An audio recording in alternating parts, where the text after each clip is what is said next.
Hello and welcome back to the channel. We Don't Know Cars. My name's Trey, and today we're going to be working on my 95 Toyota 4Runner with the 3VZ-E. We're going to be doing the dreaded head gasket job.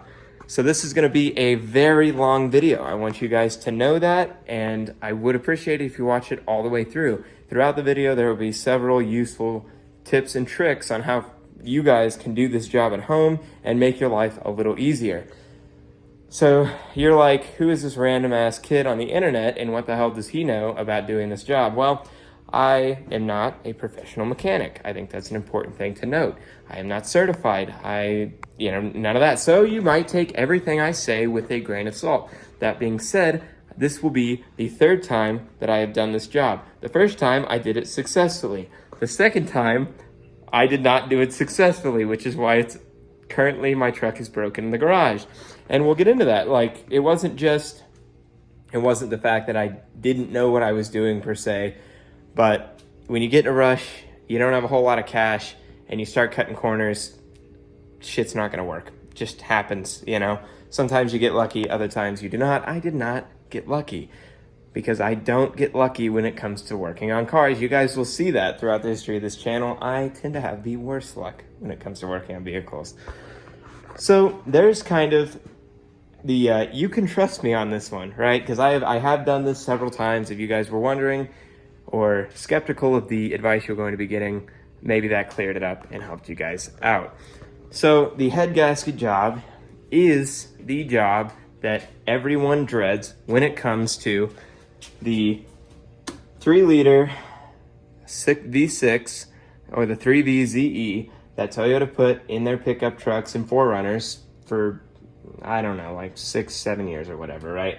From like the late 80s to 95. And this is one of the last 4Runners that's going to have this in it, right? Because the second half of 1995, they changed everything to what would be known as the third generation 4Runner that comes with a 3.4 liter V6 that was superior in every way. That one is a dual overhead cam, and it's supposedly just the best engine on the planet or whatever. It's stupid. Anyways, these work just fine, so we're gonna get it going. So this engine, like I said before, is a 3-liter V6 engine. It's a single overhead cam engine, which means that there is one camshaft per bank of cylinders in the head here, right? So the being overhead and not an internal camshaft like some of the stuff you're probably used to seeing on YouTube, right? A lot of the older stuff that guys work on, you see Junkyard Digs, Dylan McCool, Vice Grip Garage, stuff like that. They work on older stuff and they're push rod engines, which means the camshaft is internal, right? So on this, the camshaft is not internal, it's over the head. And I'll show you that when we get in there, of course. But that's for those guys that maybe, like myself, are not trained mechanics, and you're getting into this job thinking that it's going to be a lot like what you see on YouTube all the time from those guys that I previously mentioned. That was where I was at the very first time I did this job a couple of years ago. I didn't know a whole lot of information, right? I was very limited on my, mechanical know-how, and I was digging into this engine expecting it to be like the engines that I see these guys pull out of their Chevy trucks and stuff like that. Of course, it's completely different, and I learned a lot about that. So when you run into something while you're working on it, don't be afraid to look it up, and don't ever feel stupid for not knowing what something is, because we all start somewhere, right? So that's all. That information is for those guys that are kind of new to this and didn't know exactly what that is. If you're a veteran and you know what I'm talking about, I urge you still to watch all the way through, because there's some stuff that I'm sure you'll pick up from this video. And let's keep it, clean in the comments. I don't want to hear anyone calling anyone names or, saying that I'm stupid or anyone else is stupid, because we all start somewhere. So now that that's out of the way, we have done a brief overview of the job. Oh, I did forget to note, I've got notes. I'm actually being professional here. So I've got notes. So I forgot to mention too, that this engine is actually kind of an odd one, because it is a non-interfering engine, okay? And that's also for those new guys out there, okay? When you get to work on this thing, this is about the safest engine that you could do this kind of a job on without any prior knowledge. Because no matter what you do, realistically, you're not gonna fuck this thing up that bad. You may end up having to redo the job if you mess up in there somewhere, but you're not going to trash your motor. Whereas, say if you were doing something like this on that 3.4 liter I had mentioned, those are interfering engines, which means the valves have the potential to contact the pistons. In this engine, there's enough clearance there, the valves will never contact the pistons. So even if you screw up and this thing is way out of time, you're not going to hurt your engine, okay? Because it is non-interfering. So again, this is a super safe engine to do this kind of job on. So that's good stuff. That's, again, for those new guys, I mean, that should just take the weight off your shoulders, right? And again, when I started this, I had no idea there was such a thing as interfering or non-interfering. I did the whole job. I put it together on not this rig, but another rig that I've already sold and got rid of. And I went to go start it, and then I called the mechanic. I'm like, hey, it's not starting. He's like, are you sure it's in time? I'm like, what? I don't know, man. I took it apart. I put it back together. And he's like, well, you got to make sure your timing belt's set and all that stuff. And he was worried that it was an interfering engine. I'm like, well, what the hell's the difference there? What does that mean? Well, he's like, well, there's interfering and non-interfering. Turns out we're lucky, non-interfering. Just note that, okay? So now we're going to get into the cost, parts, and tools that you're going to need for this job. I would recommend at this point in the video getting a pencil and a paper, okay, and writing down all of the information that you can. So you don't have to watch this video over and over again. And if you do want to watch this video over and over again, and it will be super long, so I recommend saving it anyways, I would save it to a playlist, title it something so you remember it, and that could help too if you need to come back and reference it, as well as I think it's gonna be one video, but I'll try to break it up into parts on the edit for you guys so that if you get through, say, this first part, that'll probably be, I don't know, we'll try to keep it short, like 25 minutes, right? This first part of the video will be 25 minutes. You guys can watch that first 25-minute segment because I know not everyone is gonna have an hour and a half, 2 hours to sit down and watch this whole video. So I'll break it into segments so you guys can pause it, stop it, and come back to it, and start off where you left off at some point. So I'll try to do my best in edit to make sure this is easy to follow. So without further ado, if you've got your pencil and your piece of paper, we are going to get into some of the parts and I'm gonna break down some cost for you guys. So let's do it.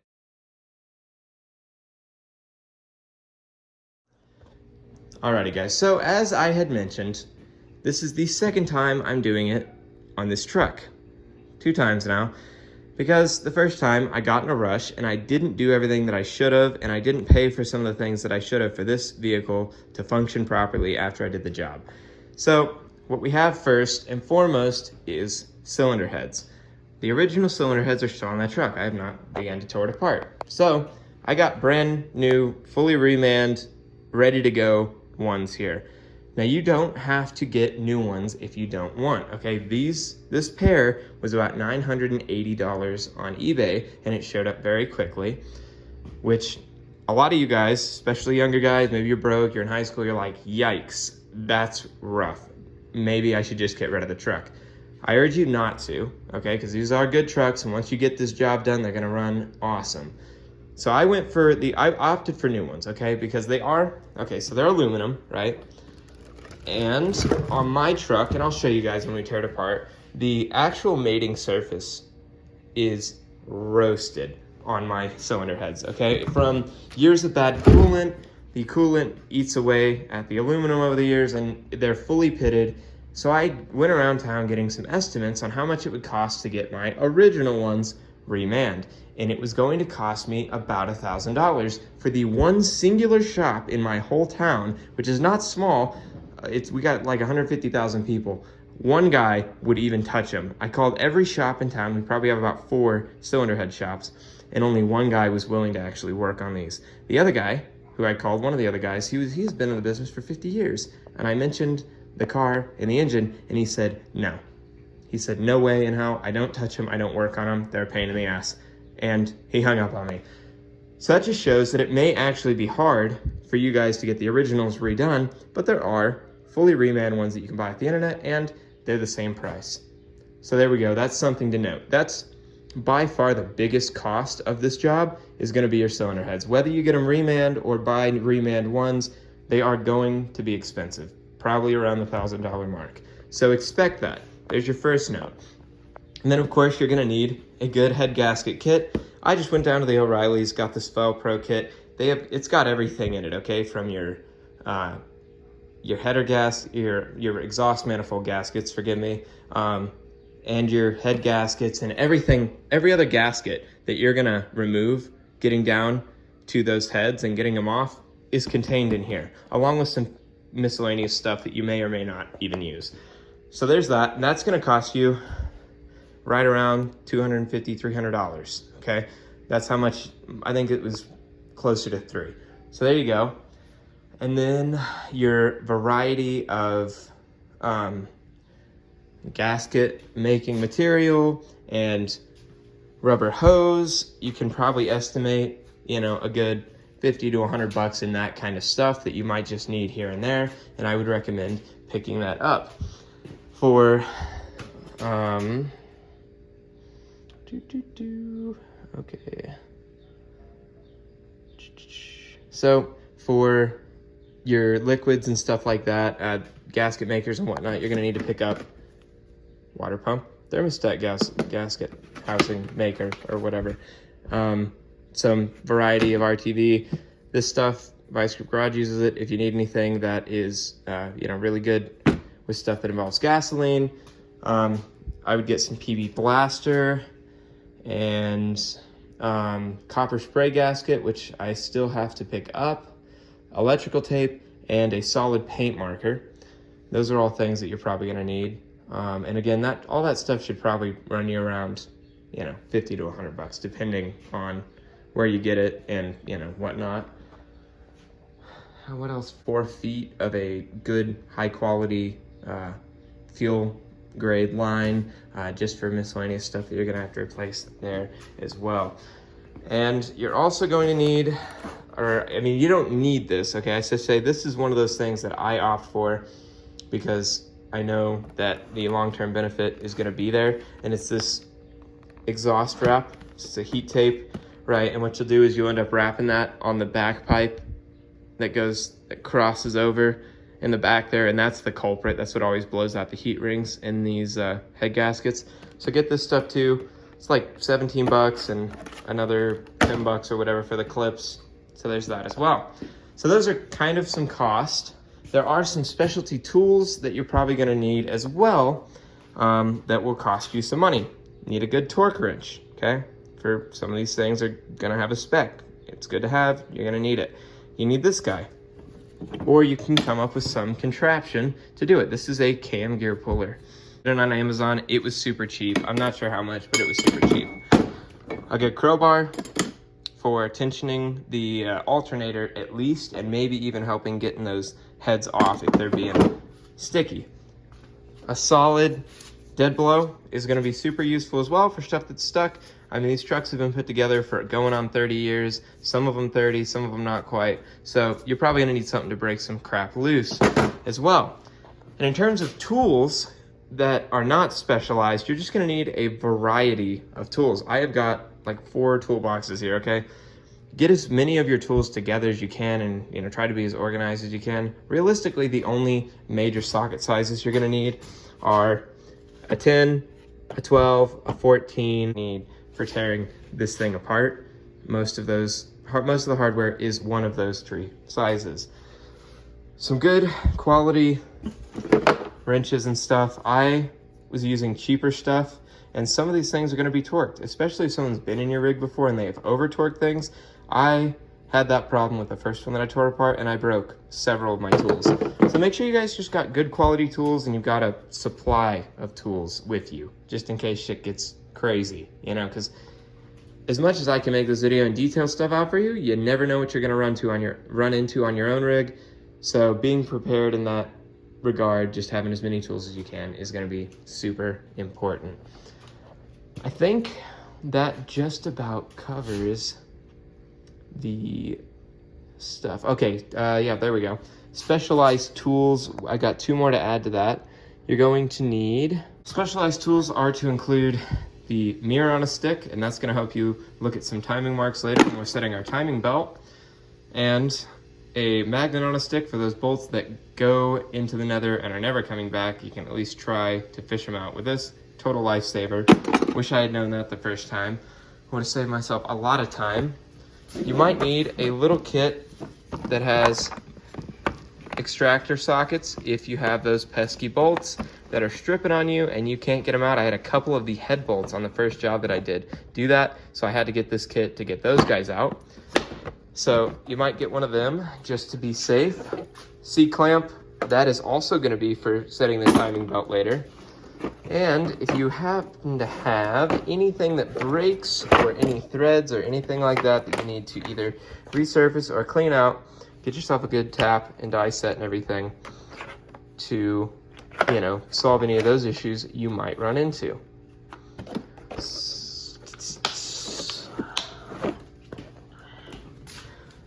And for the head gasket, for the actual head bolts, you're going to need a 12mm socket that has this weird little star pattern, because the head of the head bolt is that pattern. So you're not going to fit a standard, you know, socket on that.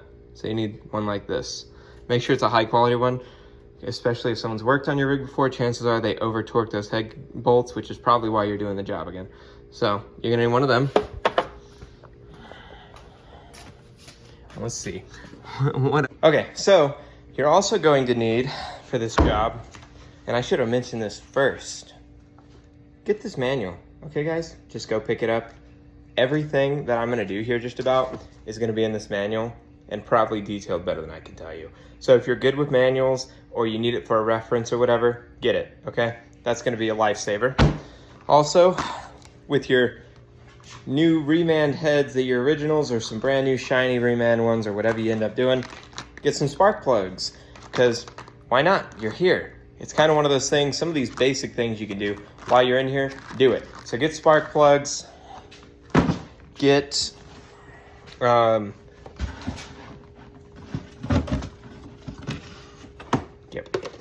wires, and maybe, if you're feeling spicy, even get a new distributor. I did not. They're like $140. So that's one of those things, if it's working, why change it? So I'm not going to change it. But if you've noticed some things or you think yours is going out or whatever, pick one up. You're here. You're tearing it all apart anyways. So that's kind of one of those things too. And there may even be things that I'm not mentioning that I haven't thought about like changing. Most of the parts that I'm telling you about are already on this car because I did it, you know, I've done this job once before. But if you see something that you're in there and you're like, damn, this would be a pain in the ass to come back and do later, while you're either watching this video or while you start doing your project on your own, just go get it. Can't hurt, right? So there we go. That should wrap up the parts and tools.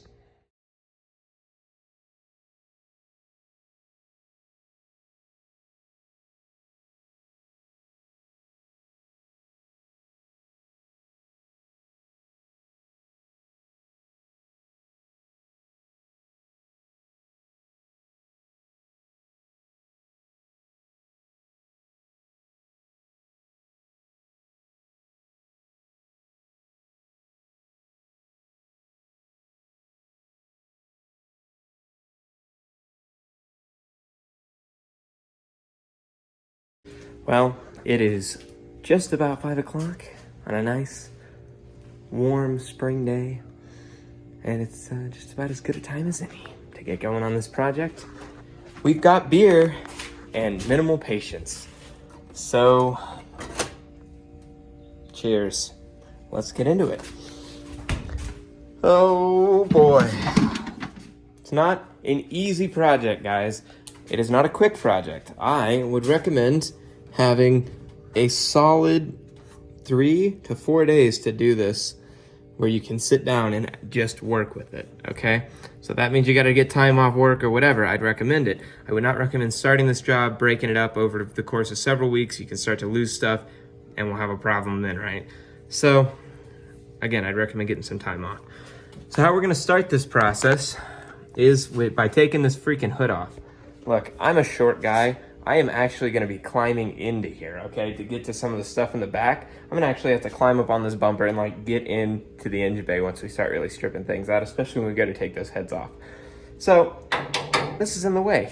So take a good Sharpie or paint marker and get to your hinges here. So this is how you'll know where to set them back at.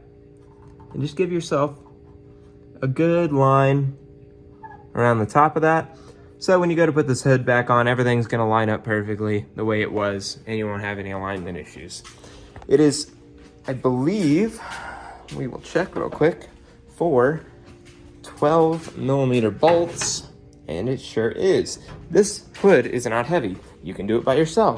Do I recommend having somebody to help you? If you've got them, yes, ask them to help you so you don't end up messing up your hood or your back. Again, it's not super heavy, so you should be able to tackle it on your own.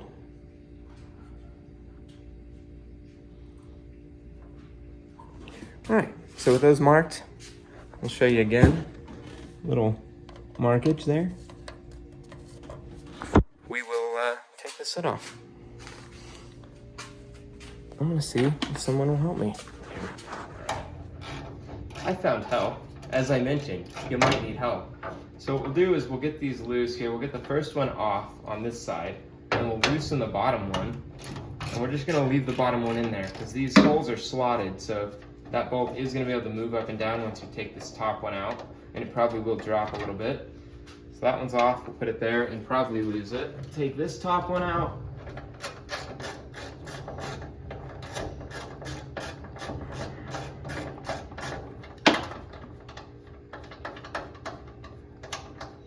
Put it there so we can lose it. And we'll loosen this one.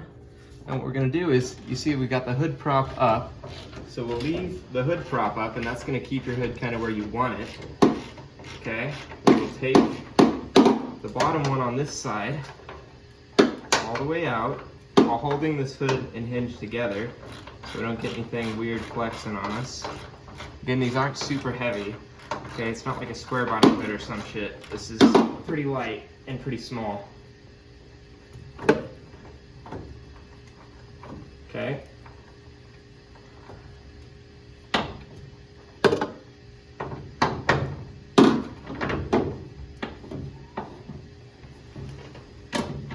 Okay, that one off. We can now set this down right there. A little bit of flex, not too much. Try not to bend it too much here. And we'll come over here and just take this one all the way out while holding that hood up.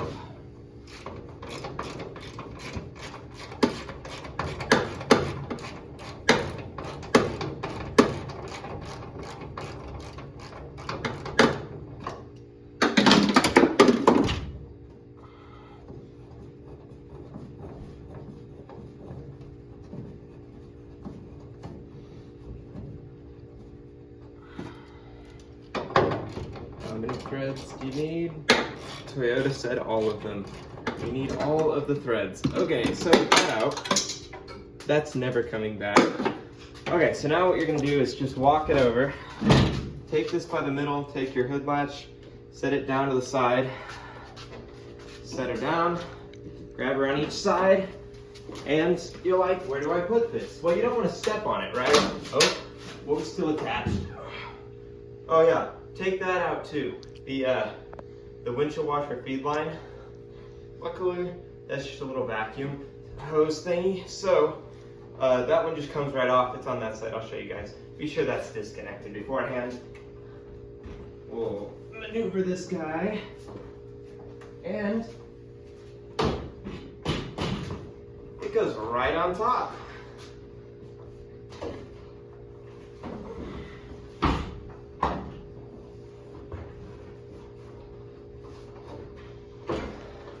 Again, if you've got someone to help you, you know, probably better than doing it by yourself. I want to show you guys that it can be done. Here's that. It just runs along the side in here and feeds your windshield washer fluid, so that's not a big deal. Hood is safe and secured on the top of the car. I'm not going to step on it. It's not going to get ran over. It's out of the way. There we go. That's the first step, taking the hood off. Okay, so we've already dropped our first bolt of the job, of course. A hinge bolt. So this is where the whole stick magnet is gonna come in handy. We're gonna boy all the way in there. Yeah, look at there. get one of these guys. It's gonna be a lifesaver. So now what we're gonna do here with our bolts, our first bolts off the car, they're pretty easy to tell apart. They're painted white. There's not a whole lot here that you're gonna be taking apart that's got paint on it. Really, I don't think anything. So we're gonna take our handy dandy little organizer, and everything that you take apart from this job should go in something like this. Get you an organizer. It can't hurt. There are parts in here from when I did this previously, as well as miscellaneous tools and shit. So you're like, oh, well, no wonder it didn't work. You didn't have half your parts are in there. No job's ever complete unless you have extra parts at the end, right? Right, guys? Anyways, so we're gonna just pick a pocket, all right? Pick a pocket. We'll throw them right there. We'll know these are our hood hinge bolts. If you guys have a little harder time with organization or remembering things, you can always label shit. I've got duct tape. Write your label on the duct tape. Stick the duct tape on the shit that you want to label. There you go. Win, win. Also got receipts and crap. Good to keep the receipts, guys. Especially if you're looking at maybe getting rid of your rig after you're done or whatever, or you're doing one to flip and sell. Save the receipts. You know, people like that stuff. People like to see receipts, and you can prove it. You know, not a Craigslist situation where you're like, you know, lost the receipts. But I promise, it's brand new. You know, actually keep receipts. Okay, so now we got our organizer out. We've got the hood off. We're going to start by, this is step one, realistically. Step one is taking the hood off. But this is like the true step one to getting started with this job. And I'm gonna call it stripping the engine bay. So this is gonna be all the little doodabs and miscellaneous crap we can get out of our way right now to really see what we're working on. That's going to include the airbox in that little tube thingy. We're gonna take the radiator out. So that'll be nice. We'll get that out of our way. It'll open up this clearance quite a bit. We're gonna start labeling vacuum hoses, or at least taking a detailed picture of where these vacuum hoses are going, and we will disconnect them and get them out of our way. That way, we can get the plug wires off, the distributor removed. That'll be out of our way as well. And that is just kind of some of the stuff we can get started with here. So step one, write it down on your piece of paper. Okay. Step 1B. Okay, step one is take the hood off. Step one, though, like truly, we're going to be stripping the engine bay. Just title it Stripping the Engine Bay. And we're gonna start by getting this clunky fucking airbox out of here. Alrighty, so as I said, we're gonna start by taking the airbox out. It is also consisting of, I believe, 4 or so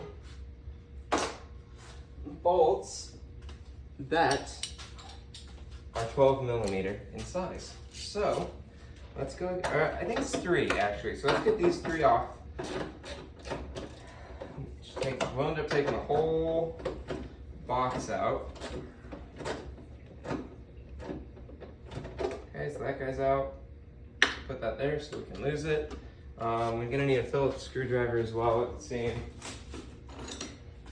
for this hose clamp.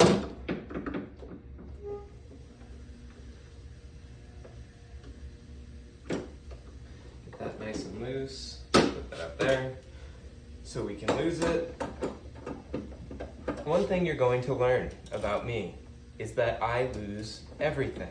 Seriously, you guys will see me put things down and be looking for a minute. You know, the awkward cuts are probably gonna be where I left that screwdriver right there, and in 20 minutes I'm gonna need that, and I am not gonna remember where I put it. Organization is key, guys. That is gonna be the thing with this job. It'll save you a lot of headache.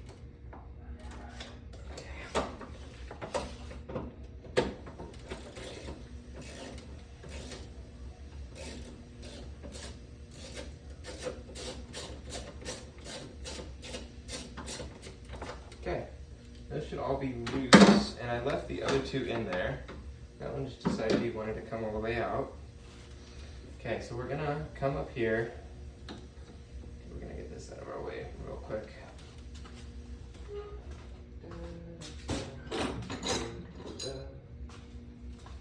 We're gonna get the throttle cable out of our way real quick, because it is in my way. It's just a 12 as well, and most of the things are 12s. So there we go. that's, just tuck that up somewhere. Put that back over there. Pull off this breather. Okay. This whole hose should come off first. Okay, cool. So now what we're gonna do, this top of your air box, by the way, is attached to your primary wiring harness, and you do not want to get into this mass airflow sensor, okay guys? If you can avoid taking this apart, do it. It looks like there are 2 screws and this connector should come right out and all this other crap. This connector does not just come right out, guys, okay? I have never successfully got one out. It rips the internals of this airflow sensor out, and it just makes an absolute fucking mess of a time. So once you've disconnected this, we've got these hoses up here, which we're gonna take some pliers and get these clamps off. And this whole operation here is just gonna get slung that way. Okay, and I'll show you guys what that looks like here in a second.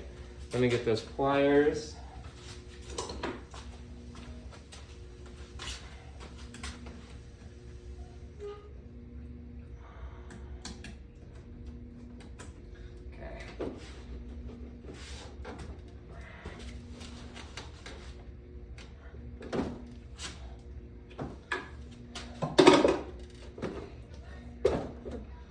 Okay, these two on your actual,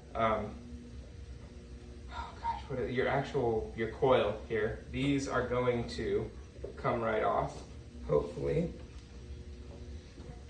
Assuming that you haven't broken them already, which I appear to have broken this one already.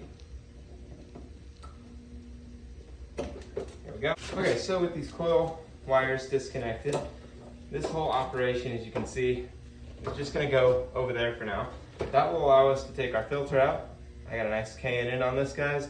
I recommend if you get something, if you want this thing to suck some air, get a good filter for it, okay? And this whole box should come out if I had taken all of the bolts all the way out. That one's out now. There's, lose that. And this one too. There we go. Trying to keep these fuckers with this thing so I don't lose anything. We get our wire from the coil to the distributor out of the way. And this guy's good because he's new, so we're gonna save that and put it over there where it can get broken and I have to buy another one. There we go. Now, this is out of our way. Lots more rooms for activities in there. We're just gonna set this out of the way. We're gonna put our 1 bolt that we took out all the way back in it. And anything you guys can keep with it, like if you can keep bolts and stuff like this, just keep them in it. That's gonna save you a lot of struggle later. Just leave them where they were and you know where they go later, right? So there we go, that's a win. We'll put this guy out of the way.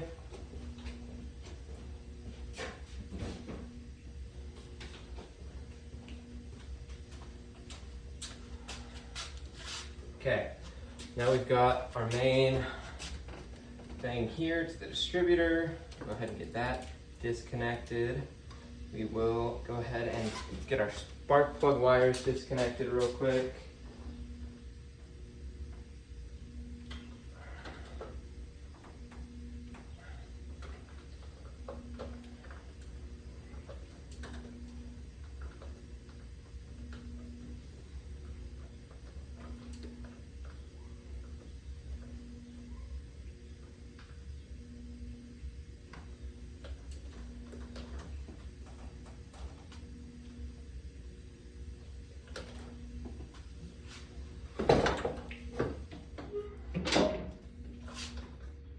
One disconnected here. Ow. We will disconnect 6, 4, and 2 is disconnected for us already. We've got 1 more 12mm here holding the distributor in place. And now this guy here, you don't want to lose it either. right? So what we're going to do, so we don't lose it this time, because I lost it the last time, somehow found it again, barely got lucky on that one. We're gonna take this little bolt here that goes into holding this distributor down, and we're gonna shove it on our new heads where it goes on the head, and you guys will see that later, but you know where it ends up, but it's just gonna go on the head on the new one, so we know exactly where that's at. We don't have to worry about losing it.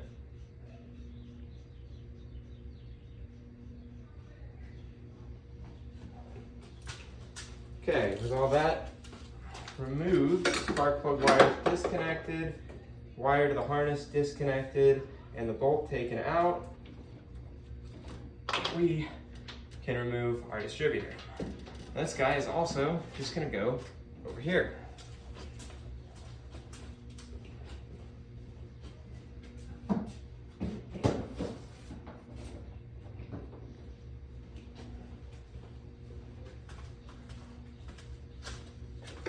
We're going to leave the coil attached since we won't need to get rid of it. It's not really in our way.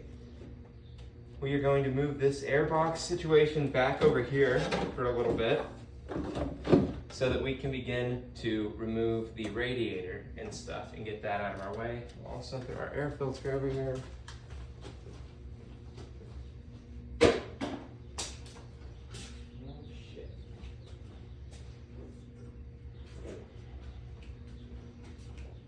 Almost forgot I had a beer.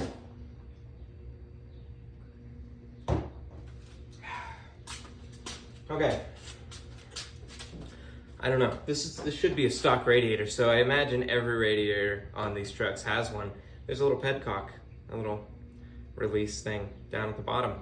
Use that. Drain the coolant if it's got it in it, you know. Save you some trouble.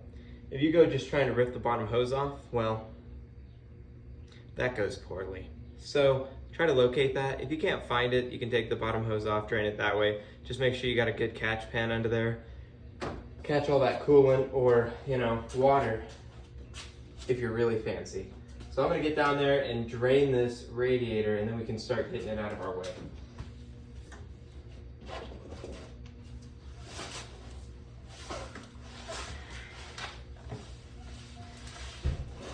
Oh yeah, there she is.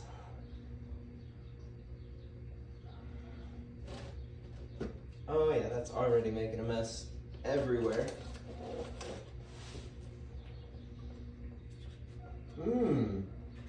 Green coolant, my favorite flavor. Oh, yep, that's a disaster. Yeah, just take the little petcock out. It'll be fine. Okay, come on. Just can go. Oh shit! I turned it the wrong way. No. Okay, got this.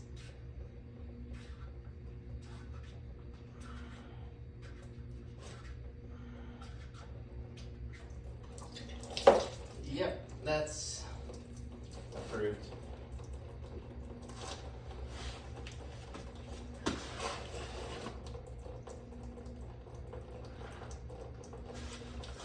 And now we got this guy out to release some pressure.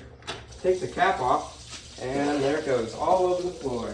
Obviously, you know, that's what you want to have happen. You know, you hear it hitting the concrete. That's how you know you did it right. That came out really fast. How is it always a disaster? Every time. Every single time. Absolute fucking nightmare. That's why towels are important. God damn it. Okay, quit pissing on my cardboard. I gotta use that later. Oh, yep, that's a fucking mess. Cool. So, you know, you did it right. Fuck. Okay.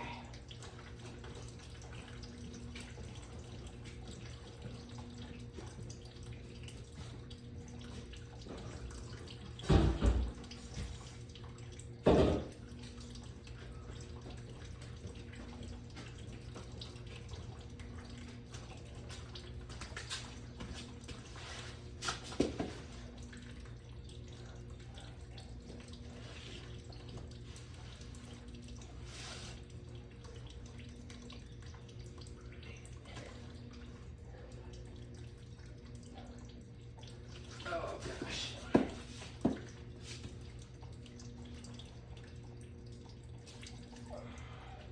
Well,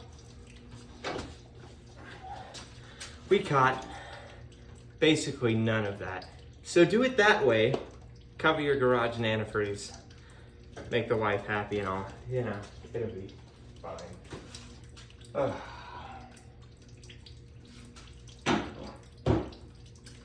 That's what to make beer for. Alrighty. So with that done, we're gonna take our overflow out of the way. It's a 10, not a 12.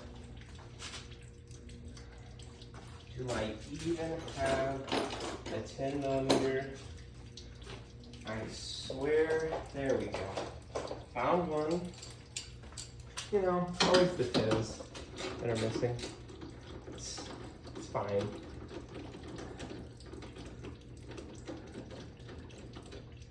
Right. There that goes, and this bolt is going right back where I took it out of. So I don't have to keep track of it.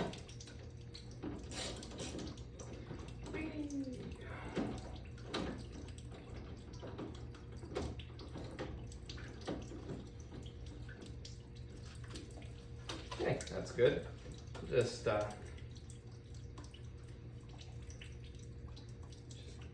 maybe. Come on. There we go. You know, it can stay there too. However you want to do it. You know.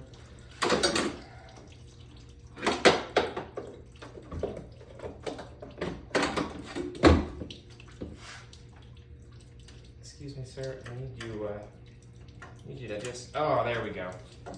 Pliers, lifesavers. There's coolant in that. Okay, well, we can add this to the pile of stuff that we actually made into the pan. On a technicality, but you know, that's fine. This is gonna go over here. Whew. This first part's gonna be way longer than 25 minutes. Don't ever take what I say, like, when it comes to timing of things, as if that's how it's actually gonna go down. It never goes down that way.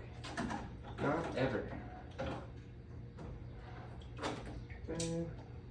We will get this upper radiator hose out of our way. And get the fan shroud out of our way. Just begin getting shit out of our way. Oh, well, there's water in that too. Wow. You know, it's good. It's just gonna go over here.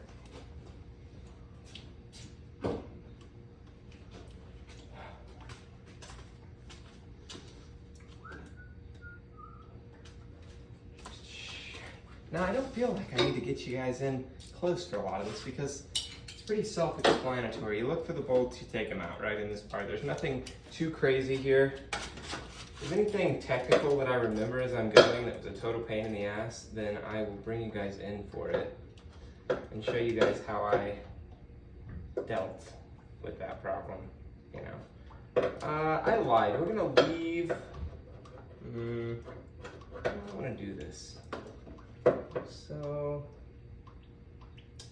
we're going to try to leave the fan shroud connected and just take out the radiator. I think that's what the plan is now.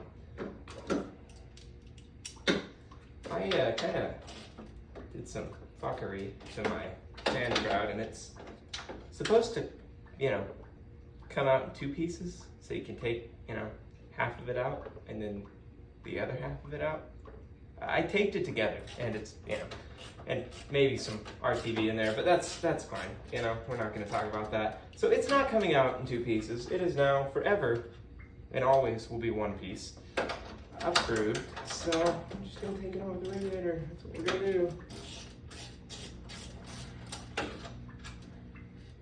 1, which we'll put there so we can lose it, you know.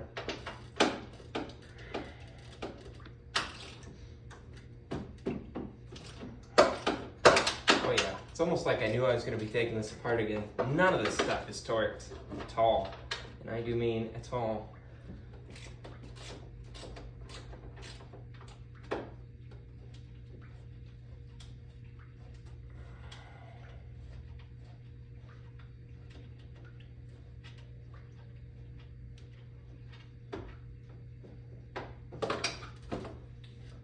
one with that other guy. So we can lose both of them. Grab our tin here. We'll get this fucking washer fluid shit out of our way too.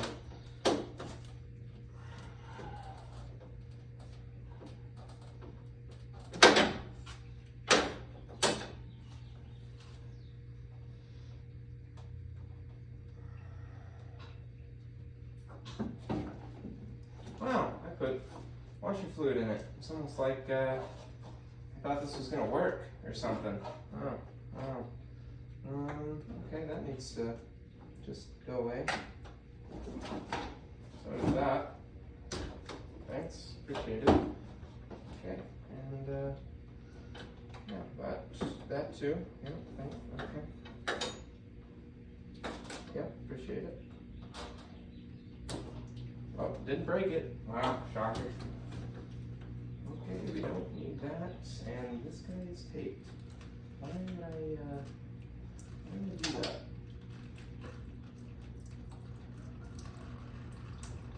Something's leaking on the floor. Oh, it's the radiator still leaking on the floor. It's, you know, it's fine. Why would somebody do that? I probably did that. This is fine. Yeah. Completely, entirely fine. What in the fuck is leaking now? Oh, wow! And actually, okay, it's not. It's the thing. Okay, well, you know, you keep doing that. I guess as long as you're making it in the drain can. Now we're getting violent.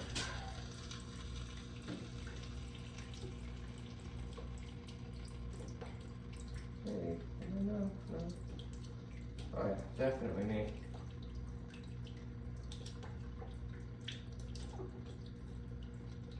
Just gonna tear this electrical tape off and, you know, probably put that back later.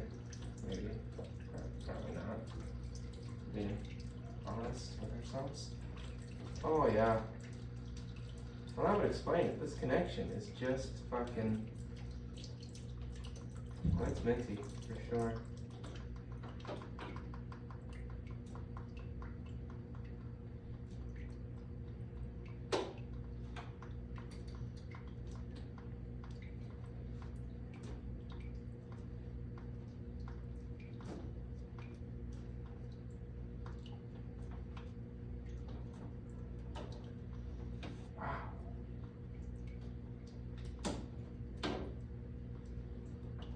Holy electrical tape, man. I guess if it's not electrical tape, it's probably not wired correctly, you know. So that's a sign of the professionals right there. Oh yeah, there we go, perfect. Now we can get this fucking thing out of our way. Not quite, apparently. Come on now. Yep, I see it. Just do me a favor and fuck off. All right, cool. Check. Going over here. Perfect spot for it. Whew, it's fucking hot out here. All right, beer's hot. It's no good. I'm doing hot beer.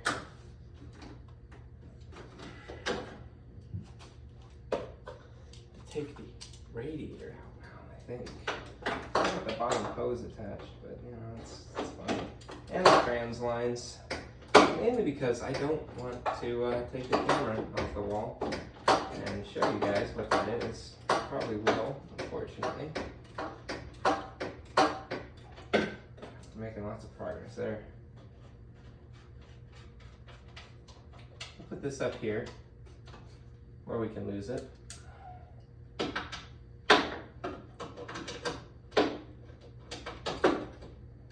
We'll leave the top one attached for a second.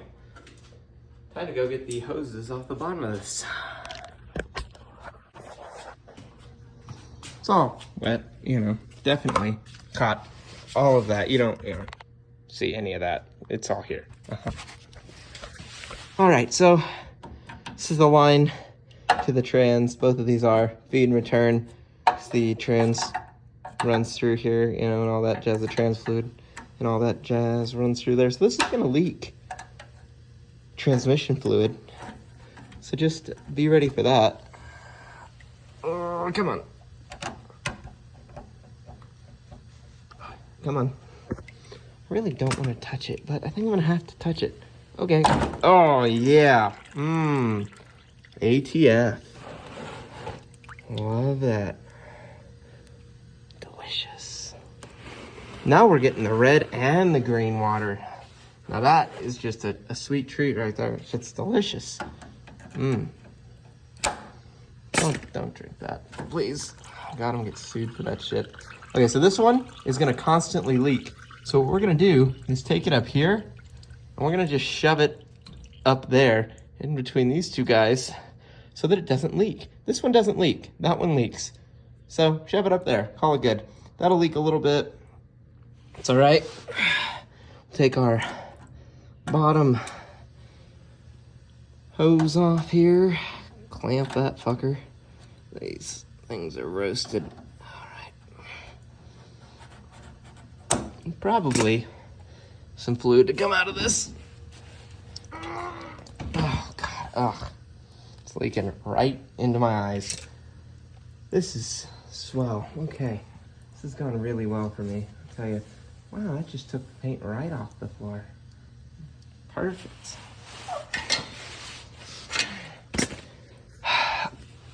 Come on now, you motherfucker. Oh yeah, there we go. Broke. Oh, yep. Yeah, it made it again. For sure. Oh God, okay.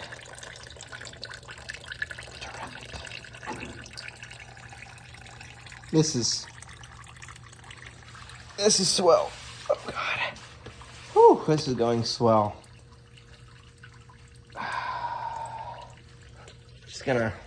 Just gonna lay here for a little bit. Well, shit. With the mess of the radiator hoses and all that crap taken care of, we're gonna take the radiator out. Probably. Hopefully. We'll see. Put this, up there with the other one, so we can lose both of them. Okay, this should just, oh yeah, that's not coming out. Oh yeah, there we just break it. That's the key. I mean, how did I not? Yeah, I mean, obviously. Oh yeah, I mean, that's perfect, basically. Break it, Oh yeah, look at that. Oh, it's like I planned that. See, because I didn't tape this side. I just taped the other side. So this side can still come out. I mean, obviously, I did that, on purpose. For sure, I don't know what the camera can see, what it can't. Wow, do I still have that? Why is that all fucked up? Oh yeah, wait a minute. Why is that fucked up? I don't know. It's fine. So, let's see if we can show you something here that I wasn't showing you earlier. Little black plug thing goes right here, corner here, right there. Oh yeah, that's not in there. That's fine. Yeah, it'll work. It's acceptable. This is going over here somewhere. Just gonna set it right here. Oh yeah, more coolant on the floor and some trans fluid. Wow. More trannies. There's more tranny going on in here than fucking California. All right. Towels. Yes. Nope. We'll just grab this one. It's already covered in coolant. ATF. And just clean it up over here. Oh, no, that wasn't me that made that mess. I don't know what you're talking about. It's fine. So, all right, radiator's out the way. Big win there. You can already see how much space this has opened up. I don't know. I'm really to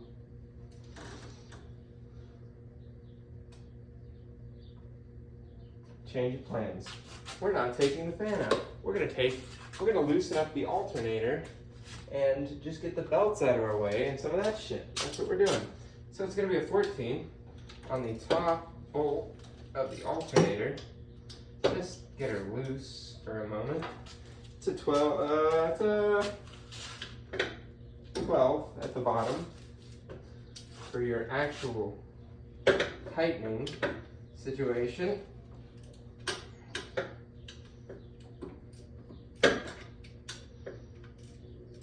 Really, you can do anything on these trucks. Once you get that radiator out of the way, it really opens up a lot of space.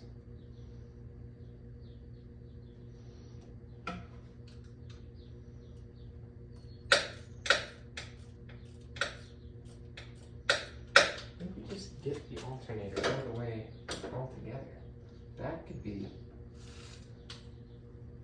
a good idea.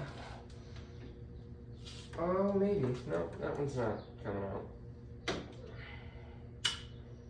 So, you know, that belt's out of the way. Just go in.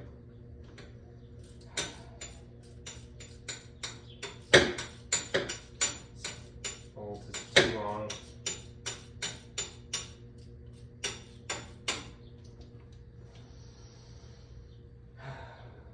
Oh, yeah, we almost lost our radiator bolts there, which, you know, like I said, was gonna happen. So we'll put this one here, and all these guys that we have yet to lose, we're gonna go ahead and put them back in the radiator support, in the core support here, so we don't lose them.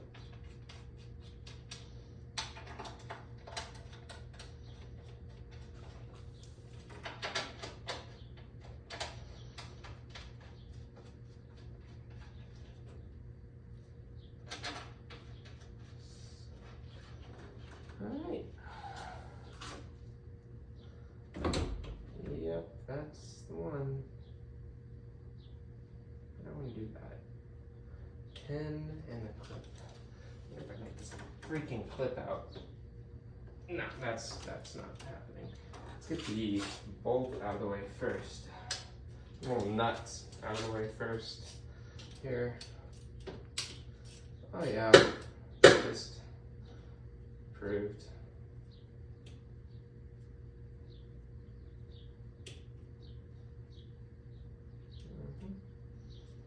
It's out of the way. That'll go right back where it came from.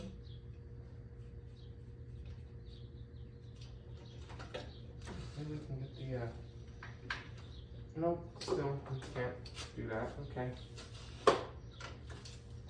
Get our alternator out the way here. Can't hurt. I think I'm gonna just leave the fan there. I don't feel like taking it apart. I believe no, I didn't replace the clutch on this one.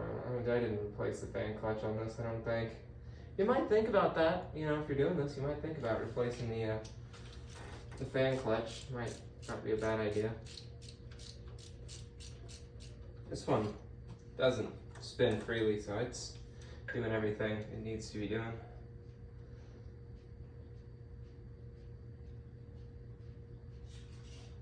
Oh yeah, come on.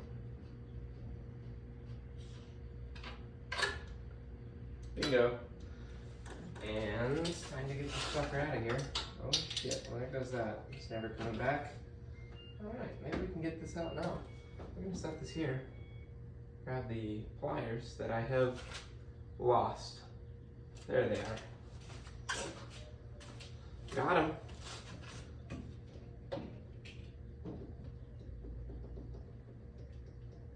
Come on now, you motherfucker. Did I say this was going to be family friendly? I lied. Okay, if I said that. I don't know if I said that. I lied. Oh, got it. Alright. Alternator. Check. It's going, if you could guess it, right over here. Yep, that's the perfect spot for that. Definitely not going to misplace it. Okie dokie. I am going to end up having to remove a lot of shit here, which is fine, you know? Just how it is. This is good. We can loosen up our power steering pump and get that belt off at least out of the way, get this power steering pump moving. I don't know. I think we're probably going to end up removing the power steering pump. Unfortunately, I don't really want to, but I think we're going to have to get, I think it's all mounted to the head, so there's that. I'm not doing that right now. We got the alternator out of the way. We got the airbox out of the way. Got the radiator out of the way. It's good stuff. Progress, for sure. Let me just, alrighty, here we go. This is the part in the video where we're going to pause because I am already tired of doing this. Should be probably a little over, around 30 minutes, a little over probably. I'm gonna try to make it around 30, 35 minutes for this first part, intro and all that included. Okay, and I'll try to make that make as much sense as possible. So, to summarize what we did in the first part, which is clearing the engine bay, we removed the airbox. There's now beer in its place. It's magic.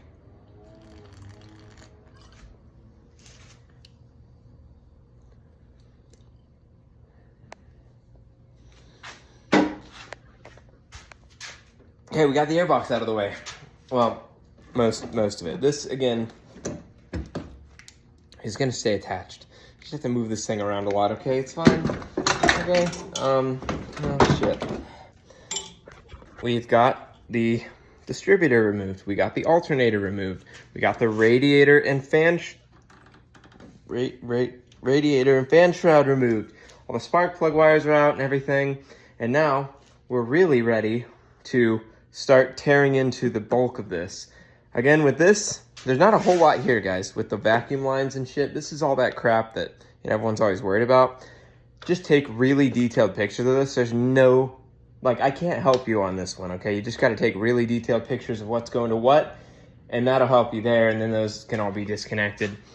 So when we start here in part 2, it will be primary disassembly, and we will start with this whole air take throttly shit here. The air intake throttle crap, like there's a whole bunch happening here. We'll work on getting this guy off, getting the timing cover off, getting our timing belt off, and get down to the heads. And then third part will probably be removing the heads and reinstalling the heads all in one little segment. And again, I think each segment I'm aiming for about 30 minutes-ish. So this video will probably end up being about 2 hours long. So that's why I said, be sure to save this video, okay? Put it in a playlist, pause it when we come to an end of a part, and then come back and rewatch and watch the rest of it, right? And maybe just watch a part at a time so you're not taking in too much information at once. And maybe even do each part on your rig and then come back and watch the next part. All right, so we begin part 2, primary disassembly. Now that we have all that other junk out of the way, we have disconnected all of our vacuum lines. I'll show you guys that closer. Now we're gonna take this whole top unit off. So that's what we're gonna do. As you can see, the vacuum lines are disconnected. There's only a couple little things here that I will show you guys to aid your process. I will put those pictures in and have a little voiceover to show you what I encounter there and maybe give you guys some tips. Also note that this setup is different on the older vehicles. Even though they're the same engine, I believe there are more vacuum ports or less, there are more or less vacuum ports on the older ones. So this being the latest model, I believe 95, 4, and 3 are all gonna look identical to this, but anything earlier than that with this engine is gonna look a little different here. The overall job is the same. You just, again, take good pictures of what your vacuum setup looks like, and I do believe there are some differences on the older cars. Okay, so we're gonna start by disconnecting all of our throttlage and the cruise control cable and all that junk from the throttle body. Then we will disconnect this fuel line. This is not what it looks like on your rig if it's stock. I will try to find a good picture of what it looks like stock, but I ended up having to kind of fuck with this because I ended up breaking this line that has this special fitting on the end of it. So I kind of did this all ghetto. It doesn't work, it leaks. So I'm gonna have to buy a new line anyways at some point here. But yeah, so there's that. We're gonna disconnect that, those, get this connector off here, and then these bolts here, and there's a couple on the ends. We'll have to take this little plate off. There's one under there, and there's a couple in the back, and we should be able to take that whole assembly off. So that's what we're gonna be doing.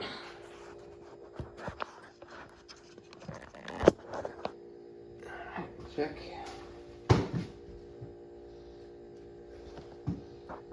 Love that. Zoom out. Oh, there we go. On point. So, it's exceptionally, and I mean exceptionally late. And my brother's over. We're gonna drink some beer. He doesn't know I'm working on the truck, but I'm forcing him to be here with me. So that's what we're doing. We're getting into her. Oh boy.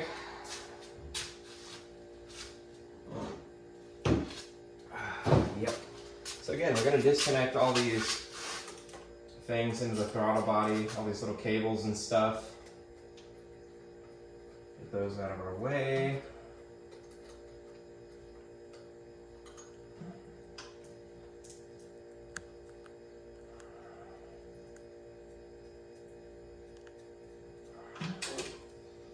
This guy, just gonna go over here, and we put the bolt back in so we don't lose that. Okay, this is already loose because I loosened it earlier. Just disconnect that. And this is one of those things too, you might want to take a picture, you know, so you know what goes where. The smaller one goes in the front. The guy with the little smaller catching end goes in the front, and the bigger one goes at the bottom. So that'll be, yeah, it's pretty easy to remember. That guy will just go out of our way over there. We will get in here. We're gonna need a 10mm wrench. There we go. Oh, do I have a 10 somewhere else? Bet I do. That's a 12. Is that what it is? It's a 12. I lied.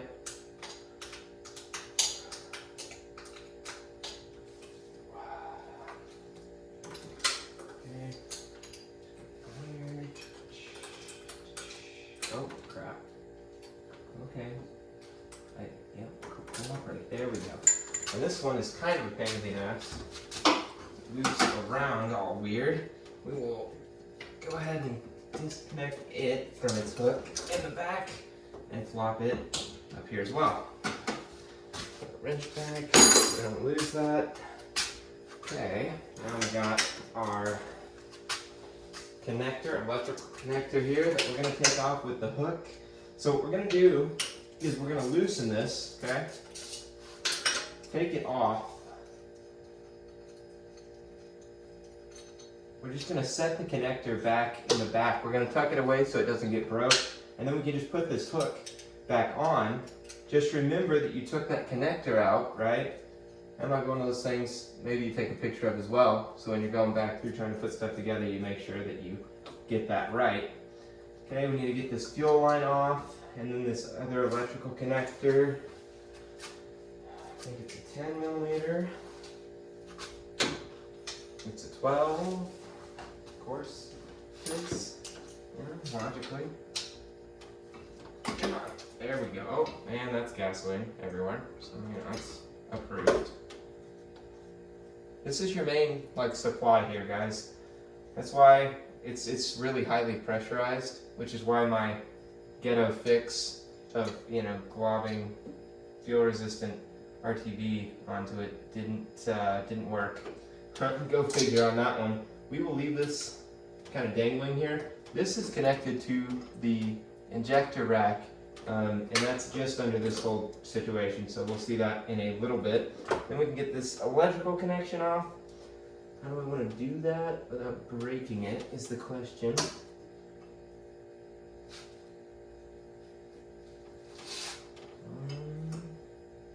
I know what we did last time.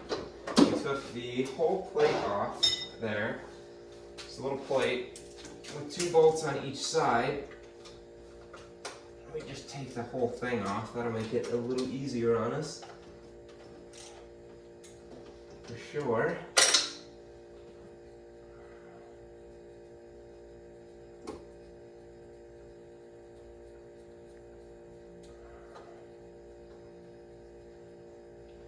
Got two little 10mm bolts. I'm probably gonna have to grab a screwdriver because I actually put this back on with a gasket maker because it is a little, technically like a little metal gasket. And I don't know where and how you'd even buy that, so I just stuck it on there with some, and you can see it's some sort of squirty thingy and probably a little bit of a, a sensor too. That will just set back here as well. And then those two little 10mm nuts that we took off, we'll go ahead and put them back. And we'll clean that surface up and put some more RTV. We'll actually end up using one of the other products that I got, because this stuff that I used is not fuel resistant. So if it ever failed even slightly, it would fail all the way around it, right? Because that fuel would eat away that gasket. So we will fix that this time. Make sure to put the right stuff on there. Okay, that's off. One step closer here. I'm gonna take you guys down. Show you something I didn't show you before. Okay, so we also got to take this guy, and this is attached here. We got this guy here that we're gonna have to take that off, and then there's one under there as well. Let's see if I can show you. See him? There he is. So we got to take those two off. And what that's gonna do is, this is a long tube that goes all the way in there. So that's not gonna come out right away. We just need to get those off. So when we pull this whole assembly off, we can go out with it that way and pull this tube out. And that's just gonna end up hanging out there. Okay, so you could try taking this off and leaving this attached if you could get these two to separate. I had a hell of a time trying to do that on this rig. So we're just gonna disconnect it there and pull the whole pipe out. And then I think we're looking pretty good at that point, actually. This stuff doesn't matter because this whole black vacuum hose and everything, all this line is gonna stay connected to this. Like I said, we'll have to take this little plate off, which is fine. That'll come off. There's a couple vacuum lines in the back that will need to come off. And then there's just bolts everywhere. So once I got those all uncovered, I will show you guys those exact locations. But yeah, for now we're gonna get in here, take those off. You have those two bolts, these two removed. There's this support here that's just a bracket to hang this guy on. It goes all the way down here. We'll take that out down there, little bolt down there. See him there? We'll take that out and this will loosen up and we can proceed to get that out, because you can see that stud is ran through this black support here. So we will take that one out at the bottom, and this whole situation should be loose at that point. All right, now that we've weaseled that out of here, this bottom hole and this bolt connect to the actual cylinder head, the passenger side cylinder head. So what we're gonna do is we're just gonna come over here. That's the driver's side because it's got the distributor. Here's the passenger side. And this is gonna be temporary, but this is going to remind us that this guy goes on right in here somewhere. Let's double check, make sure we got the right location. So you can see, maybe you can't.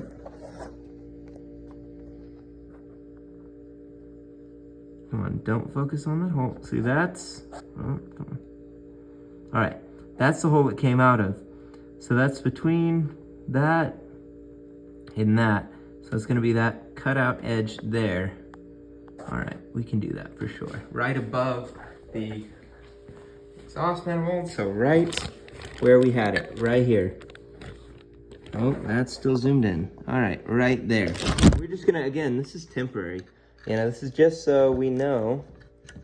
I know you guys are looking at a table, riveting content, I'm sure.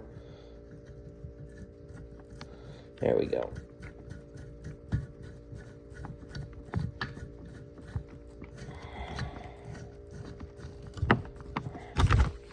There we go. That's just so we know where that goes. We don't lose it, right? And that, again, is temporary. I'm not gonna be able to put that cylinder head on with that thing in my way, but I'll know to keep that in mind, because the last time I did this, and actually both times I did this last, I did forget to put that in and ended up having to like totally screw with it at the end of the job and put it back in. So there's an easy one to remember now. And now this whole situation should be pretty loose except for this guy here.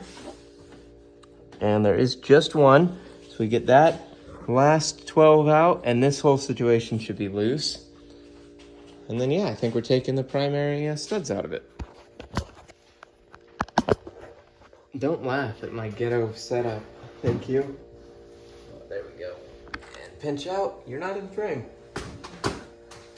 You sure you don't want to be a part of your brother's claim to fame? Alright. You're missing out, you know. We're having a good time here, okay? Yeah. You didn't even look at the camera. No, didn't have to. That thing sees everything. It literally goes to like your knees. It makes me want to scooch over there. You can if you'd like. Oh, I already did an oopsie.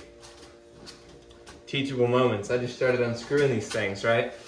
This is kind of a torque situation and it is aluminum and it's going into aluminum. So if you want to keep it straight, you should do it in a, you know, kind of a pattern.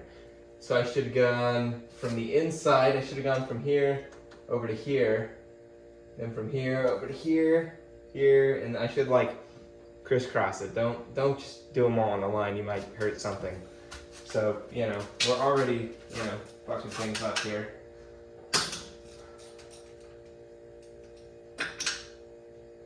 Do you have anything you'd like to say to the audience?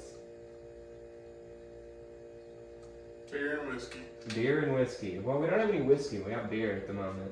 I mean, I do have whiskey. If that's what you want, we got it. Maybe later.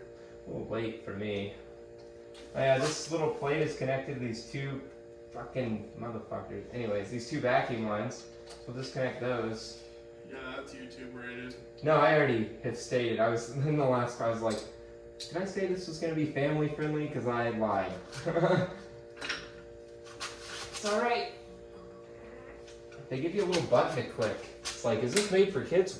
No, definitely not. Put a little advisory on it, maybe. No, we definitely won't do that. Okay, this guy is gonna be the first thing that we're gonna put, like our first real part we're gonna put in our organizer box. Over here. Does it pop out? Yeah, always. I totally just broke the seal. Sam Adams is always popped up. Oh.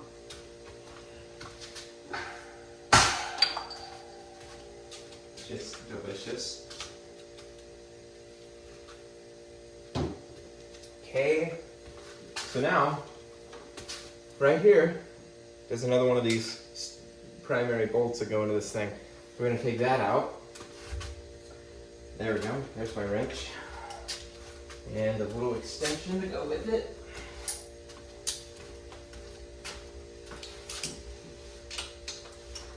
I'm probably doing this way out of order, but that's okay. Oh yeah, that was definitely holding some torquage, for sure. Where is that one? Torquage. Indeed, that's a technical term, you know?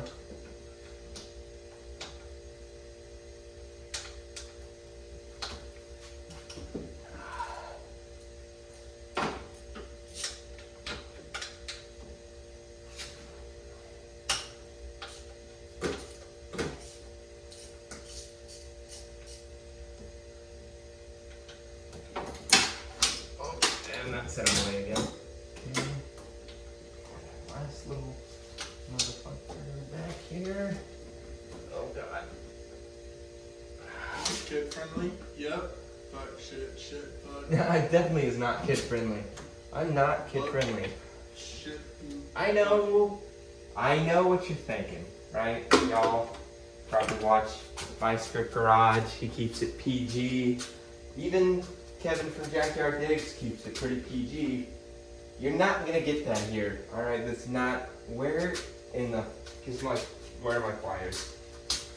Zip ties and buy supplies doesn't. Oh, zip ties, flies for sure. Even he doesn't curse that much though. He's had to censor himself because YouTube was taking everything down. YouTube was like, dude, come on. Yeah, he was excessive. Let's be honest. Come on. He was just like in beep beep beep like every 10 seconds. But he's hilarious at that. It appears I zip tied this, so that's good. You know, I did that one correctly. For sure. Should have called me. I brought you some zip ties from work. I've got zip ties. High-tech zip ties. I have zip ties. Dollar Tree zip ties, I believe. They're. Are you kidding me? Hey, cool it. Woo. Oh shit. Oh god. Man, I really have already f***ed this up entirely. Okay, I'm gonna remove this whole apparatus here, guys. You see these tubes in the back here? This is all like through your heater core and shit. It's got coolant running through it.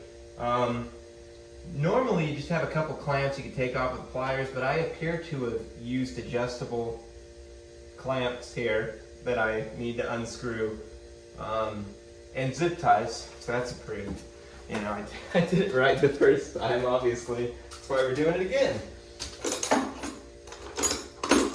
Nope. Ah, that's broken. Okay. Oh yeah, today's payday. Hey, payday. Payday's a good day, you know? Especially when we make $650 a check. Yeah, that's always fun, you know?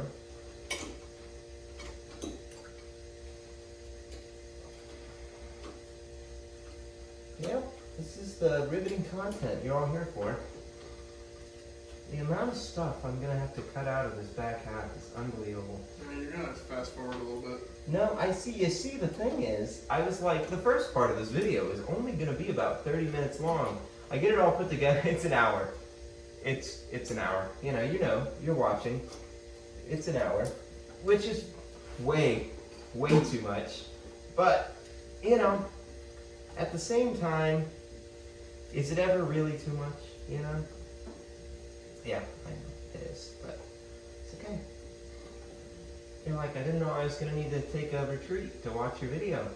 You know, I got kids. They're like, Dad, where the fuck are you? They're just like, I'm just watching this dumbass on YouTube work on a truck. Sorry, kids, I'll be home on Christmas. It's not that bad. Does your dog bite? No, he gives blessings. Gives blessings.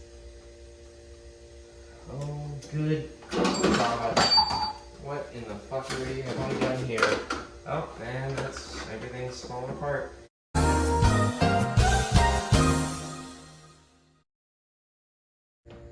Oh, yeah, she's loose. I'm gonna do something like this. So I know when to stop. I'm not gonna use that. I'm just gonna fumble through until I figure it out.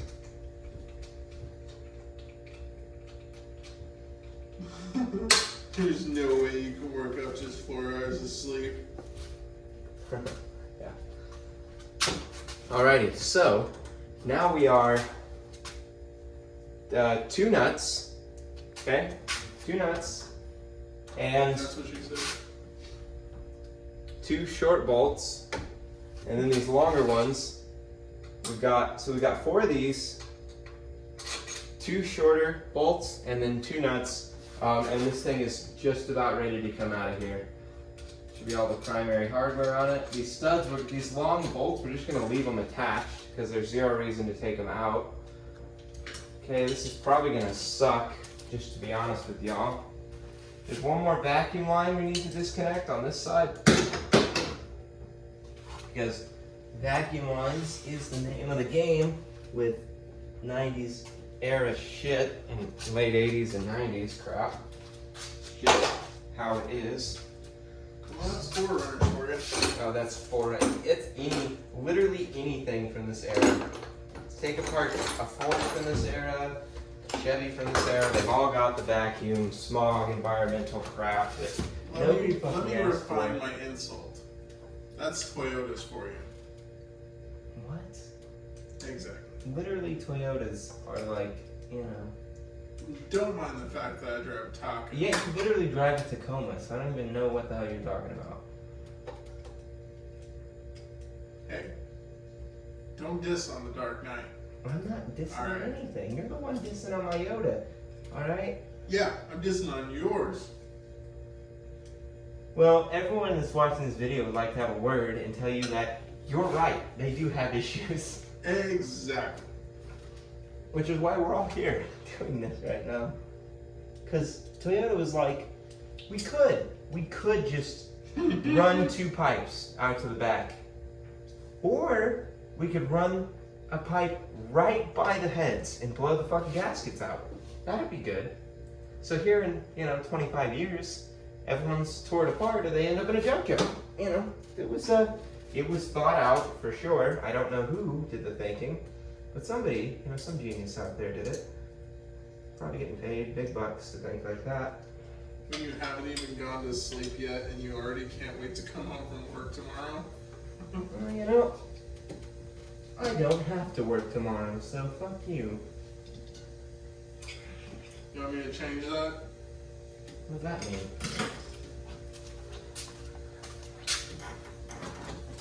I'll give you $300 to come to work with me tomorrow. Not a chance. Okay, one more line. We will use our handy dandy curvy needle nose thingers and maybe break that free just a little bit. There we go. Now we got this loose. So again, we're gonna shimmy it this way because we got that pipe on that side. And this guy should be just about ready to come out of here.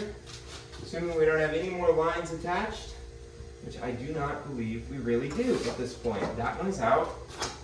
So here we go. Ooh, I want one. A capuchin monkey. Oh my god. Please Or watch whatever this. King Julian was in Madagascar. That's a lemur. I want a lemur. He wants a lemur. It looks like a trash panda. Oh god. Oh. Ta-da! Oh shit, that one's supposed to come off. That was 100%. So, here we are. We've got the throttle body air intake crap assembly off. Here's this long, I'll show you guys How up bad close. does it look in there? Oh, it's not bad at all. I took this apart not that long ago.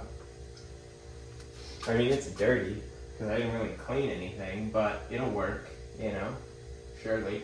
Okay, all those really long, we're leaking. Okay, all these really long bolts are still in here. We'll just leave them in here.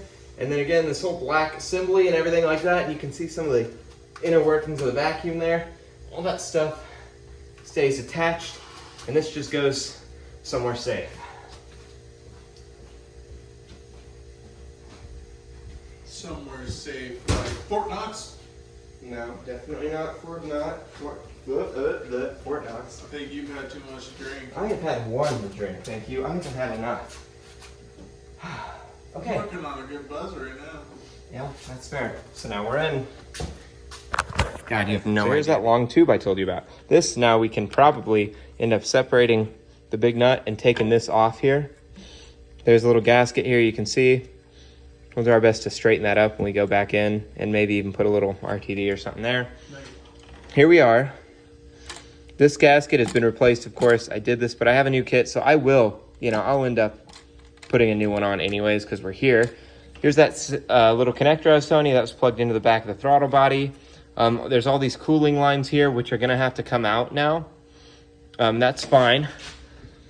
They can come out now, it's easier to see. Here's that main line I was telling you about here. That runs up, okay, no, okay, that one runs up there. This guy runs into there, see? What I was telling you about there, so that one's fixed. That is obviously fucked up. Don't mind, the RTV isn't actually doing anything, guys. It's not in there because the gas ate it, because I lost the little washer that went in there, so I ended up finding a washer that works. So don't do this isn't correct, but this is not how it is. Just know that. This is fixed, and this doesn't leak. So, that's all good. This, however, is kind of fucked, that line that goes up there. So we'll deal with that when we're putting it back together. A couple things to note. This line back here that just does a little loop, That's crispy, guys, okay? That is super crispy, but it also moves coolant. So if you break that, you need to find something that's similar sized and not too stiff. So when you try to do that loop, it doesn't bend and not allow coolant to flow there, because that does move coolant. So you need to make sure that whatever you replace this with, because it's gonna break, is open, remains open, and can move coolant. There's also this little sensor here. It's actually like a little, a pressure valve or something like that. When coolant will flow, like vacuum flows in, and this opens something up in the assembly of this thing back here, which I'll show you guys. Okay, so this pressure valve here, when it gets the vacuum signal, it opens inside of this assembly here, which I will pull out and show you guys, and allows coolant to flow. This likely is going to break as well. So you're gonna have to just go to like O'Reilly's and try to find a valve of some variety, a vacuum pressure or a vacuum regulated valve of some variety that will fit in those threads. This is not necessarily designed for this car, but you can't buy these for this car. So this is called the 3VZ valve, okay? And you can't buy them for your truck. So when those little nipples break off, you're fucked. So you just gotta find something that's gonna work, or be really extra careful with this piece of vacuum line here, okay? So that's the 3VZ. We're in here, there's your injector rack. So all your injectors are attached there. All this wiring is gonna be super crispy, so be really careful with it. Be careful with your ends that go into your ejectors. We can now remove all that. And then we can take the timing cover off. We're kind of there now.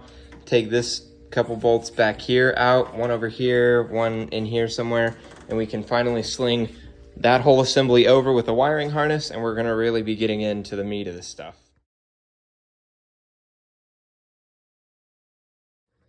Okay, with the air intake and throttle assembly off the car, we're going to work on getting the timing cover off and everything, and then we can get the, what I was calling the injector rack, fuel rail, whatever the hell you want to call it. All right, guys, so that's whole assembly comes off. You'll see that in there. So we'll work on getting that off, but first we're going to take this guy off. So we're going to get our water neck here off, and then we've got these top bolts. There's one over here, I think, somewhere. That guy, that one, and then two in the center. So this guy should come off right after that. So that's what we're gonna do right now. And we can move on from there.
guess we could break this loose. Just I lost that bolt. Well, nut already. Damn. I'm so bad at this.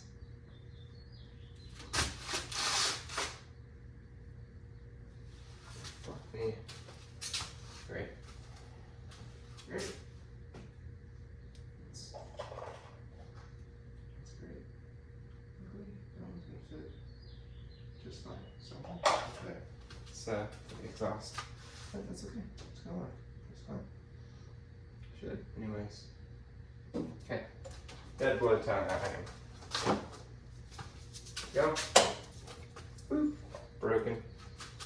Push this guy under there a little bit.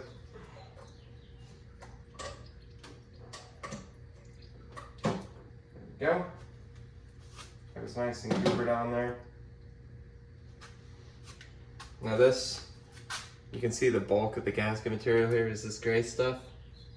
That's what you want to use. We'll clean this surface up really well before we put it back together so it doesn't leak in the future. Now we're going to get these studs out because we can't pull the timing cover off with those studs still in place. So let's do that real quick. Also get some of this crap out of here.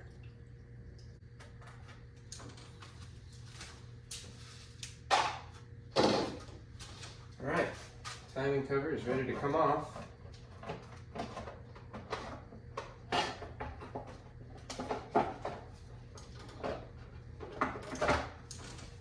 Okay, off. Now you can see our timing belt. So, here we go. So those two little cam gears I was telling you about. So these giant gears here are attached, to the camshaft. So as the, engine, rotates, it's spinning, because this is attached all the way down to the crank pulley down there, right? So this is spinning with the engine, right? So as soon as you, hit that key, starter's turning, your flywheel, and everything else starts moving, this is going to start rotating. And this, of course, is running these cam gears, which is in turn running the cam shafts, which is opening and closing your valves and stuff. So that fancy tool I told you about is what we're going to need here, because these are going to be really torqued, especially if no one's ever been in here. They're going to have some tension on them, and if you start turning these, it's just going to spin the engine over. So we're going to need to fix that situation. So we'll do that. First and foremost, though, what are we going to do? I think what we're going to do is, I really don't want to do that, but I think I'm going to have to. Yep, definitely going to have to reset the timing chain on this. So unfortunately, we're going to have to pull this whole fan out. I didn't really want to because I just replaced this, but that's what we're going to do. So we're going to get over here. We're going to loosen the power steering and get this belt off, and then get the fan assembly out of here, and I can show you guys what that kind of looks like in there, and then we can work on getting the timing belt off.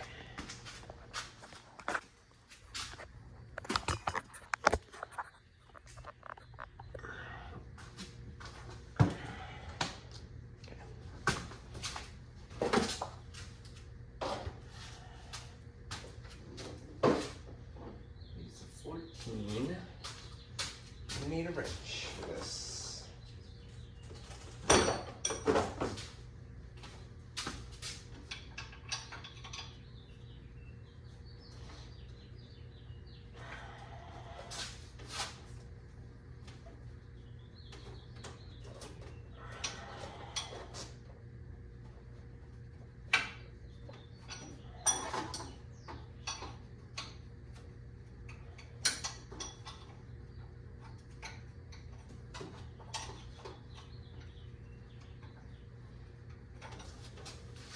Okay, so with that first bolt I showed you off, we can take this big one out here, not out, but loosen it, and that will release all the pressure on this power steering pump. And we can drop that belt like so. Cool.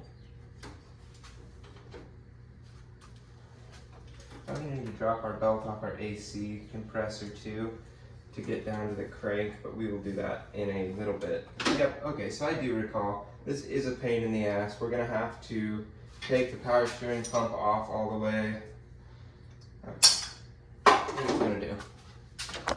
Okay, so now that we got the power steering pump loosened, doing this and that guy back there, we got the belt off, and that did remind me exactly how this situation goes.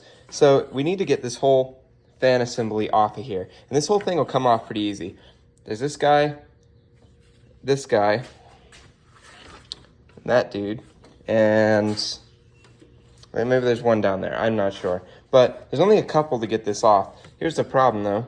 We got that nut attached to a stud that goes all the way back through this, and it's on this support bracket for the power steering pump.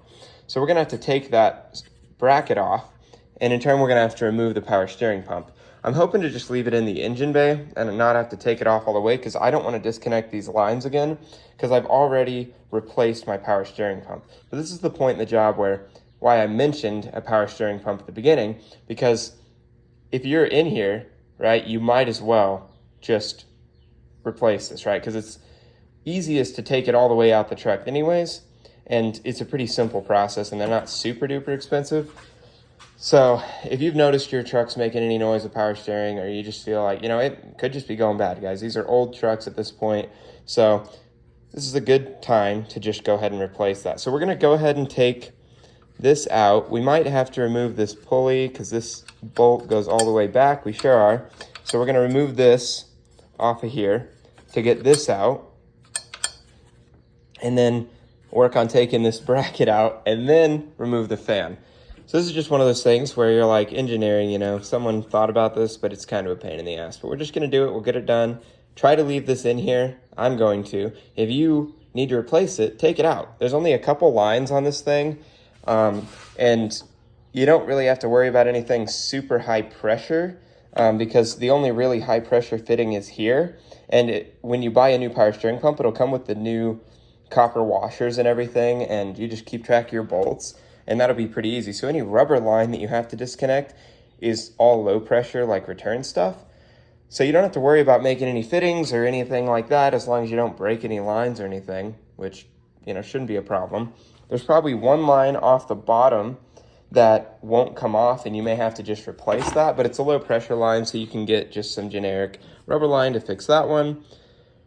So without talking anymore, we're gonna get this pulley off, then we're gonna get this bolt out, move this shit over, get the support bracket off, and get this fan assembly off.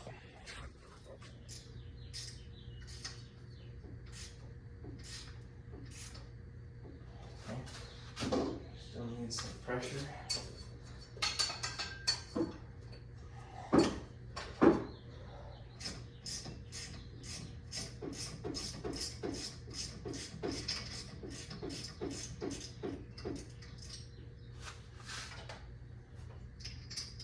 Go. This is going to suck a little bit to take off, but using our crowbar here as well, we should be able to work it off pretty easy. There we go. Now, when you do this, there's a little moon-shaped piece, guys, that goes right in this keyhole. So there's a little piece of metal in the shaft there that goes through this pulley. Don't lose that, right? And if you replace your power steering pump, it'll come with a new one of those for this pulley to go into this keyhole there. So just don't lose it, right? Like me, I'm gonna leave this in here. So if this thing is loose, like it is, I'm gonna just take this and put this with the pulley so I don't lose this.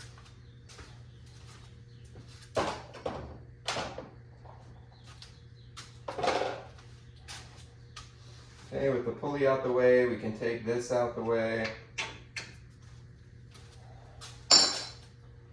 We can work on removing these, and they're all going to be 14s.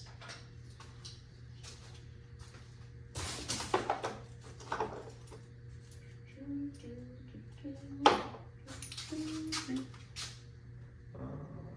pretty sure I have extenders. Alright, let's leave it on there.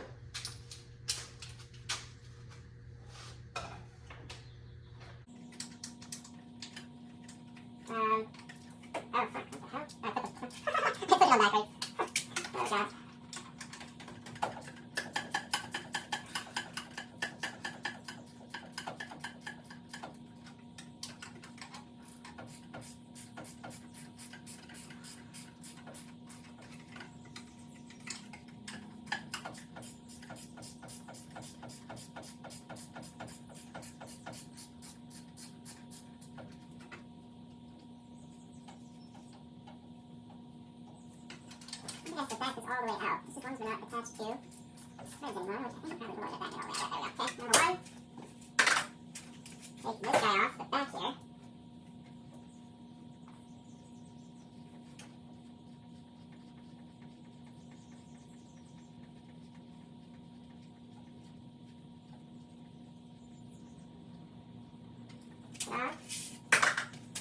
And now, our steering pump is loose enough to be out of our way.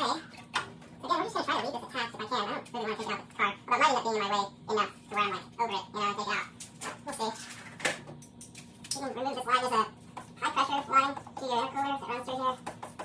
So that, is bolted onto your power steering fluid holder thing. So we can take that off to kind of give us some more flexibility here. This line you can't remove, unless you're running this on high pressure things.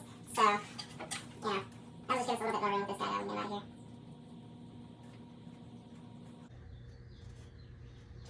Okay. Switch back to our 14.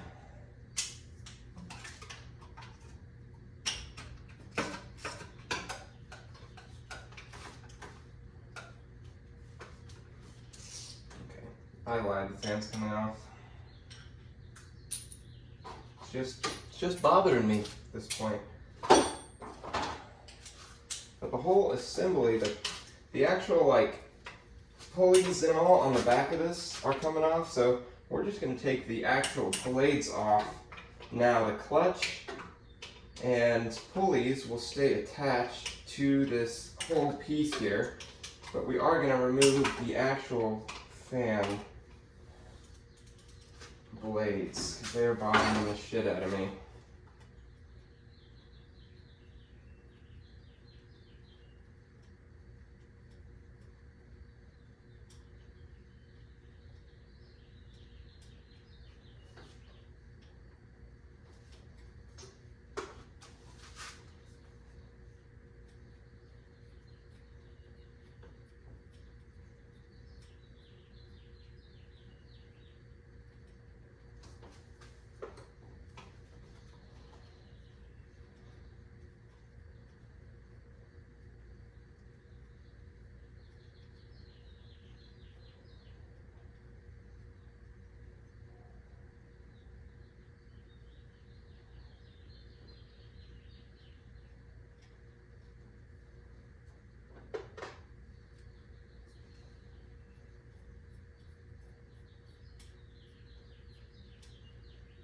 It's kind of weird.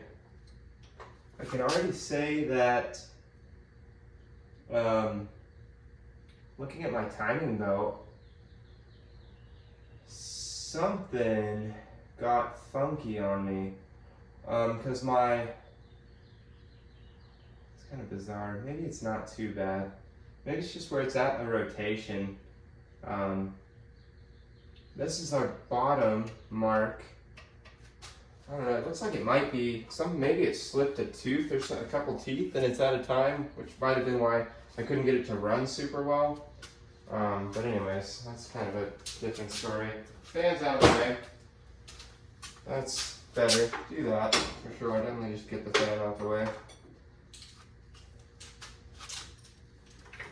And get in here to this guy now. And hopefully just take this nut out because I don't want to take the stud out really. If we end up taking the stud out, it is what it is. I'd much rather leave the stud though. Make sure you know where they go, right? Because there's only 2 studs on this, but there's a lot of holes in here, and you might end up putting, something in the wrong spot. Looks like we are just removing the nut on this one, so that's exactly what I wanted to have happen.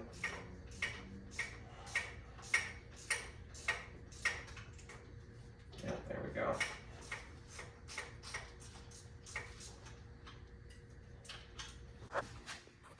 Okay, so now, as you can see, power steering pump's just hanging out over here. That's an all right place for it, okay? Because the head's there. It's not going to be in our way. We can still get to all this stuff in here. So yeah, we're doing all right. That's good. You can see there's that stud I was telling you about. Here we go. We can zoom in a little bit.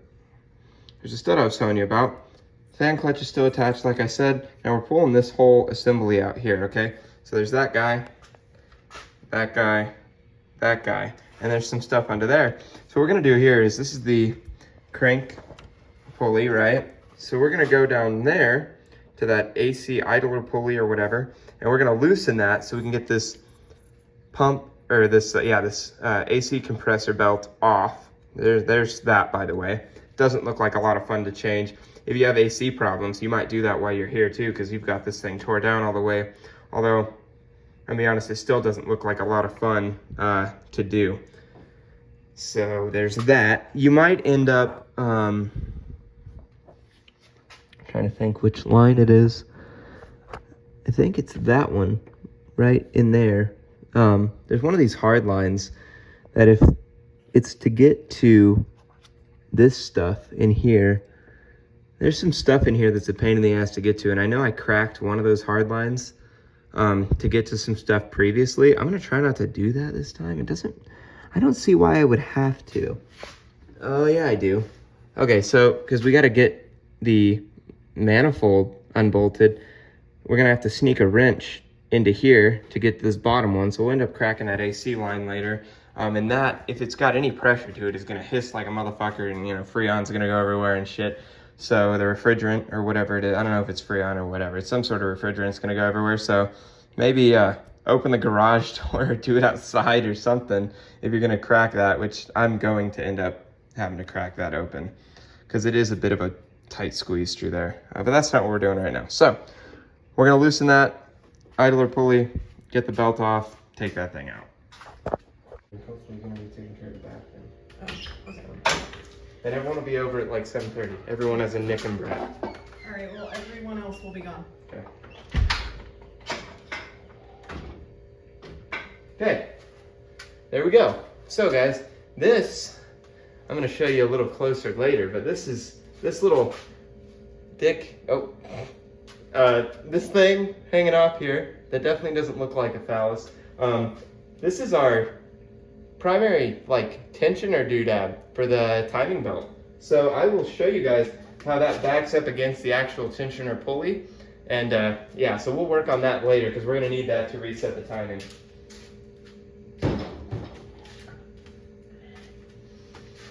Okay, we are in, for sure, in the thick of it now, without a doubt.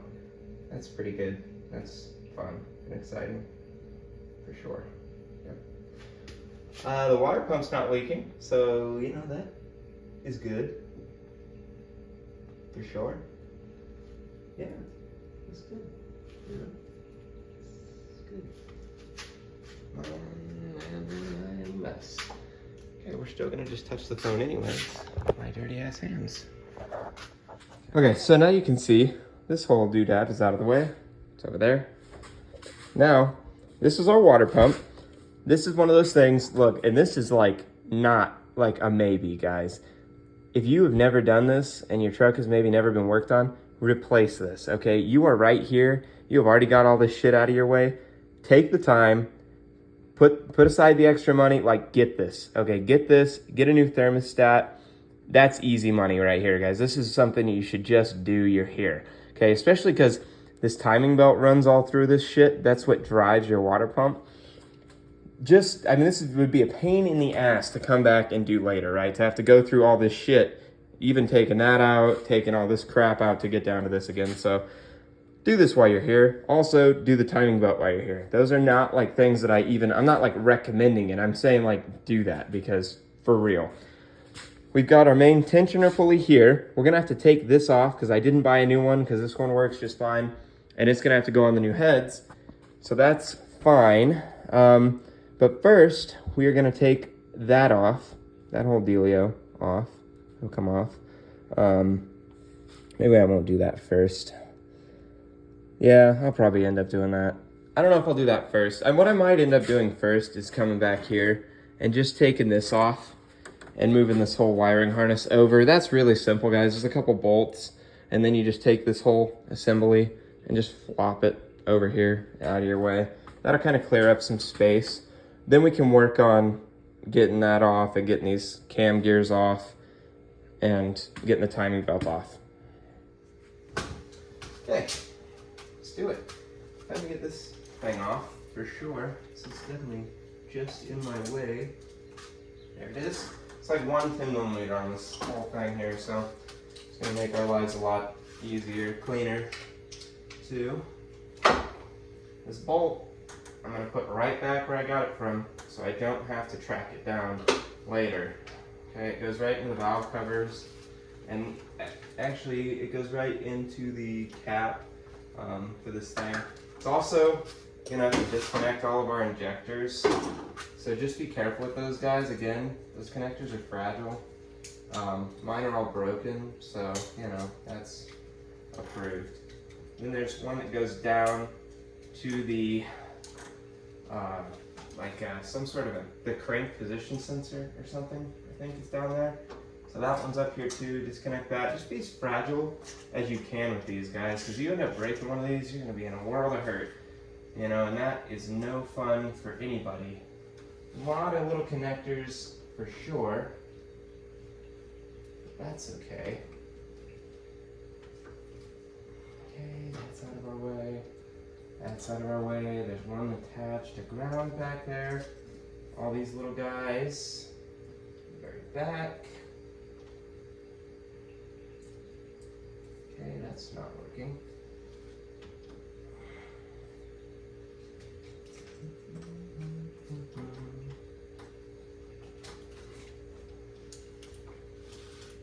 That bolt back so we don't lose it.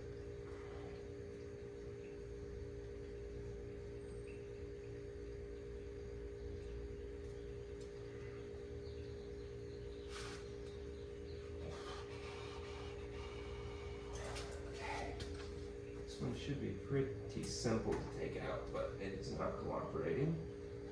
That's fine. These connections are going to be super stuck because these things have been put together a very long time. So just be aware of that. That it's not going to be, you know, necessarily a breeze to get some of these off.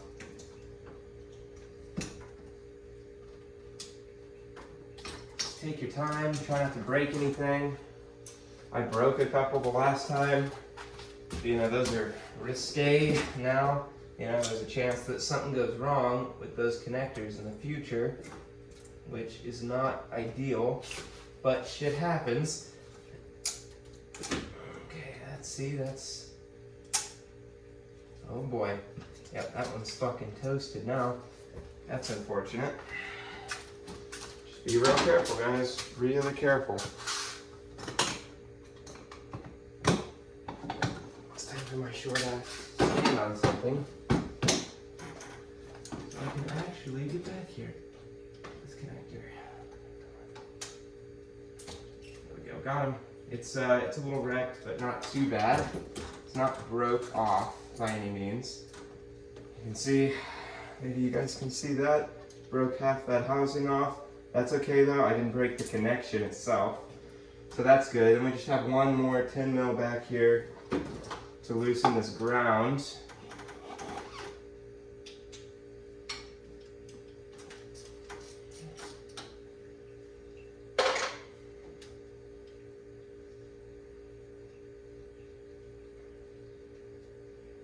Now, if you're wondering how you're going to keep track of all these connections, well, it's pretty easy, guys, luckily.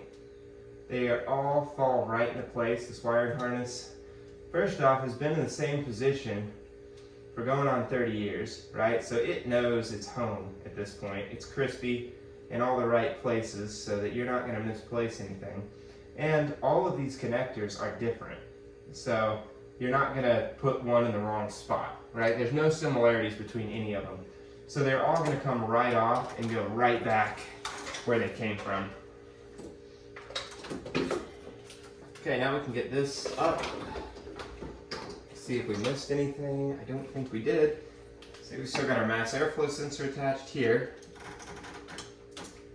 This is attached. Oh yes, there's one more attached. I'll show you that. That's going to be important. This wire here comes off here, runs down here. So you can see. So this guy runs down to this connector here, right? And this is your 4-wheel drive indicator guys, so this is important not to break. I broke this one on the first one I did because those little wires are pretty dinky. But that's what it is. So this goes down to your front transfer, or your front differential there. So make sure you get this connection off and don't lose those wires. And then there's this little guy here, which I assume is oil light. I don't know for a fact on that one, but just be careful because those are some real fragile wires down there. So we will disconnect this shit real quick. I wonder if I can set this.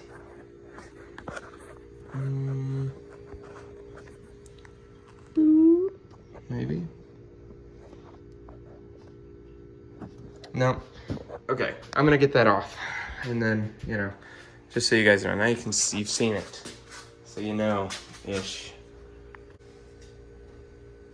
So now I think we're gonna go ahead and go down, and we're gonna pull the crank pulley off. Yeah, you're supposed to have a pulley puller for this, but I don't have one, so I don't care. We are gonna just find some way to jankify this to where I can get tension on that. Believe it's a 19 as well. It sure is. And as you can see, we're spinning that engine over. That's good. Definitely leaking some compression out of the spark plugs. Like I said, guys, this thing was in pretty rough shape with the heads being the way they were. I should have definitely replaced them. Let's see if our timing marks even line up at this point. I don't know. They do. Really doesn't look like they're going to be honest with you.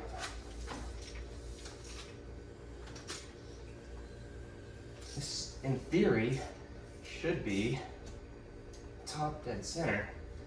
Oh yeah, we're good. We're lined up. For sure.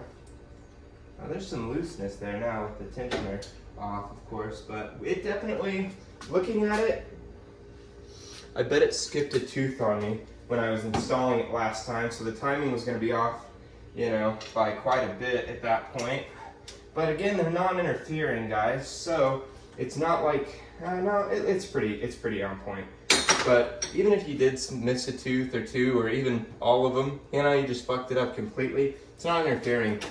So the worst thing you're going to have happen is having to take the front of this apart again and redo your timing belt, but nothing's going to break because it's not interfering. So that's good.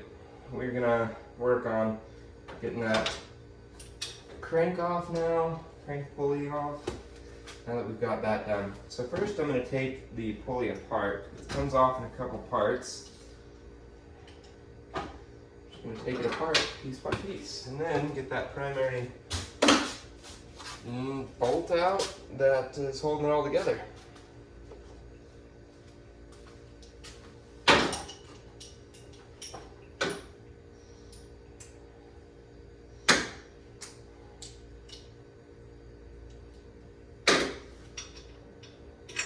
Shouldn't be too tight. It's a 12, by the way. 4 12s. It's at 4 10s, 4 12s. The eyeballs are a little off today.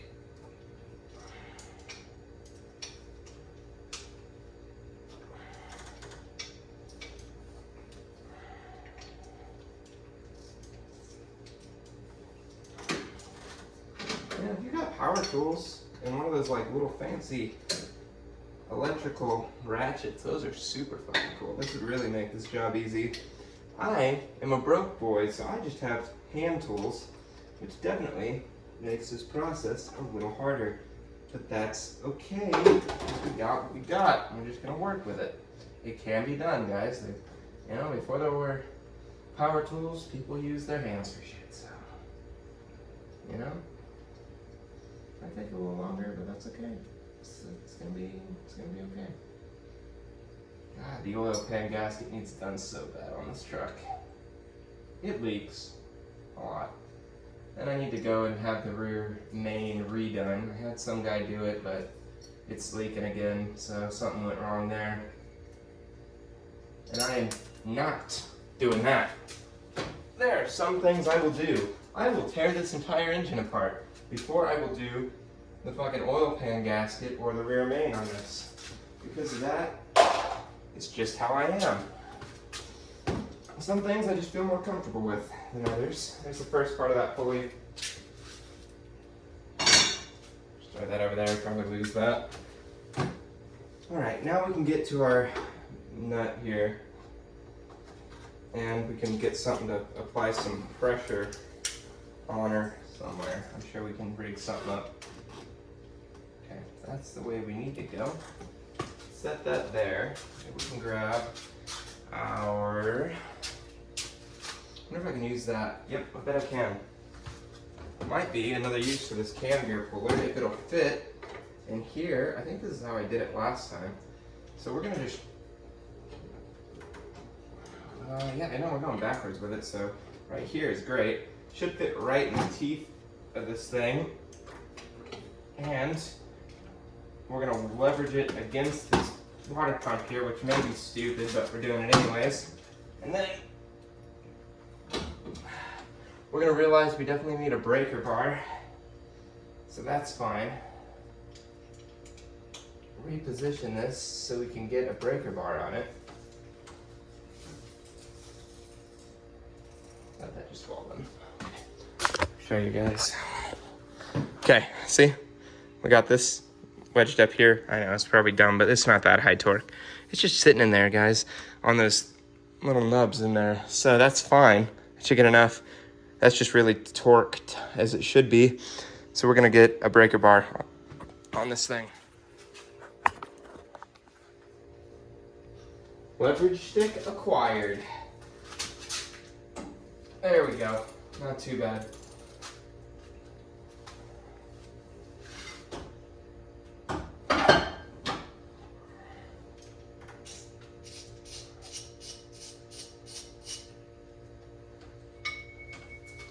Should come right out. There's a little sound for us. Okay. So now what we're gonna do, guys, is we're gonna leave that whole bolt in there, okay? So what we can do now is go in with a crowbar and our dead blow, and we can beat this off this way without having a pulley puller, right? That'll just make this a little easier on us. I mean, it'd be easier to have a pulley puller, but I don't have one, and I just am not gonna get one. So we're gonna use a crowbar and a hammer, and it should work just fine, you know? A little bit of a pain in the ass, but it should do the trick. Just watch out, because there's a plastic cover behind this. So you just want to really make sure that you don't break anything in here, you know.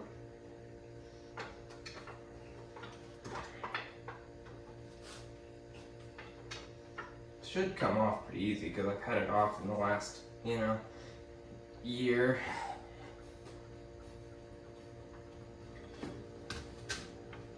I don't want to leverage too much on that. There we go. There we go. Came right off. Easy money. Now I can back this nut off all the way.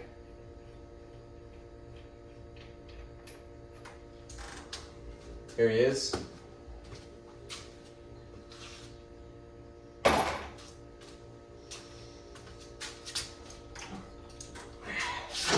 There's a crankshaft pulley.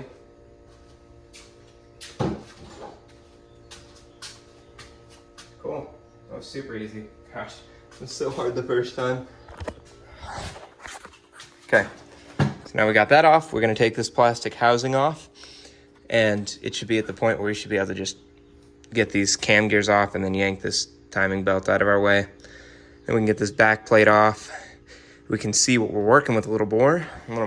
Then we can get this guy off, and we'll be taking the heads off before we know it, for sure. All right, let's get that guy off. There's just a couple bolts. There, that's pretty easy money. And then take these cam gears off. Bring you guys back in when we're taking the cam gears off.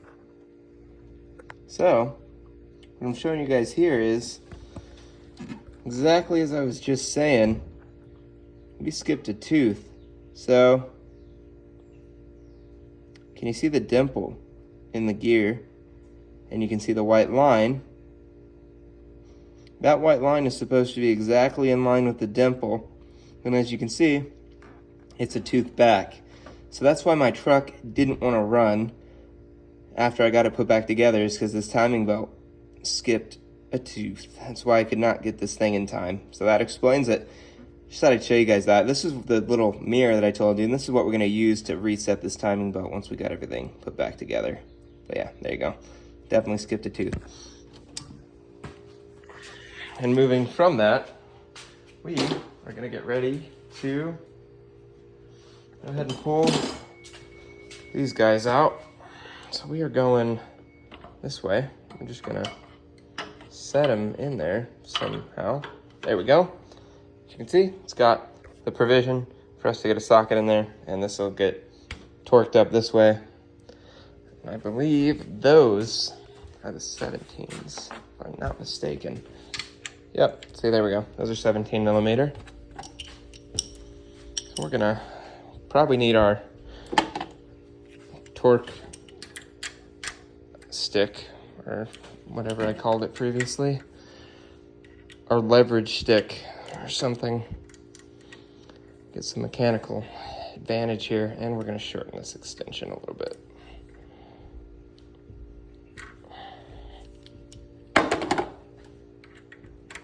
Okay, let's get you guys up in the holder. Leverage stick. And away we go. Oh yeah, that was not remotely tight enough, by the way. Definitely should be tighter than that, guys. Make sure you get those, these things torqued right. If they're not, you could end up, having problems later. It's not the kind of shit you want falling apart on you when you're going down the road. This one's probably going to be a similar story. Oh, this one's tight enough to turn the engine, so I just didn't get enough torque in that one. There we go. That was pretty good. Still not good enough.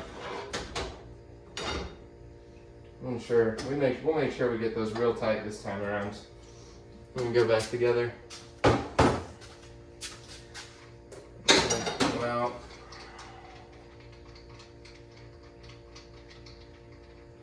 Everything should have pretty good marks on it for timing. If your stuff looks like it's wearing off or you can't really tell, take a paint marker and just reaffirm those lines.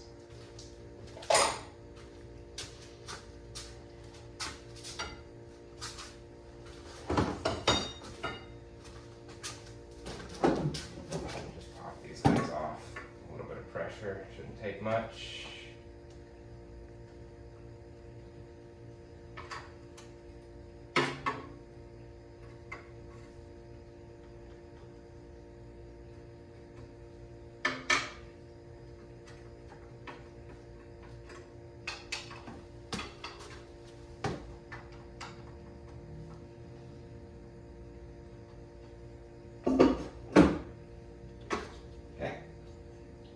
Uno. One's gonna have this ring on the outside, and one's gonna have the ring on the, one's gonna look like this, the other one's gonna look like this.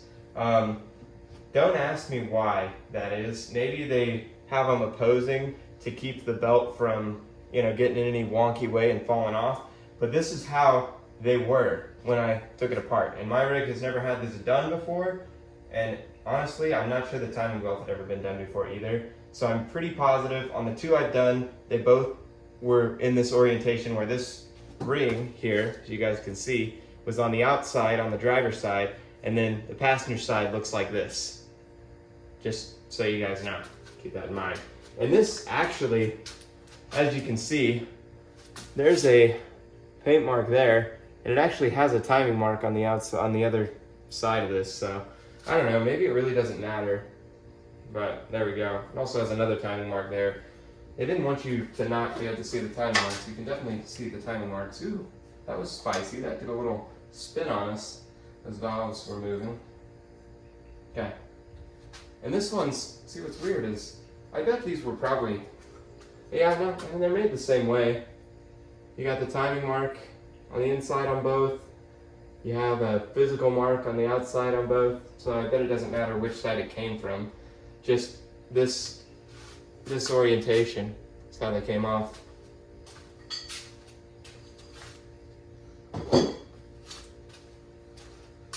All right, now we are looking much better. we are going to take this metal plate off right after we take, I guess it doesn't really matter what we do first, does it? Yeah, we'll take the metal plate off, that's fine. Get some visibility in there. That's what we'll do. A lot of 10mm bolts in there.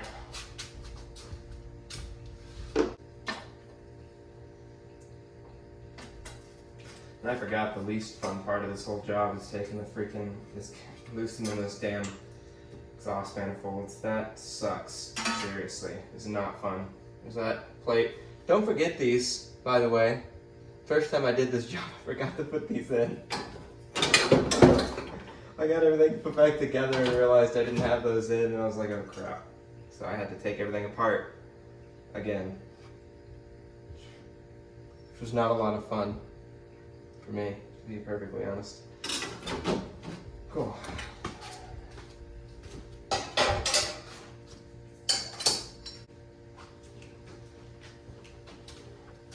Did I mention this is not a clean job? Very dirty. Very dirty, for sure. All right, we're gonna go ahead and take our timing belt out of here. It's brand new, so we're gonna be careful with her, for sure. There we go. Replace this, guys. Replace this. Do not try to not replace this, okay? Just replace it. It's worth it. Just do it. Alrighty. Definitely did that incorrectly. Pretty much a lot of this was done very incorrectly. But that's fine, because we're doing it right this time. For sure. So we're going to get this guy off. Now, this comes off, and then we can get the bolts off for all that junk and get that off. And then we'll be looking pretty good. And we'll have to do the manifold bolts, which is not fun at all. I mean, it is not fun, like, at all. Just so you know.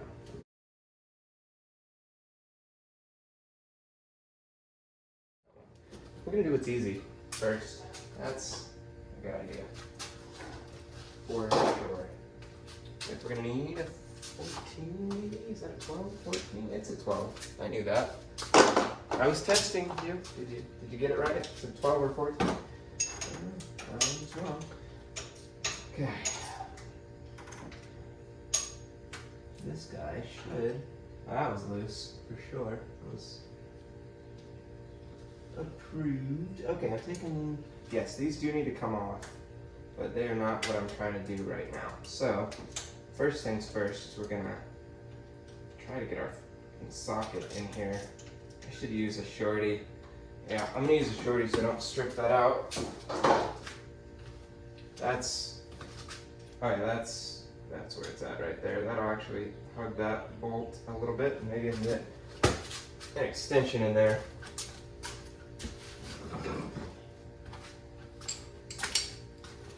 This is kind of one of these things you can use to help you apply some pressure later to your timing belt when you inevitably kind of screw things up a little bit. This I'll show you guys later, when we actually get to setting the timing belt. Now I could leave this attached. Maybe I should just, we're gonna leave it attached, okay? Disregard everything I just said. Or I'll just edit it out. We're gonna leave that detached, or attached, detached, attached, whatever, words, English.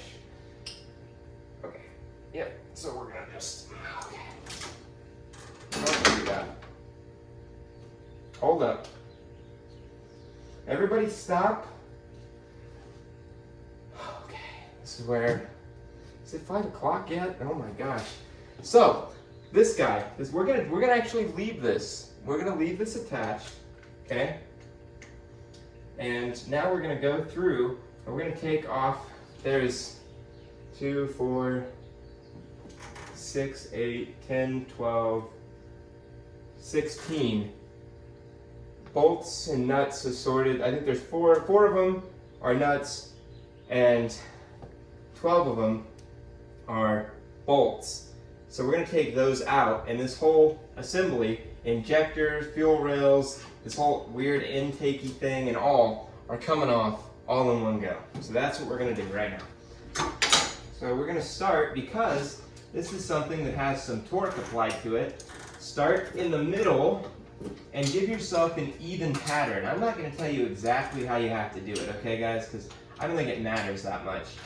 But just make sure you're kind of evenly distributing the, the pressure as you're untorquing, detorquing, I don't know, as you're removing these bolts, okay? And then as you go to put them back in, do the same thing. Just keep it, even, consistent pattern, so you're not bending or breaking or cracking anything.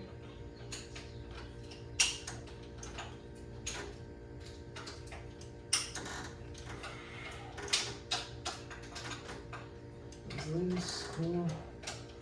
The back. Oh yeah, I forget. Yep, I sure do. It's alright. We'll get these loosened, and then I'll show you guys our next step here, which is honestly not the step that I was going to do next, because I forget these things, which is fine. We forget things sometimes, just how it works. So, I'm going to show you guys here. A little closer. Oh yeah, I mean, they're still cool in there. It was definitely, all that was functioning somewhat properly.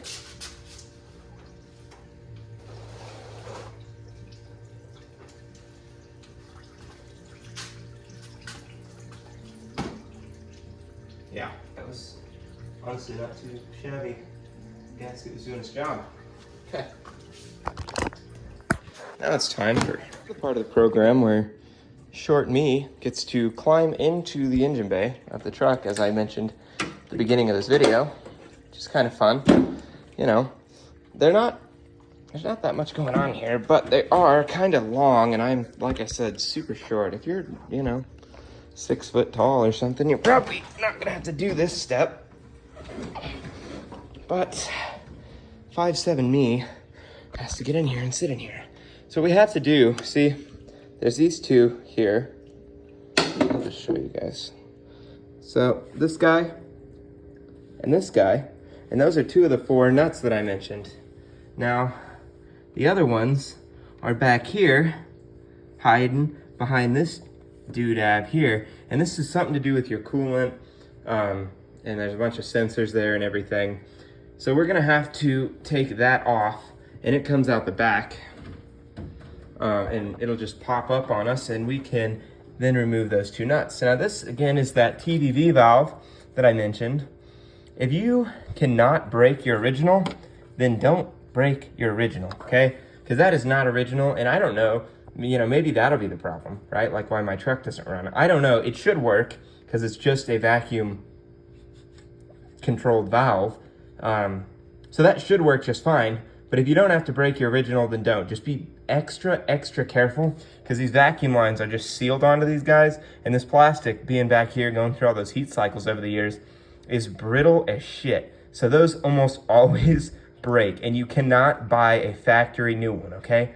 So if you just be extra, super duper careful with that, and don't break it if you don't have to break it, okay? Now to get this guy off, there's a nut there, and then there's one in there. If you can see it back in there in that hole. So we're gonna take those off, and this whole doodad should come up. So we're gonna do that real quick. And I'm not gonna get out to show you guys, so I'm just gonna do it. Okay, so now we got these 2 bolts off. This guy should come right out, minus this hose here, okay? Now this hose flows coolant and is going to break on you, okay? Usually it's much smaller, and it's a pretty sharp U there. So this is one of those where you're just gonna need to play around with a variety of style of hose and size of hose to try to get this bend in it without kinking that hose so that coolant can flow through here, okay? It is slightly pressurized, not super pressurized, because it doesn't have any fancy fittings or anything. But this is gonna break, okay? The factory one is going to break on you, so just know you're gonna have to replace that. It'll be a sad day, but you will have to replace it. That's fine, we'll do that. Don't try to cobble it together or anything, because it will break and it will spray coolant everywhere. Ask me how I know. And again, I just want to reiterate with this TVV valve here, if you do not have to break the factory one, don't break the factory one. Be as careful as you can. It is going to be super brittle. And if you do break one, if you break it, it's not a big deal. You can find vacuum controlled valves on like Amazon and shit, which is where I think I found this one. But it's not right per se. And I don't even know if it's actually going to function as it should here. But you can't buy a factory replacement. I looked everywhere. So don't break the factory one if you don't have to. Now we're going to remove this hose, get to that guy and that guy, and get this whole assembly off. So now all these bolts are off. This thing is loose, as you can see. We're going to need to take this guy off because this hard line runs to it from over there. So we're going to take this guy off the back. Gonna need a good sized wrench. Take that off. There's a couple washers in here, don't lose them. And we'll take that guy out, take that line off out of our way, and put this back on with the washers in there so we don't lose it. But to get to that, we're gonna need to take this top line off, which as you can see is what I did here. And this is not, again, don't do this. I was in such a rush. And once again, this is not doing anything, okay? The guys, there's no actual sealer in here at all. This is just residual crap that I didn't clean up, okay? Because I lost the little washer that went to it, but I ended up going to the hardware store, finding this one that worked well enough to get it not to leak. So again, there's washers in each of these fittings, here, over here too, and in here. Don't lose them, because you'll be in a world of hurt for sure. So we'll get those two lines off, and then pull this up and out. Actually, what we should be able to do anyways, while we're in here, so we'll just set our foot up somewhere, break things. Oh yeah, there we go. That's, oh shit, well, you know, that's fine. Huh, there's that little washer I lost the first time, putting that fuel rod back on. Some goop in here for sure. It's fine though. Got this guy out. Oh yeah, there's definitely some crap hanging out in there. We drop one more bolt down in there. Oh yeah, that's delicious. There's a lot of crap in here. Holy crap. Valleys are way deeper than I thought. It's okay. Maybe we try to dry that out. Get all that crap out of there. I think we will. Yeah, okay. That's fine though. Oh gosh. Okay. I'm gonna put this guy right back where he came from.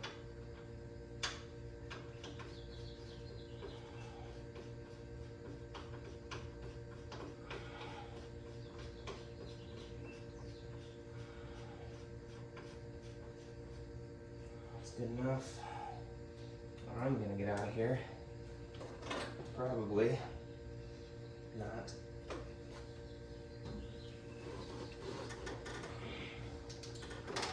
There we go. So it's like gas. Okay.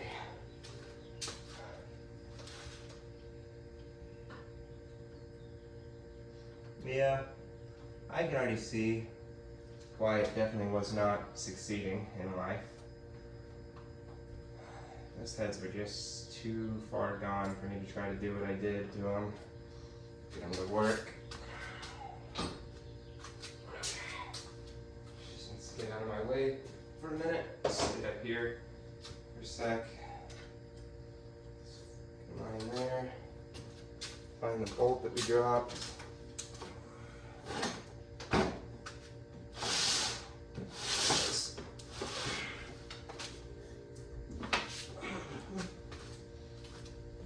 Back where it came from.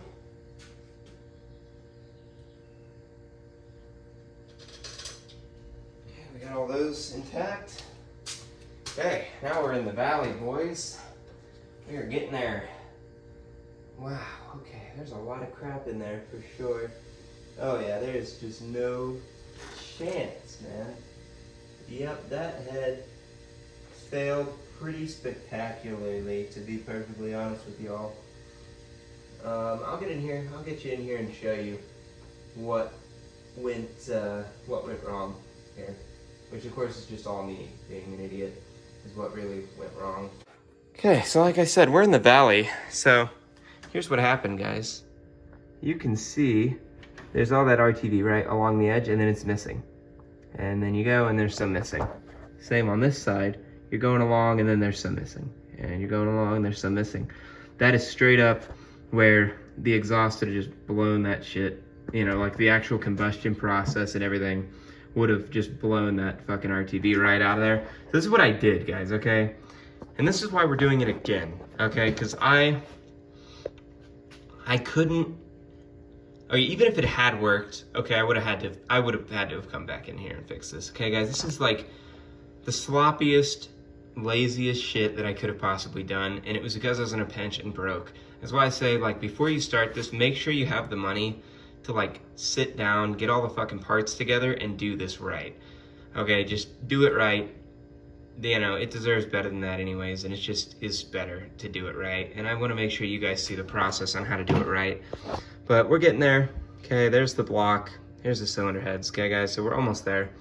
We're gonna take the valve covers off, get the cams out, and disconnect a few things from the sides and start working on doing the manifold bolts, which sucks. And there's nothing I can really tell you guys to help you with that process, except for you might find it easy to get a swivel socket, you know, and get in there, maybe. It really doesn't help a whole lot. It's not super easy. But I probably won't, I'll probably end up doing a little bit of time lapse maybe here if I'm showing anything, just because it's pretty simple stuff, right? When it comes to what we're doing now is just disconnecting a few things from the sides, the manifold bolts, and we'll take the valve covers off. And I'll probably show you guys the valve covers, like, without rushing that. But when it comes to actually doing, like, the manifolds and stuff, I mean, there's no reason to bore you guys with that. So with that being said, we're gonna just get right into it here. I'm gonna put you guys back up in a little spot. Oh gosh, definitely lightheaded. Oh boy. We're gonna, whoop. There we go. Watch this slow, tedious process. Valve covers are all 10s, by the way.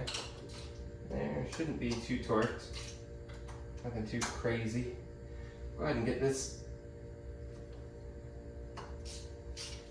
off. This is just a housing here. There's one on the front on this side comes off, and the back on that side comes off. On the passenger side. Definitely torque those, you know, way too much, but that's okay.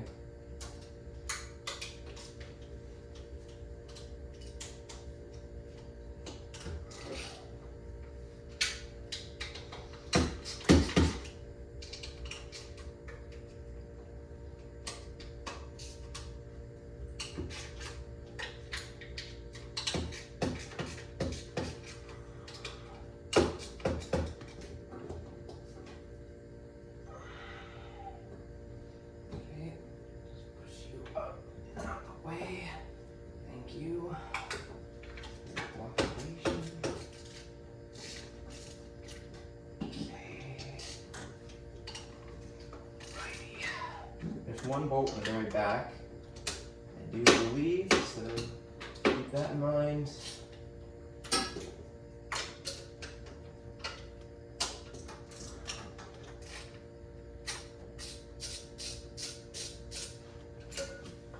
Let's see if we can see it. I lied, there's not one in the very back. That's good.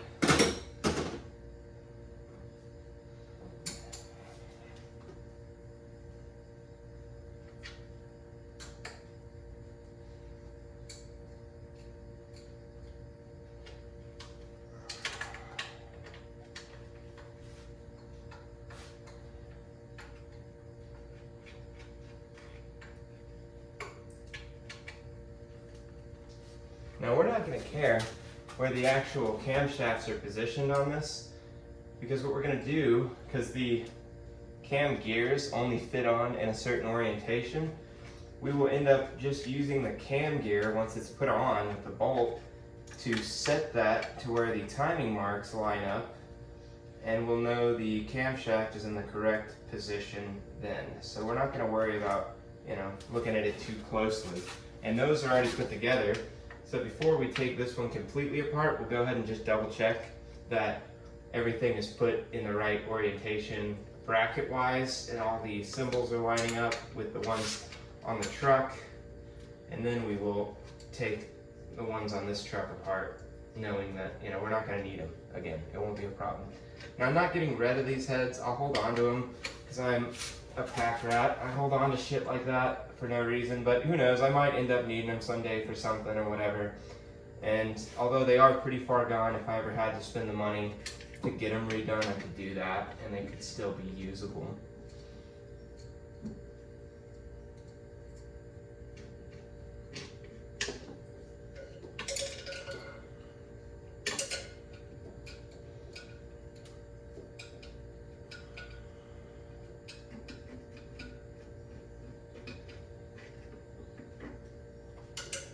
Oh shit, you know what I didn't do?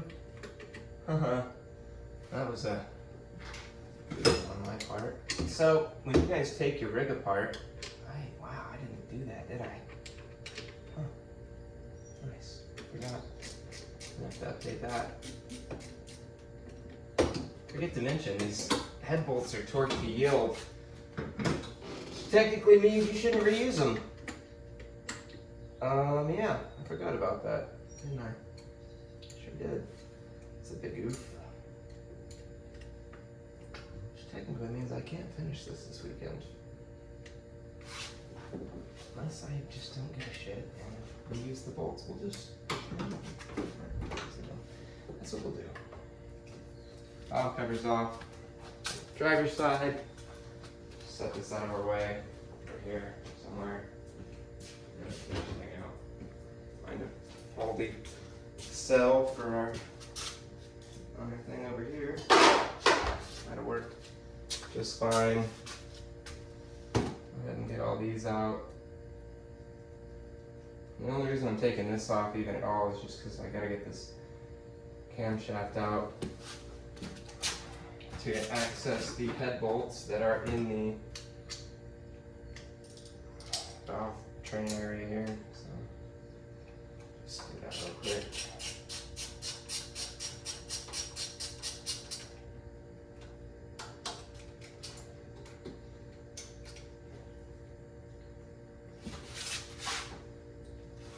Unfortunately, we're going to have to take the other ones apart too, which I don't really want to do, but we're going to have to access the head bolts again. So there we go. That's fun. Unfortunate. That is what it is.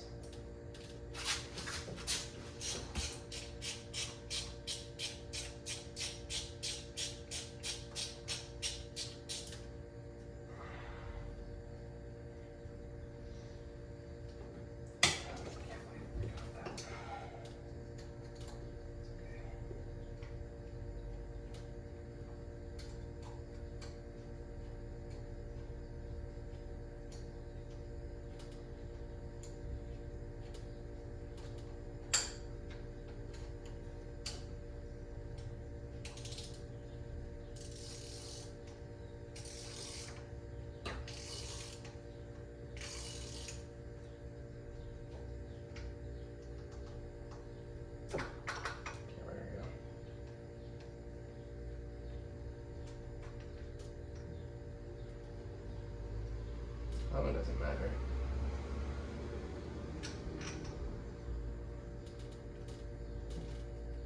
It's the last one that's actually in anything.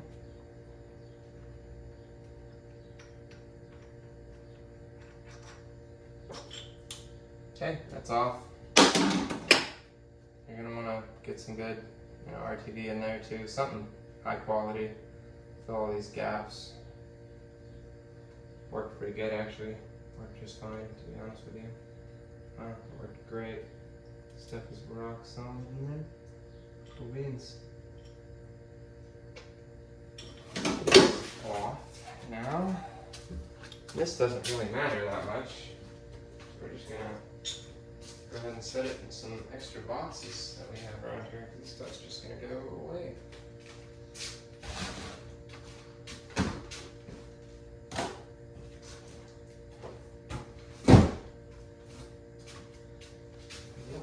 This is all in here. Set that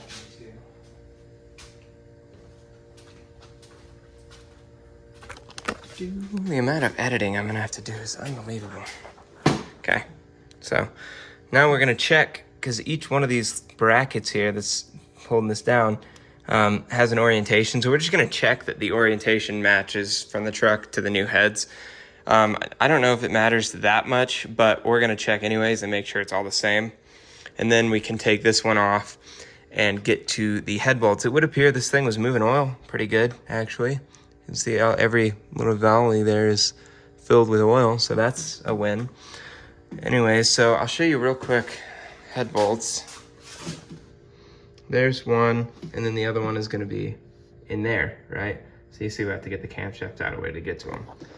But we're not doing that yet anyways, because we still gotta get the manifolds taken apart. I just thought I'd show you, because now we're getting our first really good look at those head bolts. So we're gonna take this camshaft out, and then we'll do the other side.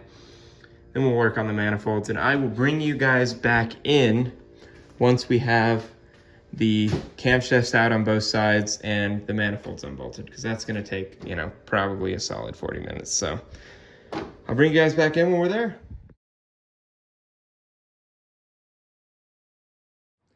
Alrighty, so we have the exhaust manifold bolts, or nuts, forgive me, off, top, bottom. I'm missing one in the back corner on the bottom, which is fine. I'm not gonna worry about it.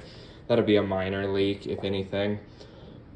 So, the driver's side cylinder head is just about ready to come off. What we're gonna do, though, is take this guy off first. So this is just this pipe just runs up here, and it's for coolant and stuff. There's these two bolts and that little guy there, and then there's one in here. So you gotta get those 4 off. And the thing is, so if you're leaving the studs in the head, like I am, right? The studs that go to the manifold, you're gonna have to pull your cylinder head off that way, right? You're gonna have to pick her up and angle her that way. So this is in the way. This back piece especially is in the way. So what I did on the last two is, just because this is just a supporting bracket, I just bent this corner in with a crowbar, not to where I'm bending any of these pipes, just that supporting bracket there. And now I can take this piece out without needing to have the heads off. Therefore, I can leave the studs in and pick it up and pull it out this way. So that's what we're gonna do there. We're gonna take this guy off, okay? And this is just the way I did it. If you opt to take the studs out first, it's gonna be a hell of a lot easier, maybe, you know, to get the head off. But it may not be easier in general to get those studs out, right? Those have been in there a long time, gone through a lot of heat cycles and stuff. And the bolts alone the nuts alone are a pain in the ass to get to, let alone trying to take all the studs off when it's right in its current position. You got your hands up in here, you know, half broken in one direction, and then the top ones are easy, but the bottom ones aren't. So I recommend just giving this guy a little bit of a bend, not too much, again, just a little bit of a bend, and then unbolting it and going up and out with it. That's what we'll do there. And then I'll show you guys, when I get it hooked up, how we're going to get this head off with the studs in as well. We have to do a couple of things.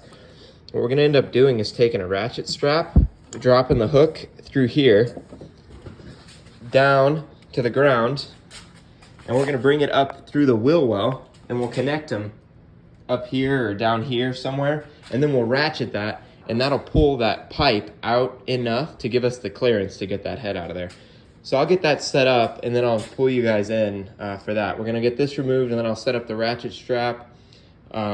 We will loosen the head bolts, which you're gonna start, because this is one of these that you really have to be careful how you do it. So what we're gonna do is start from the inside and work our way out, right? So we're gonna go here, there, there, there, there, over there, from there over to here, from here over to there, right? So we're just gonna do that kind of crisscross pattern and ensure that we are relieving the tension on this piece as much as possible, as not to hurt it any more than it is. Let me do all that, and I will bring you guys back in when I've got that all set up and these head bolts loosened.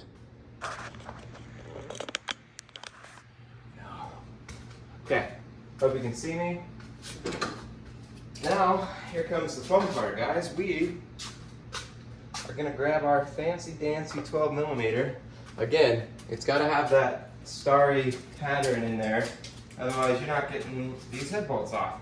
So we're gonna start, like I said, from the inside and work our way out. Now these should be tight enough. I'm probably gonna need a breaker bar. You're probably gonna need a breaker bar, so make sure you have one. Something, anything that can give you some, mechanical advantage here is gonna be very useful. Now the first time I did this job, right, the other rig that I already got rid of, these guys were over torqued, which is likely why the head gasket blew on that other rig. Again, because it had been done, but they over torqued the head bolts. So you want to make sure we don't do that.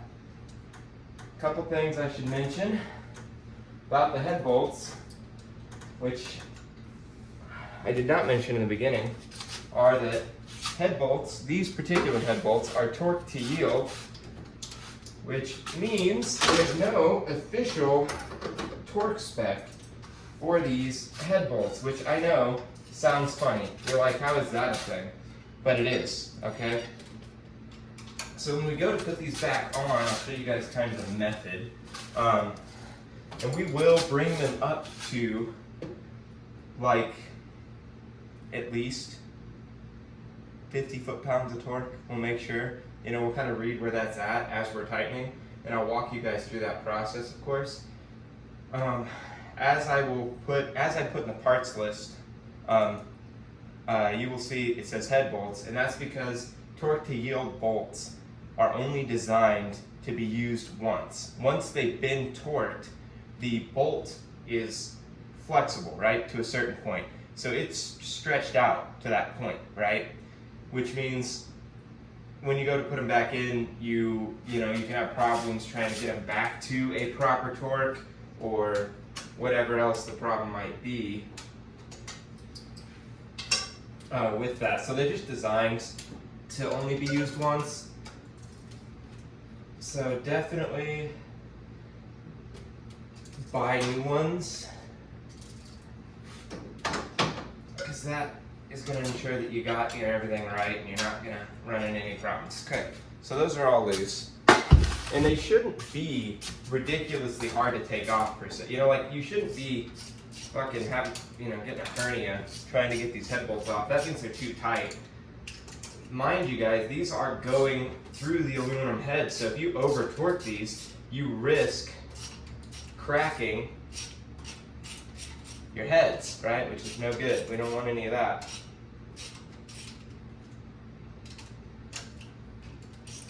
This is where a drill comes in handy. These guys are long. There's quite a bit of thread on the ends, so it can take a minute to get them all out. There is 8 head bolts, and then there is one, I'll show you guys here in a second. There is one bolt that's not technically like a head bolt, but it is important, and you can crack your heads and break a piece off if you don't take it out. So I will show you guys exactly what that is when I get these primary head bolts out. And there's one on each side. They're in opposite locations, as an exact, this one's in the front and the other one's in the back. And I forgot one of the back ones and just got lucky that I didn't put too much pressure and crack them, because these heads are, again, aluminum, guys, which means they're pretty fragile. So you gotta just be extra careful when you are removing this stuff. Gosh, this is annoying. There's so many threads on these. Mind you as well that there is a washer on each head bolt, so make sure you get that out because you're gonna need that. When you buy new head bolts, it doesn't come with new washers. So keep your old washers and just ensure you get them out. It's pretty easy to drop them in there in the head, in the internals of that, so make sure you just really watch it. If you've got one that's really loose on you, get your magnet on a stick and, you know, grab those before they fall into a place that they're never coming back from. So far these are all coming out. The only one that's giving me trouble is this center one over here, and I don't know what's going on, but it's being weird. So we'll have to inspect that head bolt and see what might have went wrong.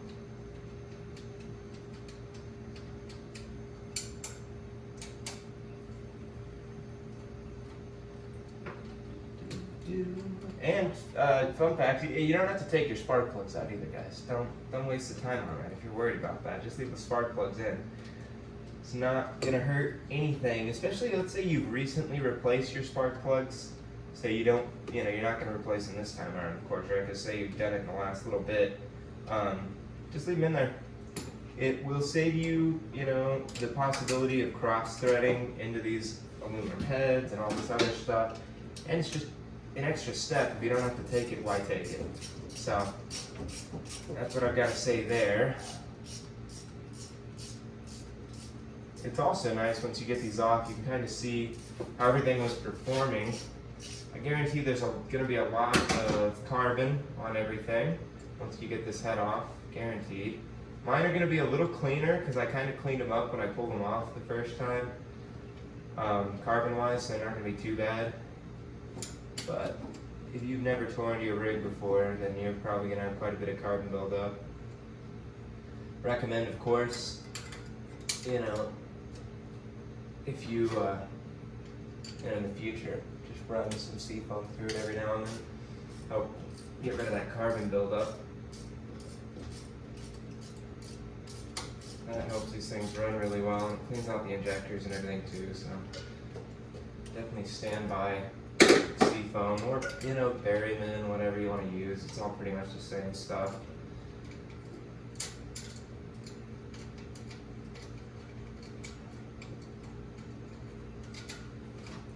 Okay, I think we're out on this one. We sure are. And that one, we still got a few threads. There we go.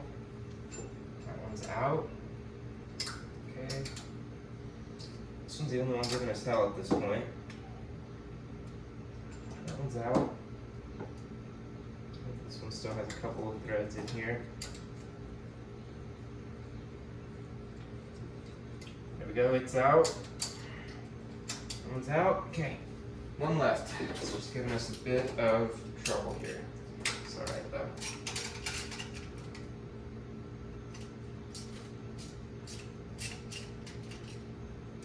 Not really sure what's going on here.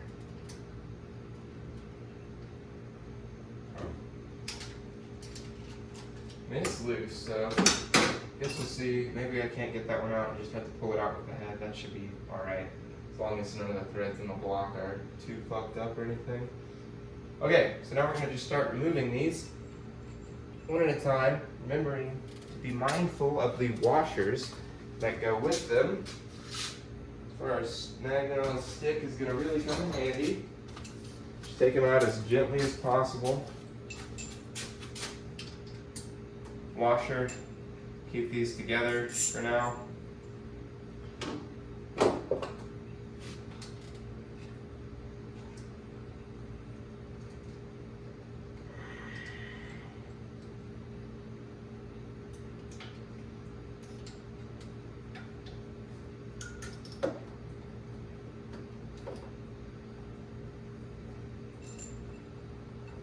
Okay, that one's going to stay in there for us.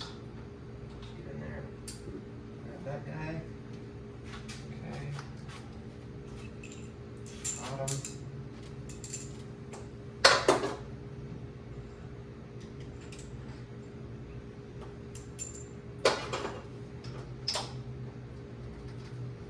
Yeah, this one's giving us out here. I don't know what's going on with it. It's caught up on something in there, so that's not ideal, but that's what it is. We'll just pull it off with the head, I guess, what we're gonna have to do.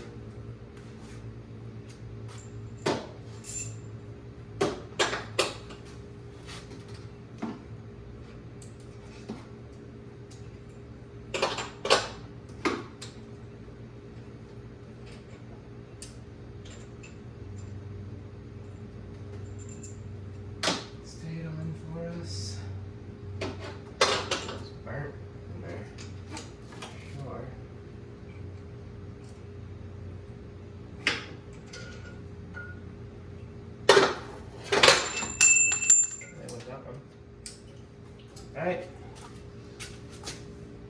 So we got them all out but one. One of them's just being finicky in there, so we're not going to worry about it. I hope he comes out when we hear in a second we pull this head off.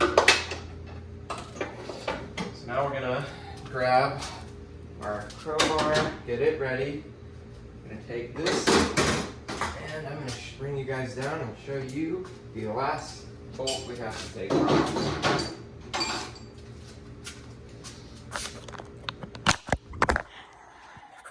Okay, so remember, it's right here, okay guys? You gotta get this off. This goes through your head here. You forget this guy and you try to pop this thing off, you're gonna crack that right off, and that's no good. And then there's another one. I don't know if you guys can see it down there, but there's another one down in this corner, okay?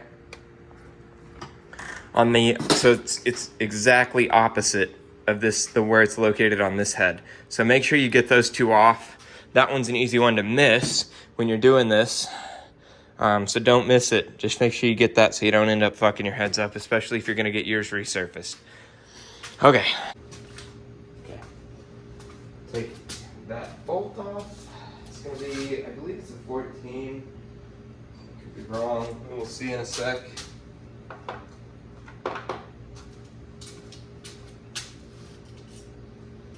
It is a 14.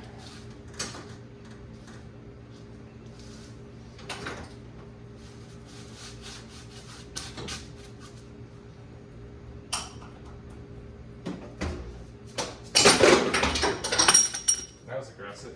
Okay. Calm down now.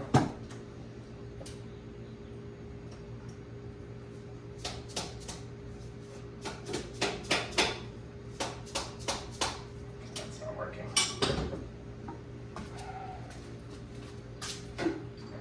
Gonna hurt. Oh my hand. It's okay. It's in kind of an awkward spot, so there we go. It's gonna leak coolant everywhere. Yep, here it goes. What a mess, guys, for sure on this one.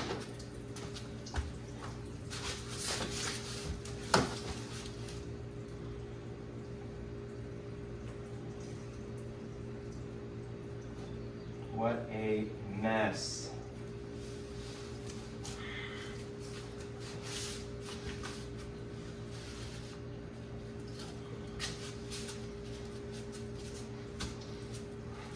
I'm gonna kind of let that do its thing for a little bit, not rush this head off. Let this coolant kind of seep out instead of pour out. That one was full of coolant.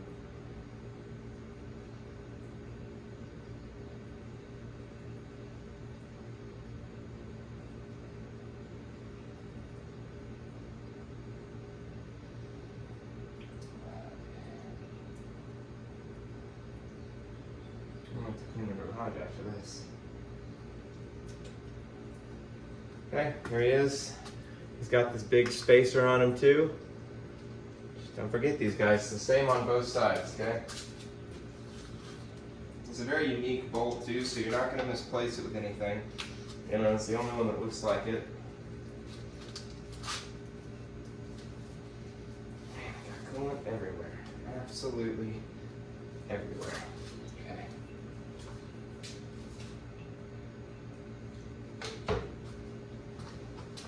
We're going to grab our crowbar.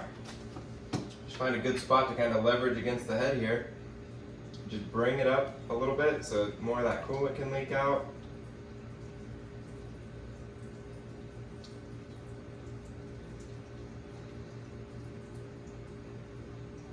You're going to have to do an oil change after this, okay guys?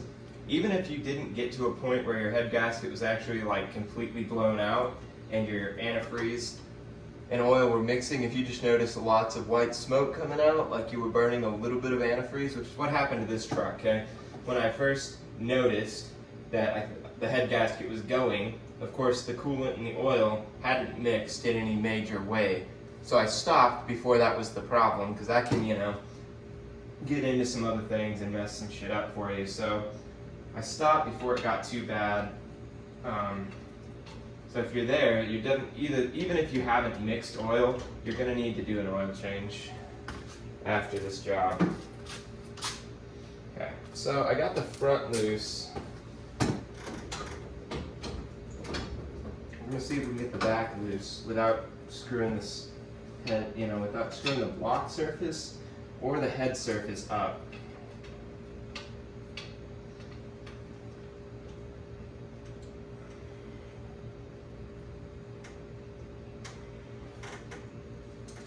Kind of tight. I wonder if I missed something. Before we push our luck on it, we're gonna just make sure that we got everything out of it. Okay. I don't see anything back here. So this is one of these. It's just a little stuck on. We'll use our dead blow. This isn't gonna hurt anything.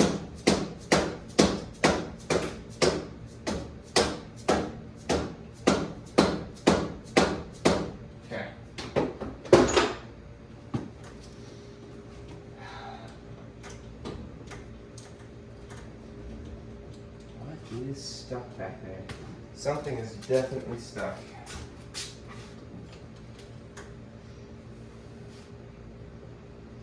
But I don't see what. So, we're gonna have to get a little more aggressive with it than I would like at this point, it would seem. Which is a sad day, for sure. Okay, so let's go. I think we're loose. It just is gonna be.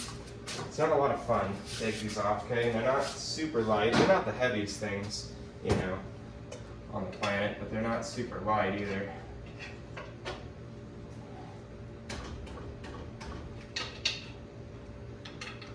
Just try not to hit that gasket surface.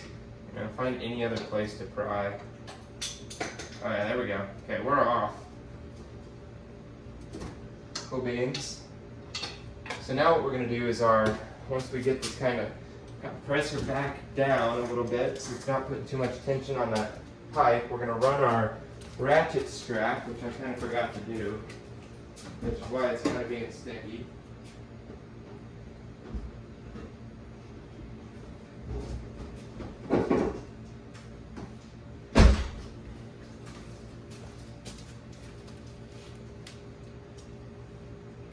Just when you do this, guys, just don't go too heavy on the tension, and you're not going to bend any of your metal, any of your sheet metal here, your fender or any of that stuff. So just drop this guy down through here. Now. Now just drop her down into your wheel well. So you can see it pop through. Okay, we're gonna really extend this quite a bit if we can. Gotta keep the ratcheting mechanism off of our metal if we can. And if we can't, just put a rag behind it so you don't scratch your paint too bad or anything. Which is what we're gonna do. These straps are a little awkward.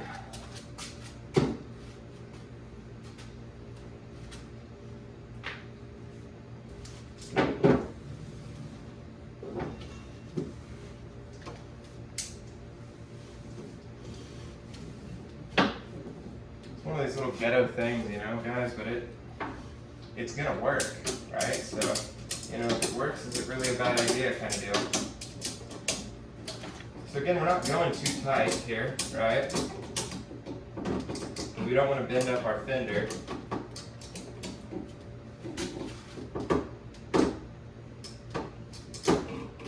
Okay, so we're not bending anything, right? There's no major tension there.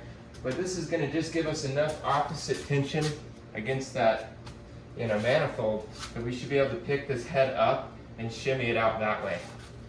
So I'm going to hop in here and we're going to do that. It's still not going to be a lot of fun, for sure.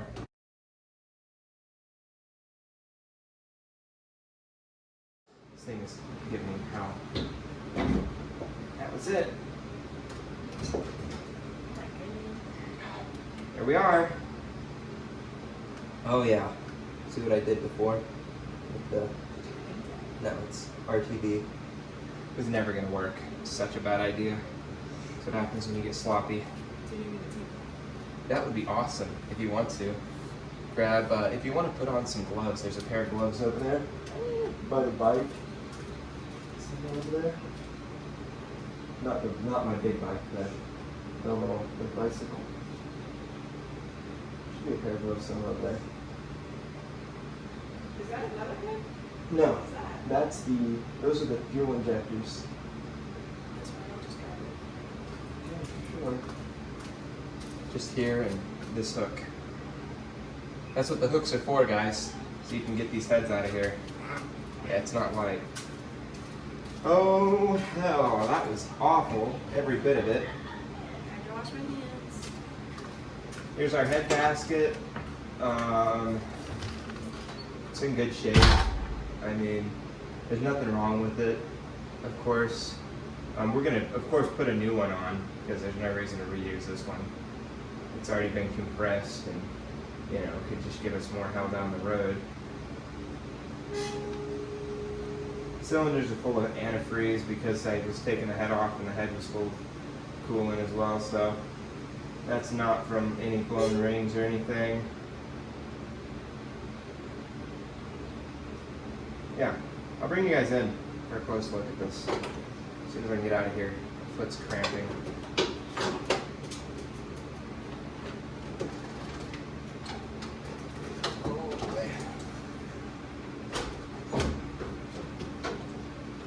Oh, fuck, that's gonna be like a fucking hour-long clip.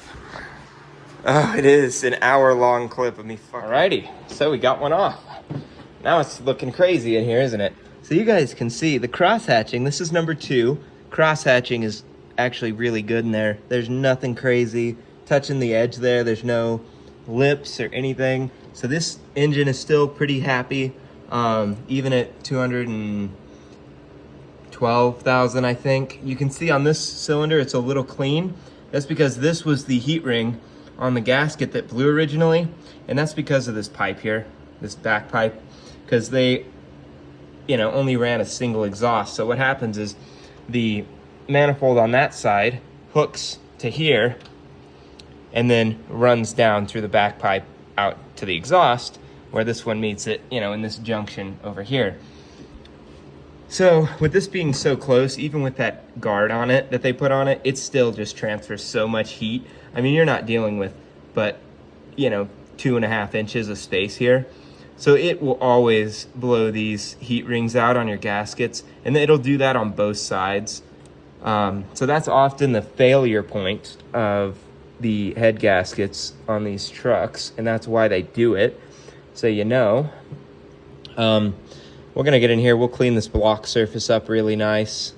It's not in too rough a shape or anything, so we'll just get a razor blade on it, clean it up real nice, make sure we get all the crap off of it. Should be good to go with the new gasket and that new head. I'll show you guys this too. So here's the gasket. We're gonna be putting the new ones on. And again, it's this here. This is the heat ring. And all that heat coming from the back there just blows these out. So oftentimes you're gonna find it's either 6 or 5 that blew a heat ring. So there we go. Luckily we got new ones. That'll be just fine. We are going to be using this copper spray gasket on our new heads, on our new head gaskets, I should say. Now that, when you put that spray gasket, and it's got to be this stuff, okay guys, this copper spray, it's high temp stuff, and it's going to withstand the temperatures that you're throwing at it, being that, you know, that gasket has to deal with a lot, with all the combustion process and pressure happening right there. Not to mention the pressure of the coolant that's flowing, you know, through all these ports.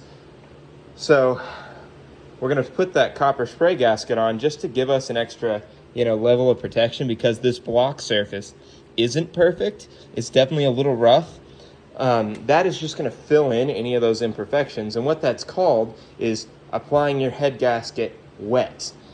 And it's not always recommended per se. And just know, of course, any amount of space you're putting in there is going to change some of your numbers. It won't change it too dramatically.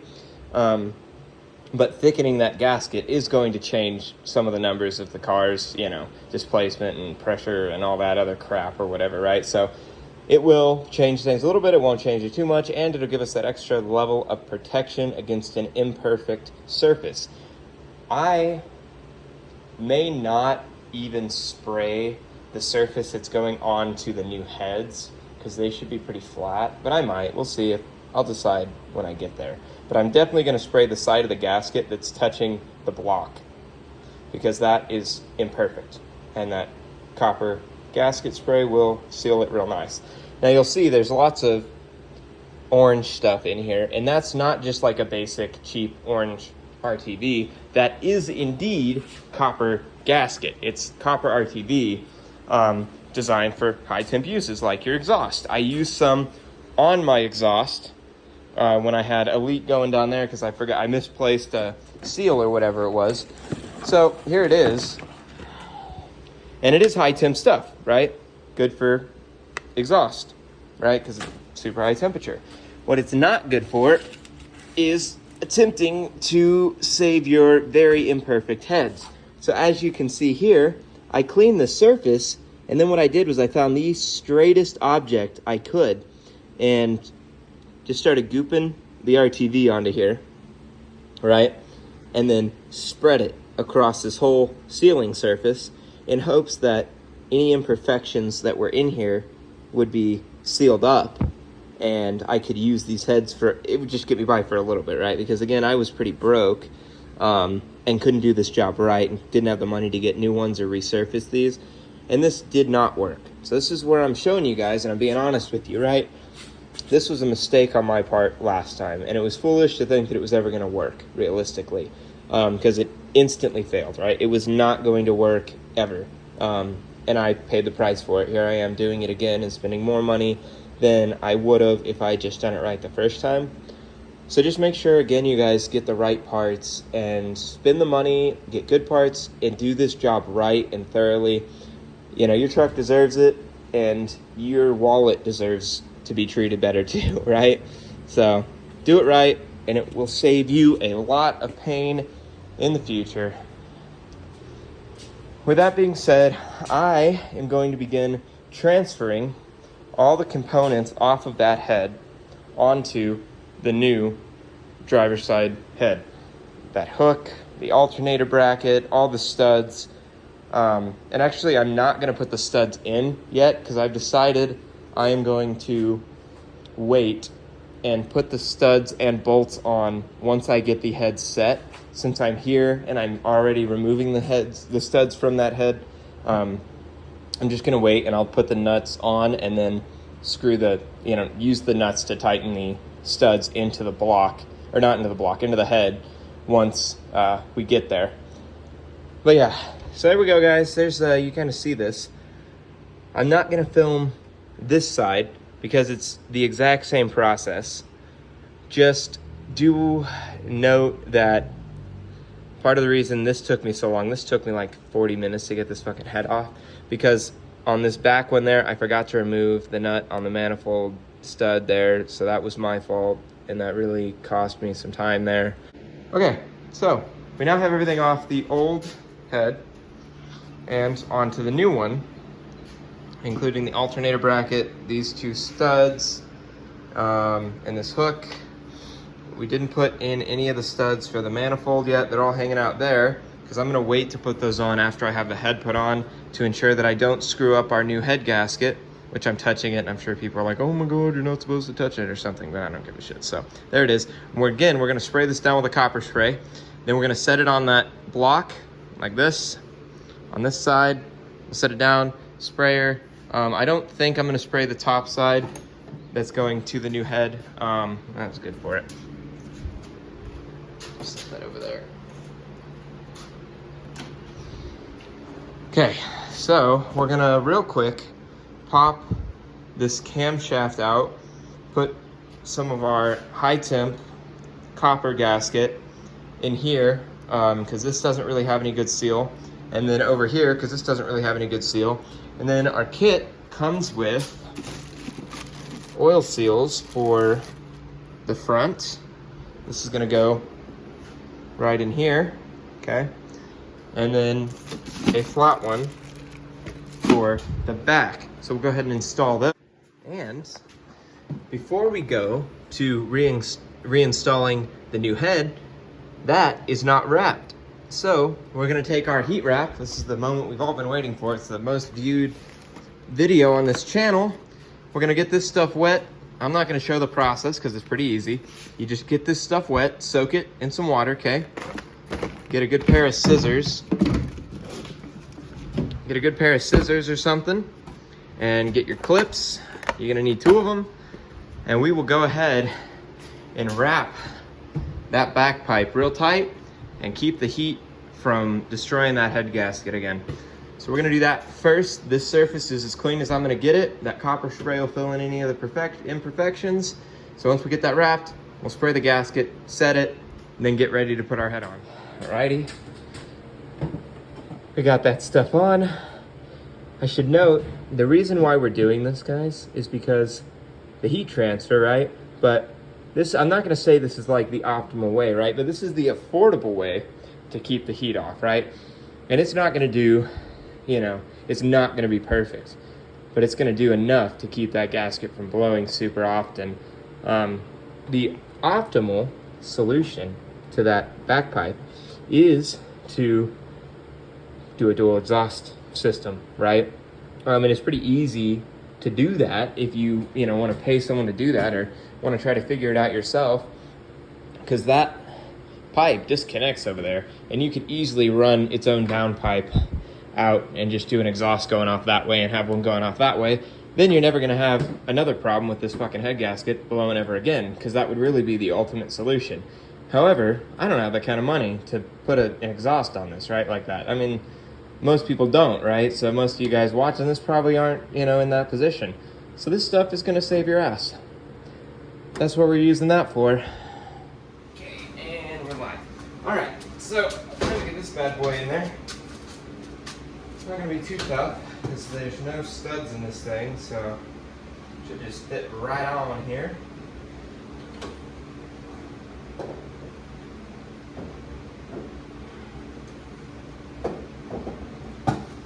Go.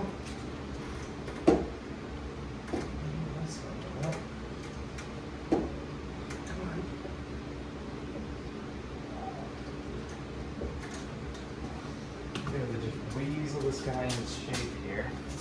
Spots. Take the dead blow back on the end.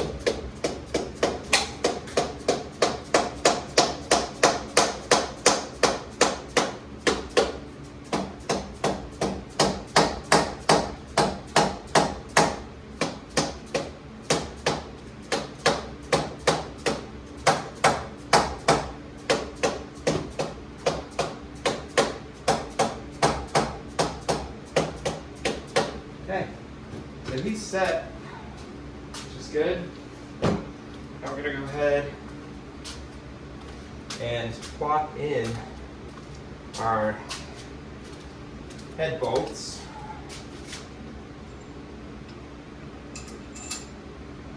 With the washers, remember.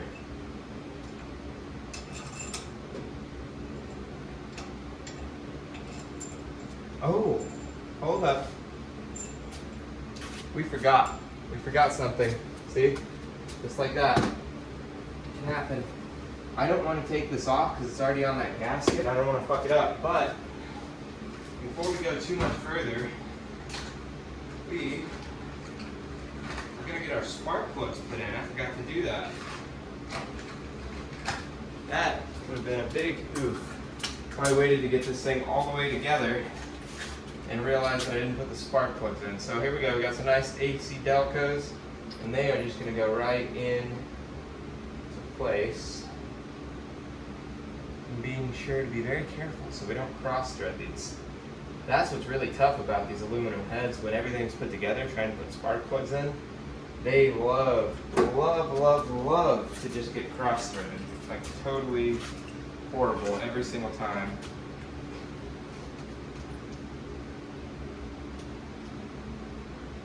I can't believe I almost forgot. That would have been a big oof. That's why it's important just to take your time. Take your time with it, guys. It's not, like it's not a race. You know, I'm acting like it's a race. This is what happens. I get ahead of myself. And oftentimes, put things back together, you make simple mistakes. Really take your time. Can't wait to see how this thing runs with these spark plugs. Super nice. Platinums, just great stuff. I think these are the ones that I want. Let me look and make sure.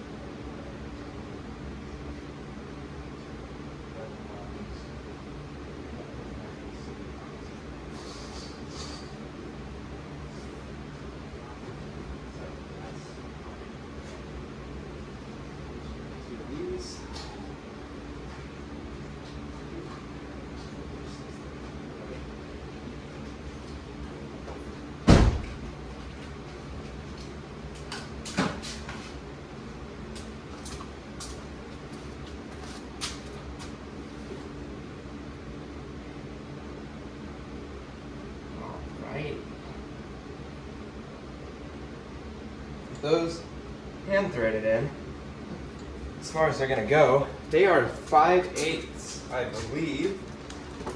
So let me find my long 5/8, boy, and then we'll be all right. These are 5/8. We will check to ensure that that's correct. That is correct. So now with the socket on there, we'll get them all the way tight that we can. So we know these things are in their right threads. We definitely don't want to fuck up our new shiny heads. That's part of the problem with my old heads, is I cross-threaded the shit out of a couple of the spark plugs and they were leaking compression. So that was not helping my case any. It's aluminum, guys. Again, I've said it multiple times, it's super, super fragile. You just have to be extra careful with it. Really take your time. Where is that long ass? There it is. That'll work.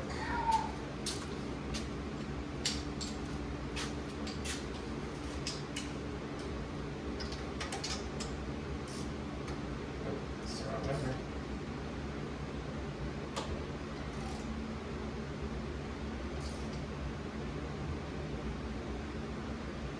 Right. I don't have to crank the shit out of these either, guys. They're just spark plugs. Get them tight.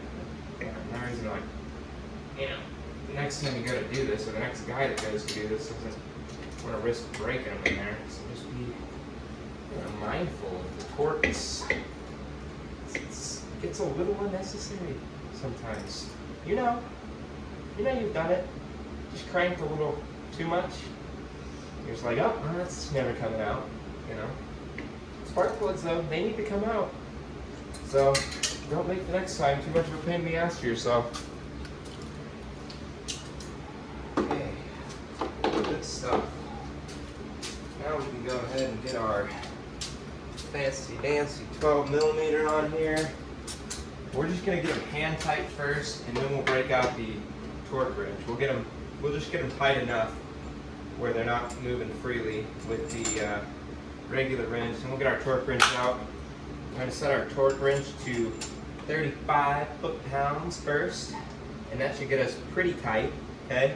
We're going to see where that gets us, and then we will go to 50, see where that gets us, and if we've still got easy movement at that point, then we will do, another little bit.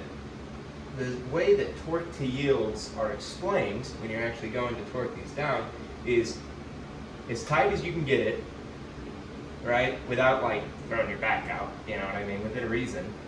Once it's tight and it's not easily moving, going another quarter turn, and that is supposed to be torqued, right? So there is no spec, which I know. Calm down. Save your comments. You're like, no, there's got to be a torque spec for that, or I found one on the internet. They're torque to yield, guys. There's no technical torque spec for these head bolts, okay? It's tight, and then just a little tighter, okay? Like a quarter turn, I believe is how it's described. So, I'm giving you some torques, you know, some foot poundage to consider, which again is 30, then 50, and then seeing how tight you know, seeing where you're at and kind of going from there. I've seen a couple different ways. Someone said go 35, 50, 80. There's another couple people. One was like 30, 50 something, you know, or whatever. Internet's got a lot of suggestions, I'm sure. But we're just gonna get them tight and then just a little tighter, and it should be just fine for us.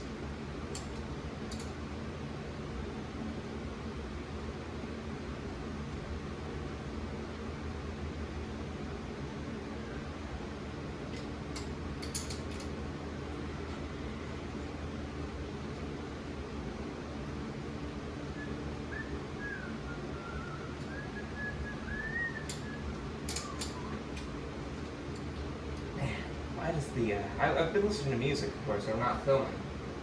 But man, I wish the copyright stuff wasn't so damn intense, you know? I just like to hear some George Strait while I'm doing this for y'all. But, no, don't get to do that. Which is, you know, it's fine, yes. Unfortunate, but fine. I mean, it's understandable to a certain extent.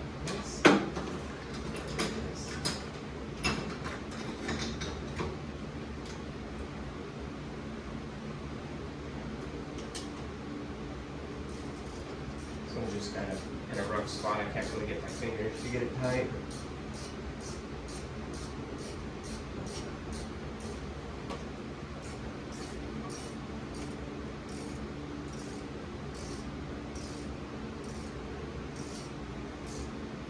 Okay, that's tight-ish. Not too tight. And again, I'm not really applying any torque to these yet, guys, so I'm not going to hurt them at this point.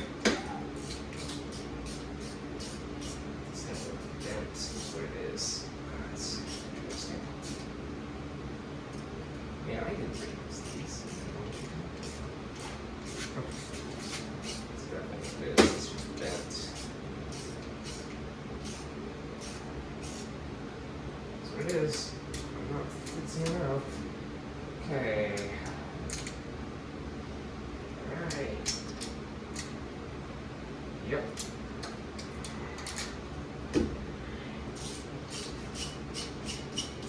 Yep. Yep. Yep, and that one in the corner is good. So now we're going to break out the old torque wrench. Make sure you guys got a good torque wrench. I think I mentioned that. Get a decent torque wrench. It's like so much from the Harbor Freight, but it works. You know what I mean? Oh yes, I need my adapter.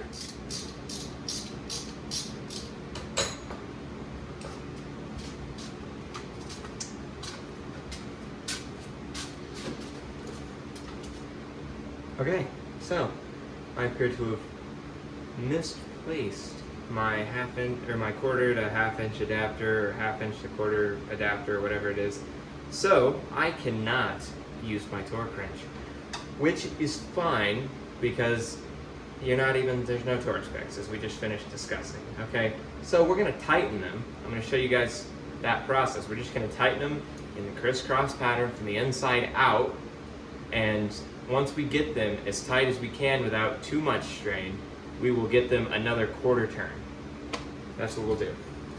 I wish I had that adapter. I would love to get, have some torque specs. It would make me feel a little more comfortable too, just knowing that I got them to a certain torque, but we don't get that luxury today. So, there we go. Now I know you veterans are like, oh my God, I can't believe he's not using a torque wrench right now. Well, sorry. I don't know what to tell y'all. I'm not going to pick up an adapter, so this is what we get to deal with.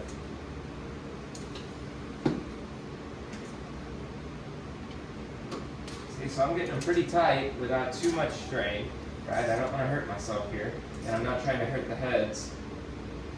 Oh yeah, I just heard some of the copper spray begin to get some compression, which is good.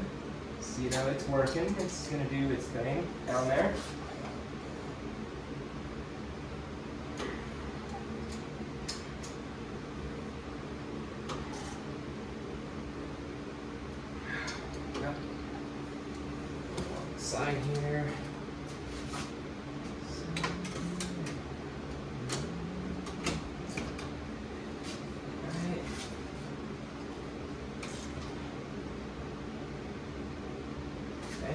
good.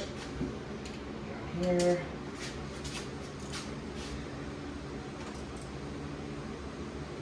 Okay. And up here.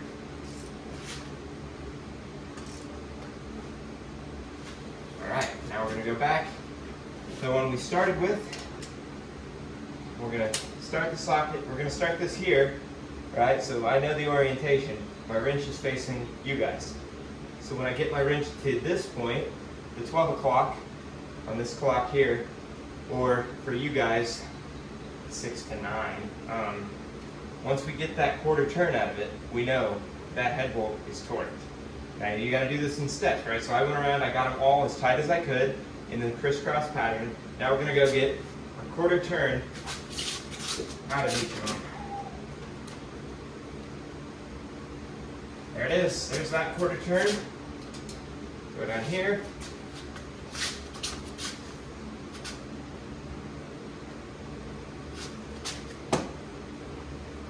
Okay, there's that quarter turn.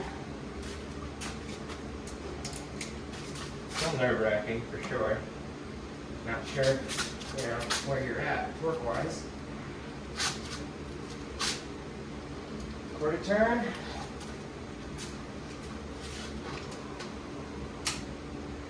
Here we go.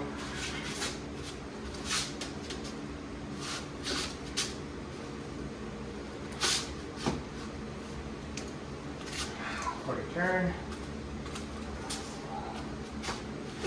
gonna take this extension off. I think that's losing some torquage there. I need it for the back ones, but I need it for the front ones.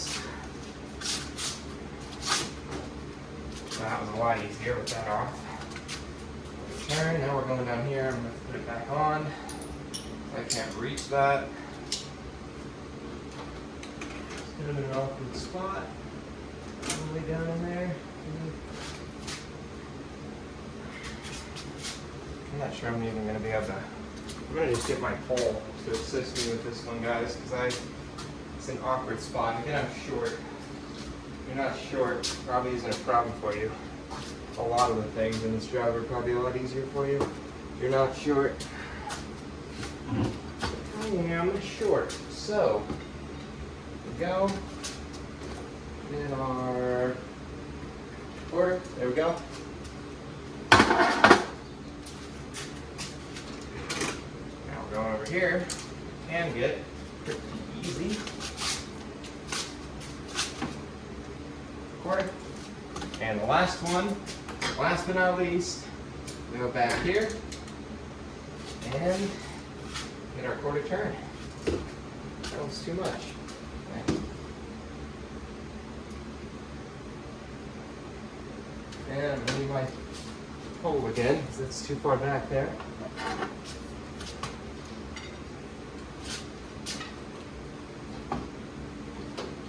Really have that set on there.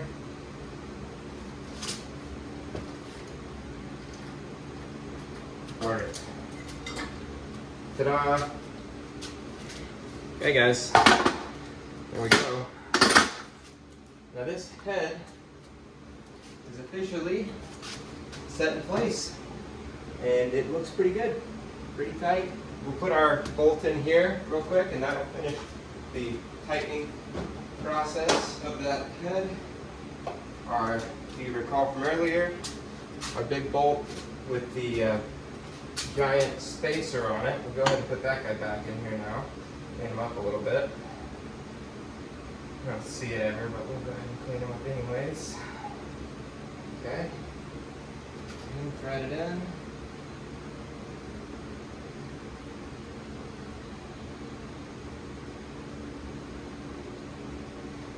Maybe a 14.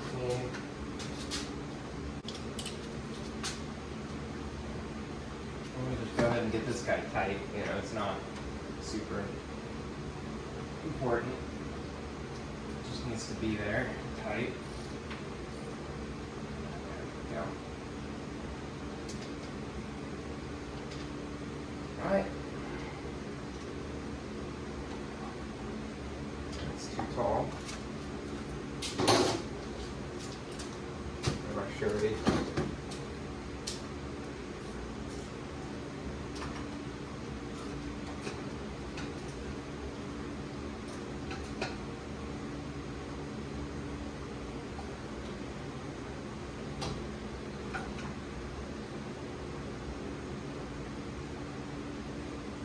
Okay, that one's on there now.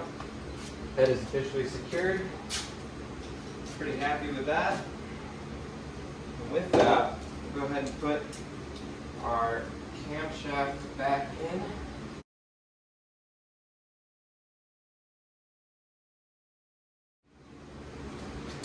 And the orientation of this doesn't matter that much. We will adjust it later when we get to the point where we're putting the cam gears on. Just adjust it then. Not a big deal. If you don't have any sort of lube on these, make sure that there is some, especially on where the brackets go and this cam is going to be rolling. There's already a good amount of lube on this thing from where I got it from. We're not going to worry. But if there's not, and you don't want to start it dry, just put some motor oil on everything. And I will put some motor oil in here for everything to function, the valves and all that to function properly when we're done. Just to keep everything nice and lubed up, prevent any major damage. Okay, we need to get our copper RTV out quick.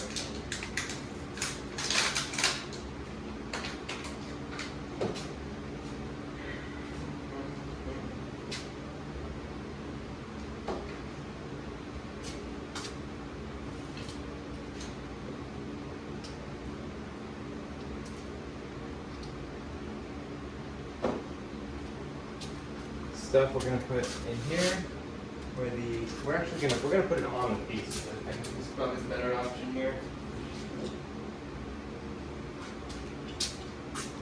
You guys can see in here, there's gaps, right? So we're just gonna put some RTV on this stuff. Oh, seal her up, make sure she's good and sealed.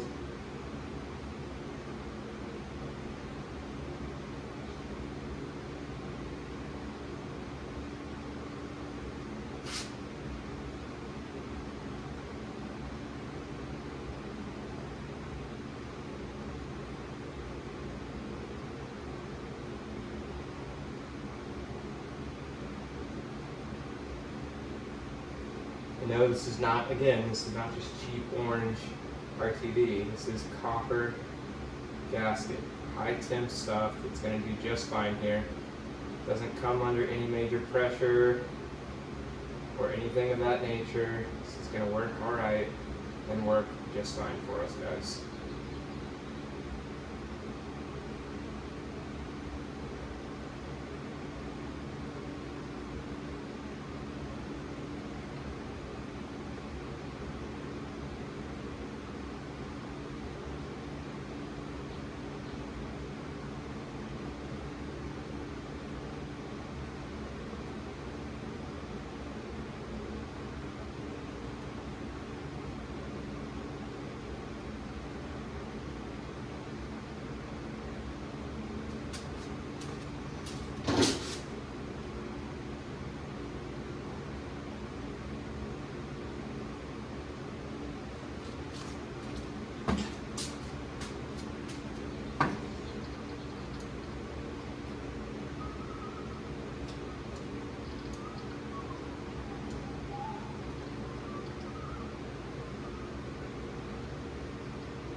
Good. Okay,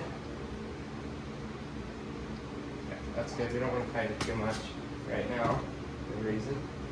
Two. Just wipe that off. It'll get worse, but it's okay.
Be very careful not to strip these out. Get them tight enough, guys. Don't go too crazy. You will indeed strip out the fucking threads on these new heads if you go too tight, so don't. Okay, just take it easy. You know? I think I've said it once or twice. It's aluminum, okay? So it's gonna, if you go too tight, you're gonna know that you went too tight, and it's gonna be a bad day for you. So.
These.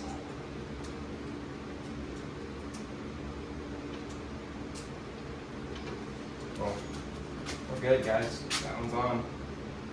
Spark plugs are in. Camshaft's back in. Head bolts are torqued. And we are ready to take the passenger side off. I will, of course, be doing that off camera because there's so much footage I'm already going to have to go through. You guys, don't need to see the same process twice, but it is the same process, right?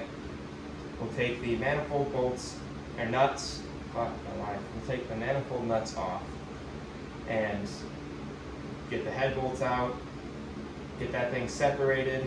We can do our little ratchet strap trick again, and then transfer everything from that head onto our new one. Apply the copper gasket spray to the heads or to the block surface of the head gasket. Torque our head bolts down. Manifold studs and bolt or nuts and everything can go on. We won't forget our spark plugs this time. We'll get our camshaft seals in and everything will be looking pretty good. Did you guys catch my mistake? I almost made the same mistake I did last time. This needs to go on there. It's the exhaust manifold gasket. You don't put this on, you're gonna get some leaks out of every cylinder. Exhaust leaks, that's no fun. So we're gonna put this guy in here. We're gonna fucking shove it in there and hope to hell that we can get it in there. I do believe we can. It's gonna be tight, but we are gonna get it in there. I'm not sure which is which side is which, to be honest with you. Need that hole there, like this. Yes, okay, cool. So we're gonna have to get it in there. Luckily, we're not too far, guys. I didn't put the studs back in. We gotta fit that in there, in between the two, the manifold and the head. So I'm gonna separate that a little bit with a crowbar and get this guy shoved in there. don't forget this. Don't forget this. I'm so glad I'm filming this, okay? Because I look like an idiot, but it's going to keep you guys from looking like an idiot. So, there we go. I'm going to fix that. Alrighty, guys. So, now I'm all dirty. I'm a mess. But that's just because I've been putting her back together.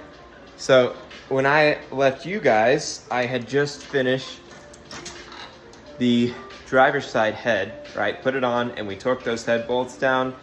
And I said I would bring you guys back in when we were, beginning to do something interesting.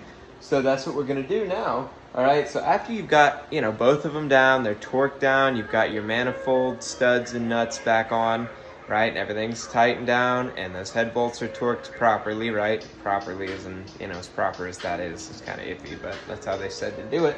So there we go. Now, it's very important to just begin putting things back together in the reverse order of the way you took them off, so you don't miss anything. And if you have to, go back and watch some stuff or look at pictures that you may have taken to remember what you did when, do that. As you can see here, we've got our fuel rail back on. All that stuff in the back, that coolant crap is in the back, it's back on. And I've got this plate loosely put on here, so I don't forget to put it on, because I forgot to do that the last couple times. Yeah, so I'm gonna finish tightening this down, right? Remember to go crisscross with this, right? Because it's a gasketed surface and it needs even torque. So we'll be sure to do that. And then, don't forget little stuff like this plate here, because that is important. Your timing cover won't go on if you don't have that black plate on there, right? So yeah. And the next thing you guys are going to see here in the video is going to be setting the timing chain. Or not the timing chain, the timing belt. God, it's so late. But yeah, that's the next thing you guys will get a detailed little view of is setting the timing belt. Making sure our timing is dead on. Just thought I'd show you guys some of the process, so I didn't get to the timing belt and be like, all right, it's put back together, and you guys would be like, well, what the fuck? This is supposed to be detailed. So that is what we've been doing. I haven't been filming the process because it has been a total pain in the ass, okay, guys? And again, as I mentioned, this is not a quick job, and I'm not going to say it's easy either, right? It takes some patience, and it takes just the willingness to fuck around with it until you get it right. So on stuff like those manifold nuts and studs, guys, just the driver's side alone took me like an hour just to get everything put on and torqued properly. Total pain in the ass. And I don't have like the biggest hands in the world or anything, but it's some tight clearances there, guys, and it's gonna test your patience. I ended up taking a little bit of a break. I didn't really work on anything all day today. Now it's late. Too late. It's really tomorrow. But I came back with a little bit of a level head, cleared my mind a little bit, and was like, all right, let's attack this. Let's get it done right. Got it all buttoned up, got the driver's side out and put the new head in. All the gasket was, the copper gasket was applied to the block surface of the gasket. That's all torqued down, everything's torqued. All the manifold studs and nuts are back in, and I didn't even miss one on this side. The driver's side's missing one, but this is not, so this is gonna be perfect. I even put the little heat shield back on the manifold, so it went a lot smoother. Just have some patience, guys. You got this. We're gonna get through it. And I hope that this video has been, educational so far and helpful if there was something you were curious about. All right, so I'm gonna get to tightening down the rest of this fuel rail and intake assembly, and then get this black plate put on all the way, and get ready to set the timing chain, and I'll bring you guys back. Timing belt.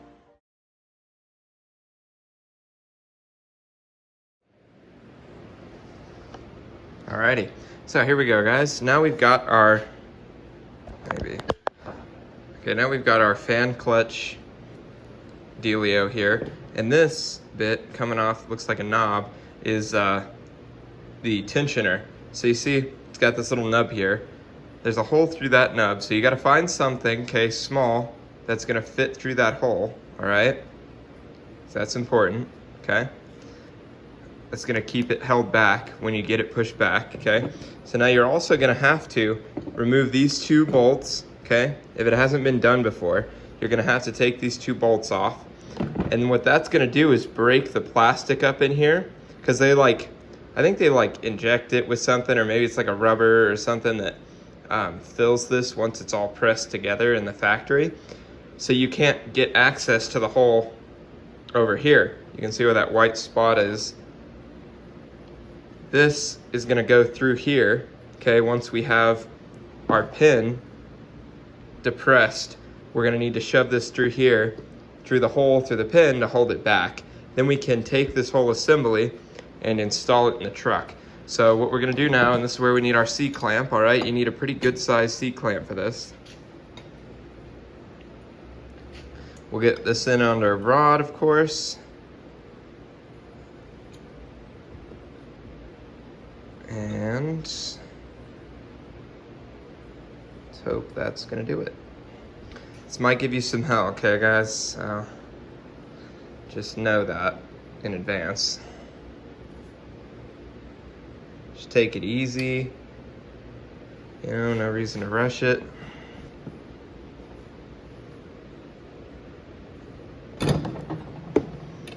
Okay, I think we're already, okay, there we go. We'll get this out of our way. Oh yeah, here we go.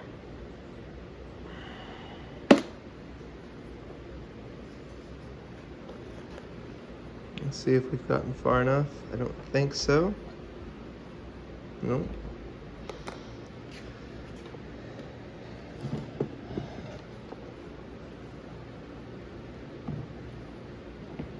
I'm gonna slip off if I'm not careful.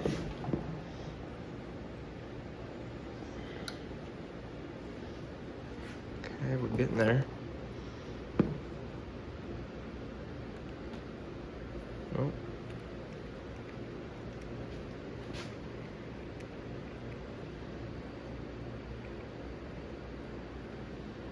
We're almost there, I think. Maybe we can get it before this thing slips off.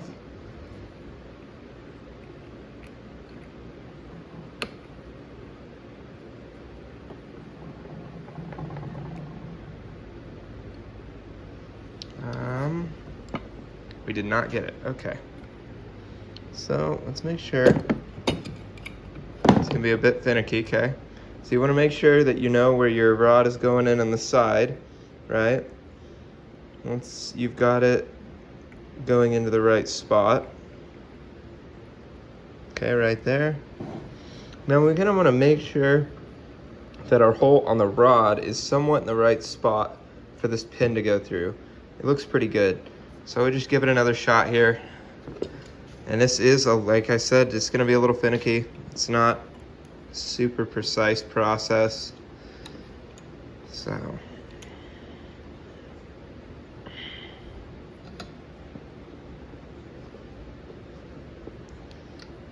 And I wish I had taken the fan clutch off because this thing is moving around a bunch, which does not make my life super easy.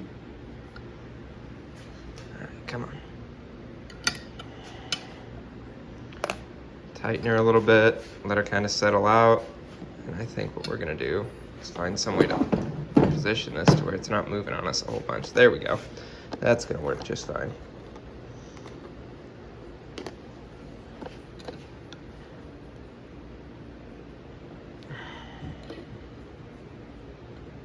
Let it depress. And press all that air out and everything.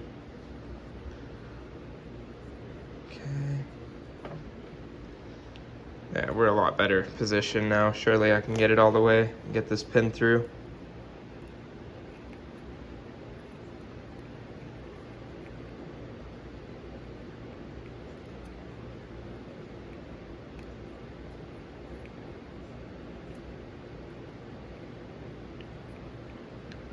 No great way to find this, so you just kind of gotta keep going until it gets there, and you might have to reset a couple of times, so just keep that in mind.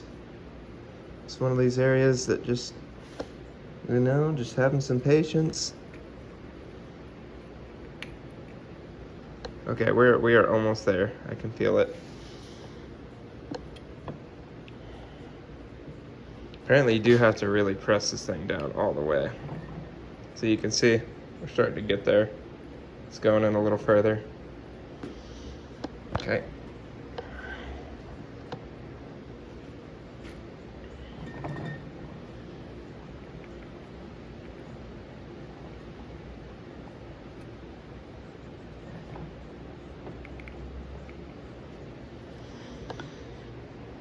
Come on.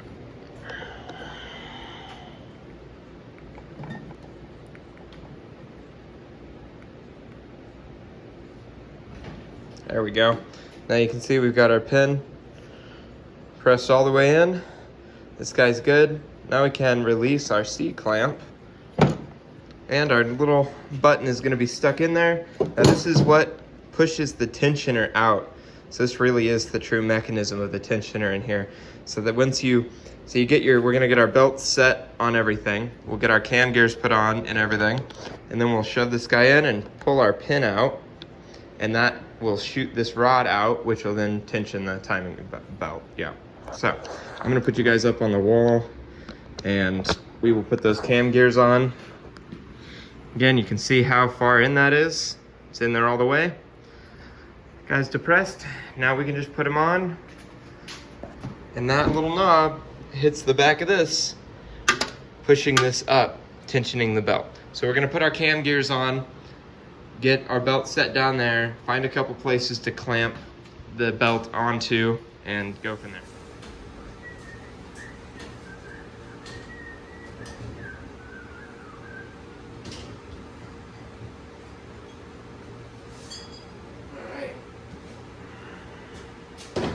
So, we're gonna go ahead and get our timing belt, or timing, what am I even saying right now? We're gonna go ahead and put our cam gears back on, and they only go on one way, guys, so you're not gonna, you're not gonna mess it up. And you don't have to worry about the timing aspect, right? Like marking exactly where they were or anything like that, because they're going exactly back where they were. And we will set the timing properly.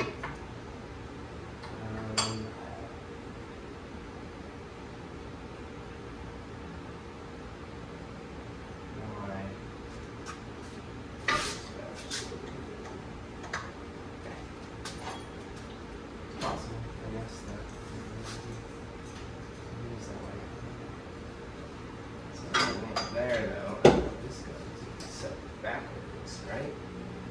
No, there's the big one. So this guy is going over here.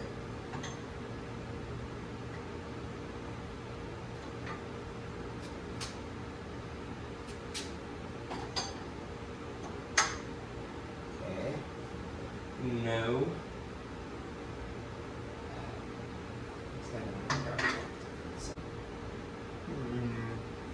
Put it this way.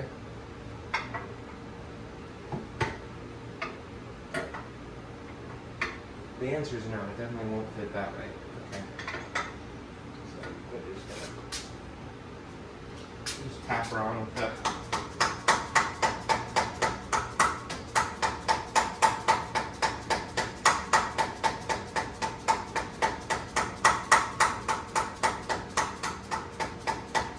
Okay. And this one happens to be perfectly lined up, the marks here. So that saves us a little bit of trouble there, a little bit of headache. We're gonna need our socket for these guys, and get our nuts out, or our bolts out real quick. I can never get those straight, can I? Right, again, your nuts out here.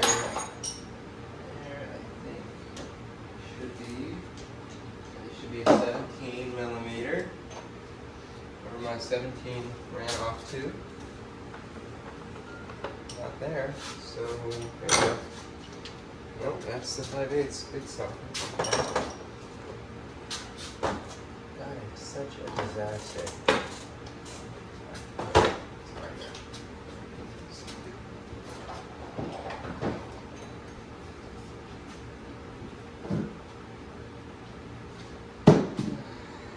Don't lie. Okay, you know you do it too. Hey, there it is. Right where I left it. Oh, pal. Okay. We're gonna need our cam puller again, guys. This time it's gonna be a cam tensioner. We're gonna make sure we can get these bolts torqued, you know, down, torqued. We're gonna try not to move this one because the timing marks are lined up perfectly. So if we can leave that, that's gonna be awesome.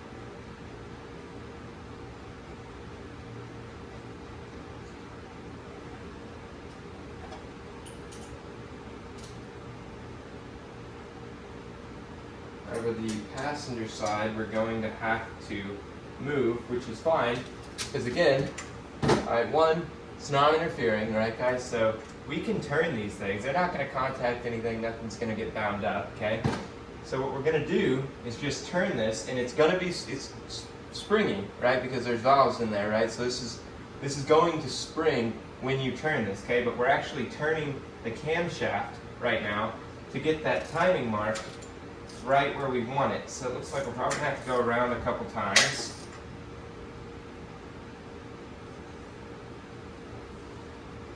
And that is right on the money. So that's where we want that one, and that one is already good. So now what we're going to do is get this taut. We really love to put it there. I think we're going to have to figure something else out. We're going to go tight with it. Oh, there we go. Is that gonna work? No, not quite.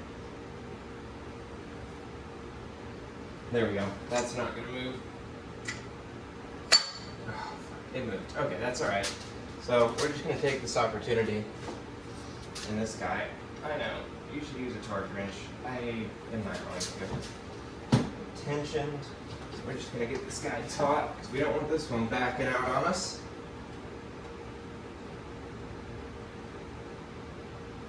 Okay. Cool. It's tight. We'll get this one, and hopefully not have to move this one, because I really would rather not. I don't think we're really going to have to. Which is nice.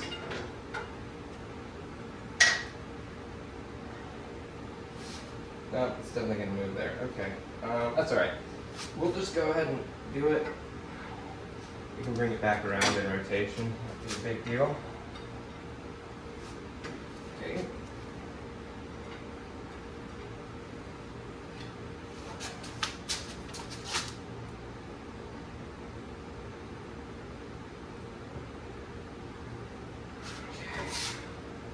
Spot. And it fell right, just about right back into place for us. Just about. Now we're just going to crank these until we get them where we want. Perfect. That one's good. And we can bring this one back around. This one kind of falls in an awkward spot here.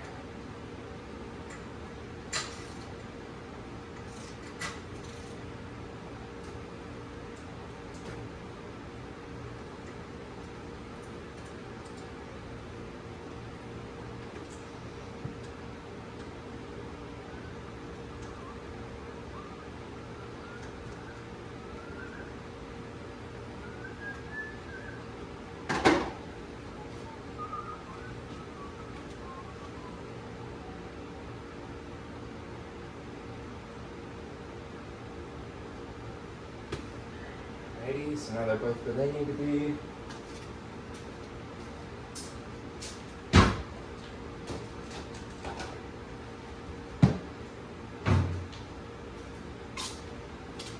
Okay. This one is going to be for our crankshaft. It's going this way, left, right. Install it up here.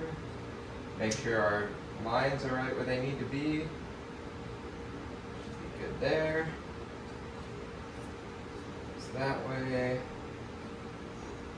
Right. I'm gonna go under.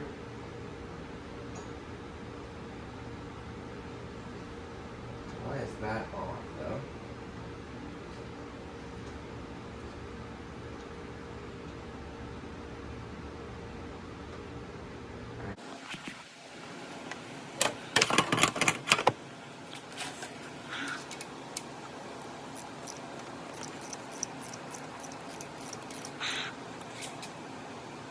I got that tensioner tight, but you can already see this put some good tension on the belt. It's just loose over here, which does stress me out a little bit. So what we're going to do is try to put some tension on this, and then I'm going to just try to crank this over so all of our slack ends up on this side where that tensioner is at. Because I don't like it. I don't like having this over here all sloppy. We could lose, we could end up skipping a tooth at the bottom if we don't remedy this situation. So we'll just add some tension to it anywhere. Should be able to crank this bad boy over. Okay, there's our tension over here now, so we got that. It's good, we want that. Gosh, okay. Keep this set. There. And if we can, just start cranking the whole thing over. Yeah, let's go this way. Don't want that already.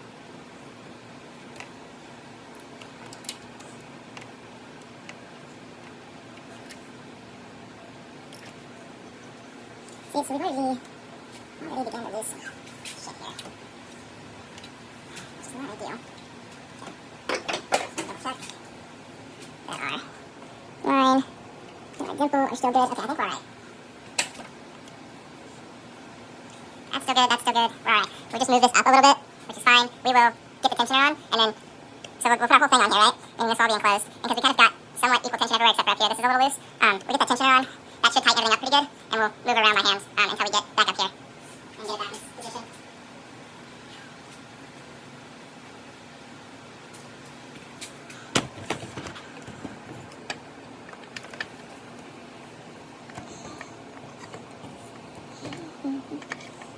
That ain't it. It's the wrong number.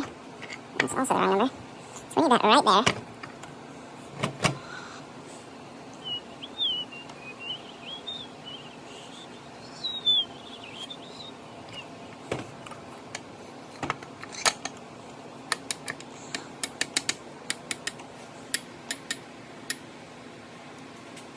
Oh boy, now I'm trying to figure out how this goes back on here. It's a little bit of a treat. Pretty positive that's not it. Yeah, that's definitely not it.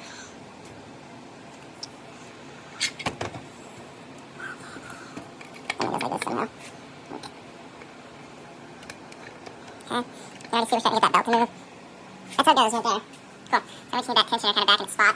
I think I'll end up using my crowbar to kind of get it out of the way for a moment. Just over here somewhere. Put some tension against that. That's not gonna work, okay? I see that power steering pump is kind of in the way. That bracket is definitely in the way. Okay. Alright. I'll just give her some taps here. Okay. Okay. We're getting there. We are getting there.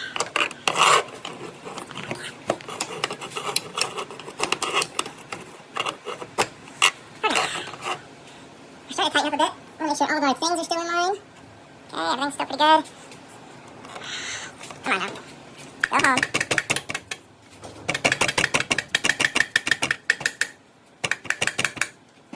May end up fighting this a little bit.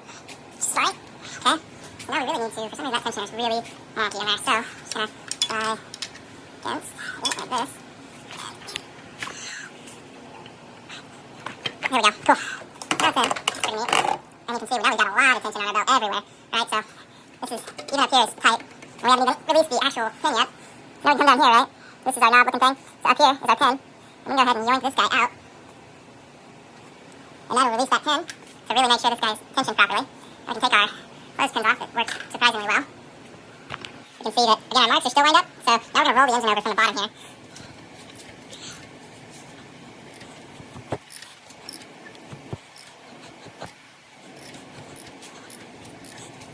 I've been making pretty good compression.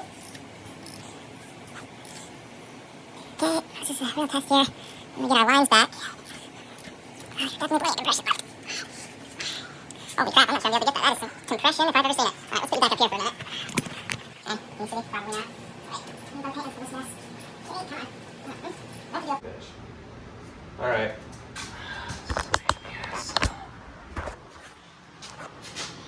we moved. See, now we're a tooth off. I guarantee we check down here.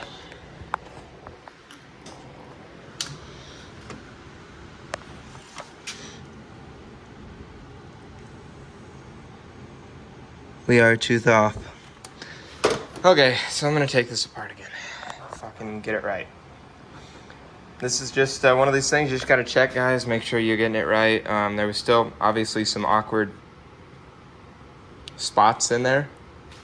So there we go. We will unfortunately loosen this all up again. Take this out, compress the tensioner again, and then reinstall until we get that set properly. All right, guys, so we're learning things. As you just saw in the last clip, I set the timing belt, turned it around a couple times, and then I was off a tooth, right? Which is realistically what happened last time. So I'm like, clearly I'm doing something wrong here. The last time I was just present when the timing belt got set correctly on the rig that I got rid of. I had a mechanic come and help me with that, right? So I could kind of know how to do it because I, learned pretty good hands-on. So I had him kind of show me what to do, and that ended up working out perfectly. And I think it was pretty chance, that just happened to work out. There was a little bit of trial and error involved here. But anyways, I decided to whip out my manual, and the manual details 3 locations of timing marks. The 2 on the cam gears, right? And then on our back plate, which we have lined up, right? That's perfect. The problem was the bottom, and apparently on the top of the sprocket, there's a little divot here, and then there's one on the oil pump. So, and I didn't even see this before, but it's right here. And then there's a little tiny nub right there. So now we know this is where it needs to be. So I should have to throw the belt on, and everything should line up significantly better. So we'll just put this one in slightly, just to give us something to hold on to. Alright, now we're going to rotate the engine over a full rotation to ensure that our timing marks line up still once it's done a full rotation. We'll check one more time. Bingo. What's his name-o? We're still right on the money. Oh my goodness. Let it be. Alright, here we go.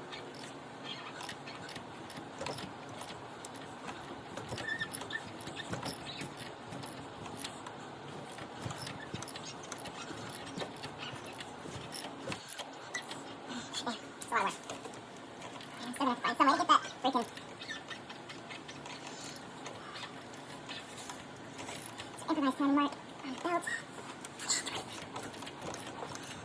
Holy hell, it's a lot of work. A lot of compression in this guy. Those heads are definitely keeping all of it in. That is awesome. It's good news.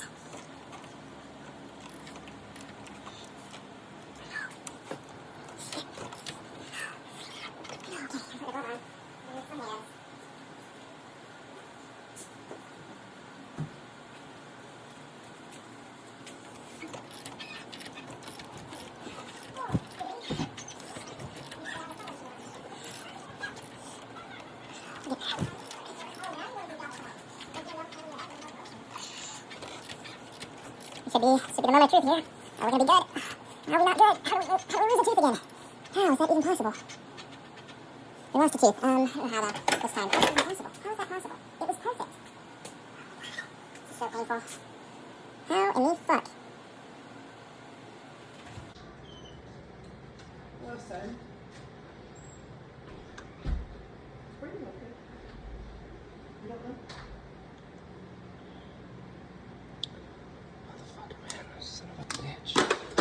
Alrighty, so as you can see, we've got the timing belt on, we got that guy on, we even got our crank pulley on, and as you can see, okay, the timing mark on the crank pulley is at 0 degrees.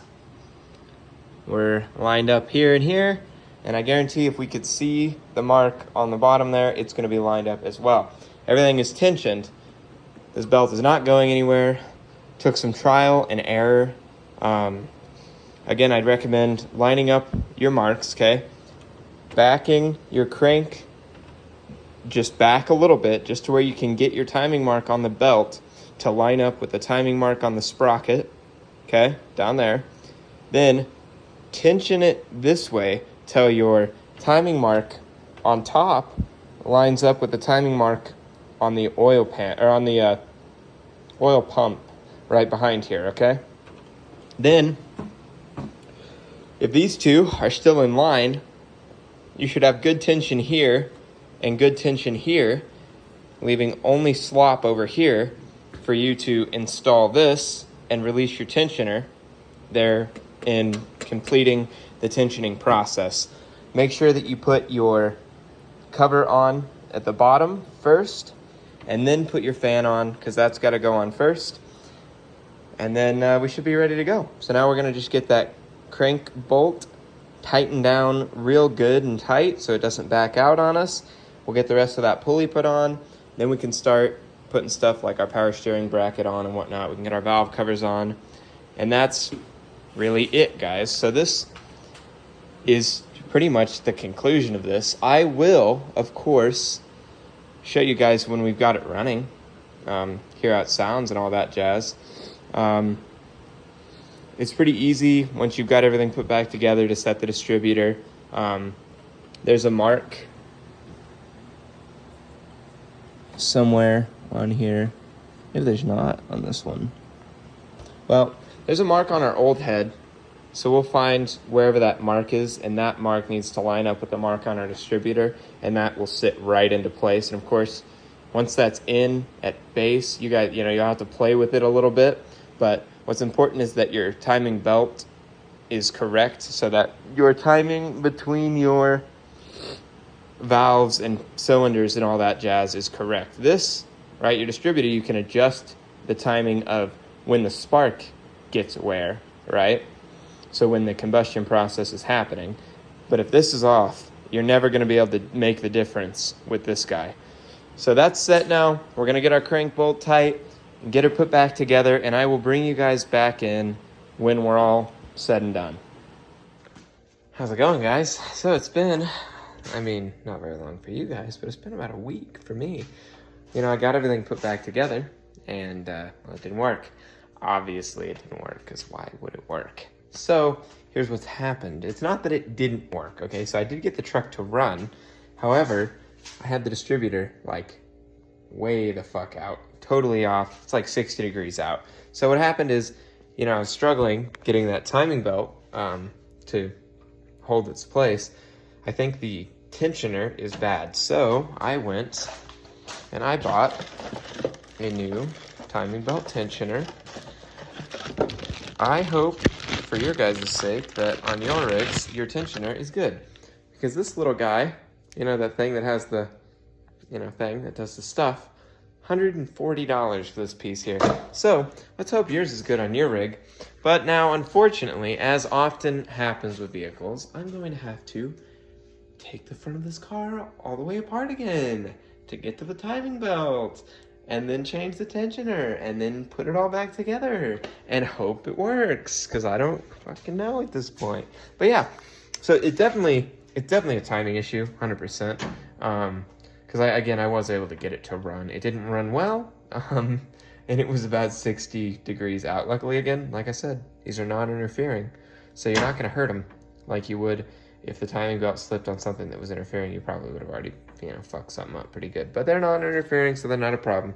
I just thought I'd let you guys know. And this has caused a little bit of a delay with this one. It may not even be out when I wanted it to be, this video now, because I want to have, the first start and, drive in this video to show you guys that everything went well, right? I think from what I could tell, and I wasn't able to work all of the bubbles out of the system, I don't think. But for the most part, I think the head gasket fix worked. I think everything's holding. We won't know 100% until we get it running well. And we can really burp the system, turn the heater on, and get some of the air bubbles out of the heater core if there's anything in there. Again, we won't know until we get it running. To get to that point, I have to take it all apart again. So, wish me luck. Hi guys. So, it's the end of the video. Y'all are waiting for, first start. So it does start. It runs. Runs all right, actually. There's still some fiddling I need to do with the timing and some stuff. I will say that the overall fix of the job was successful, I do believe. I don't have any exhaust in the coolant, right? There's no exhaust gases in the coolant, so I think the overall fix worked pretty good. There are some issues. The cooling system doesn't seem to be flowing like it should. So I think that aftermarket TVV I put in it, like I said, probably wasn't going to work. I don't think it works. I don't think it probably doesn't open properly or do the function it's supposed to do. So realistically, what I'm gonna have to do is source a stock, that whole back assembly probably, and finding one not broken is gonna be a task. But it's all put back together, cleaning up the garage, and she'll be sitting, unfortunately, right there for a little bit longer till we can get, you know, some other little doodads and parts and bits here and there and get her tuned up just right. But she does run. Could probably start it. Ooh, first start. Not first start. I drove it around a little bit. Cooling system just isn't flowing properly for sure. But again, there's no exhaust gases in it, so I don't think it's like the head's, you know, failure to seal all the way. There's no coolant in the oil either, so that also is a good sign that the fix was fairly successful.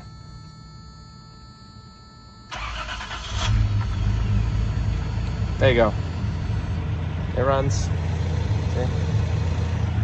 Again, some fiddling I need to do for sure, timing and whatnot, and again, those fixes with the cooling system, we'll be good to go. Anyways, so that's it. You've now seen it. It probably was way too long. If you watched all the way through, I do appreciate it, guys, truly. Yeah, you know, until next time, I'm Trey with We Don't Know Cars, signing off, and I'll see you guys in the next video. Hopefully soon. Maybe not even Toyota content. Guess we'll just have to see.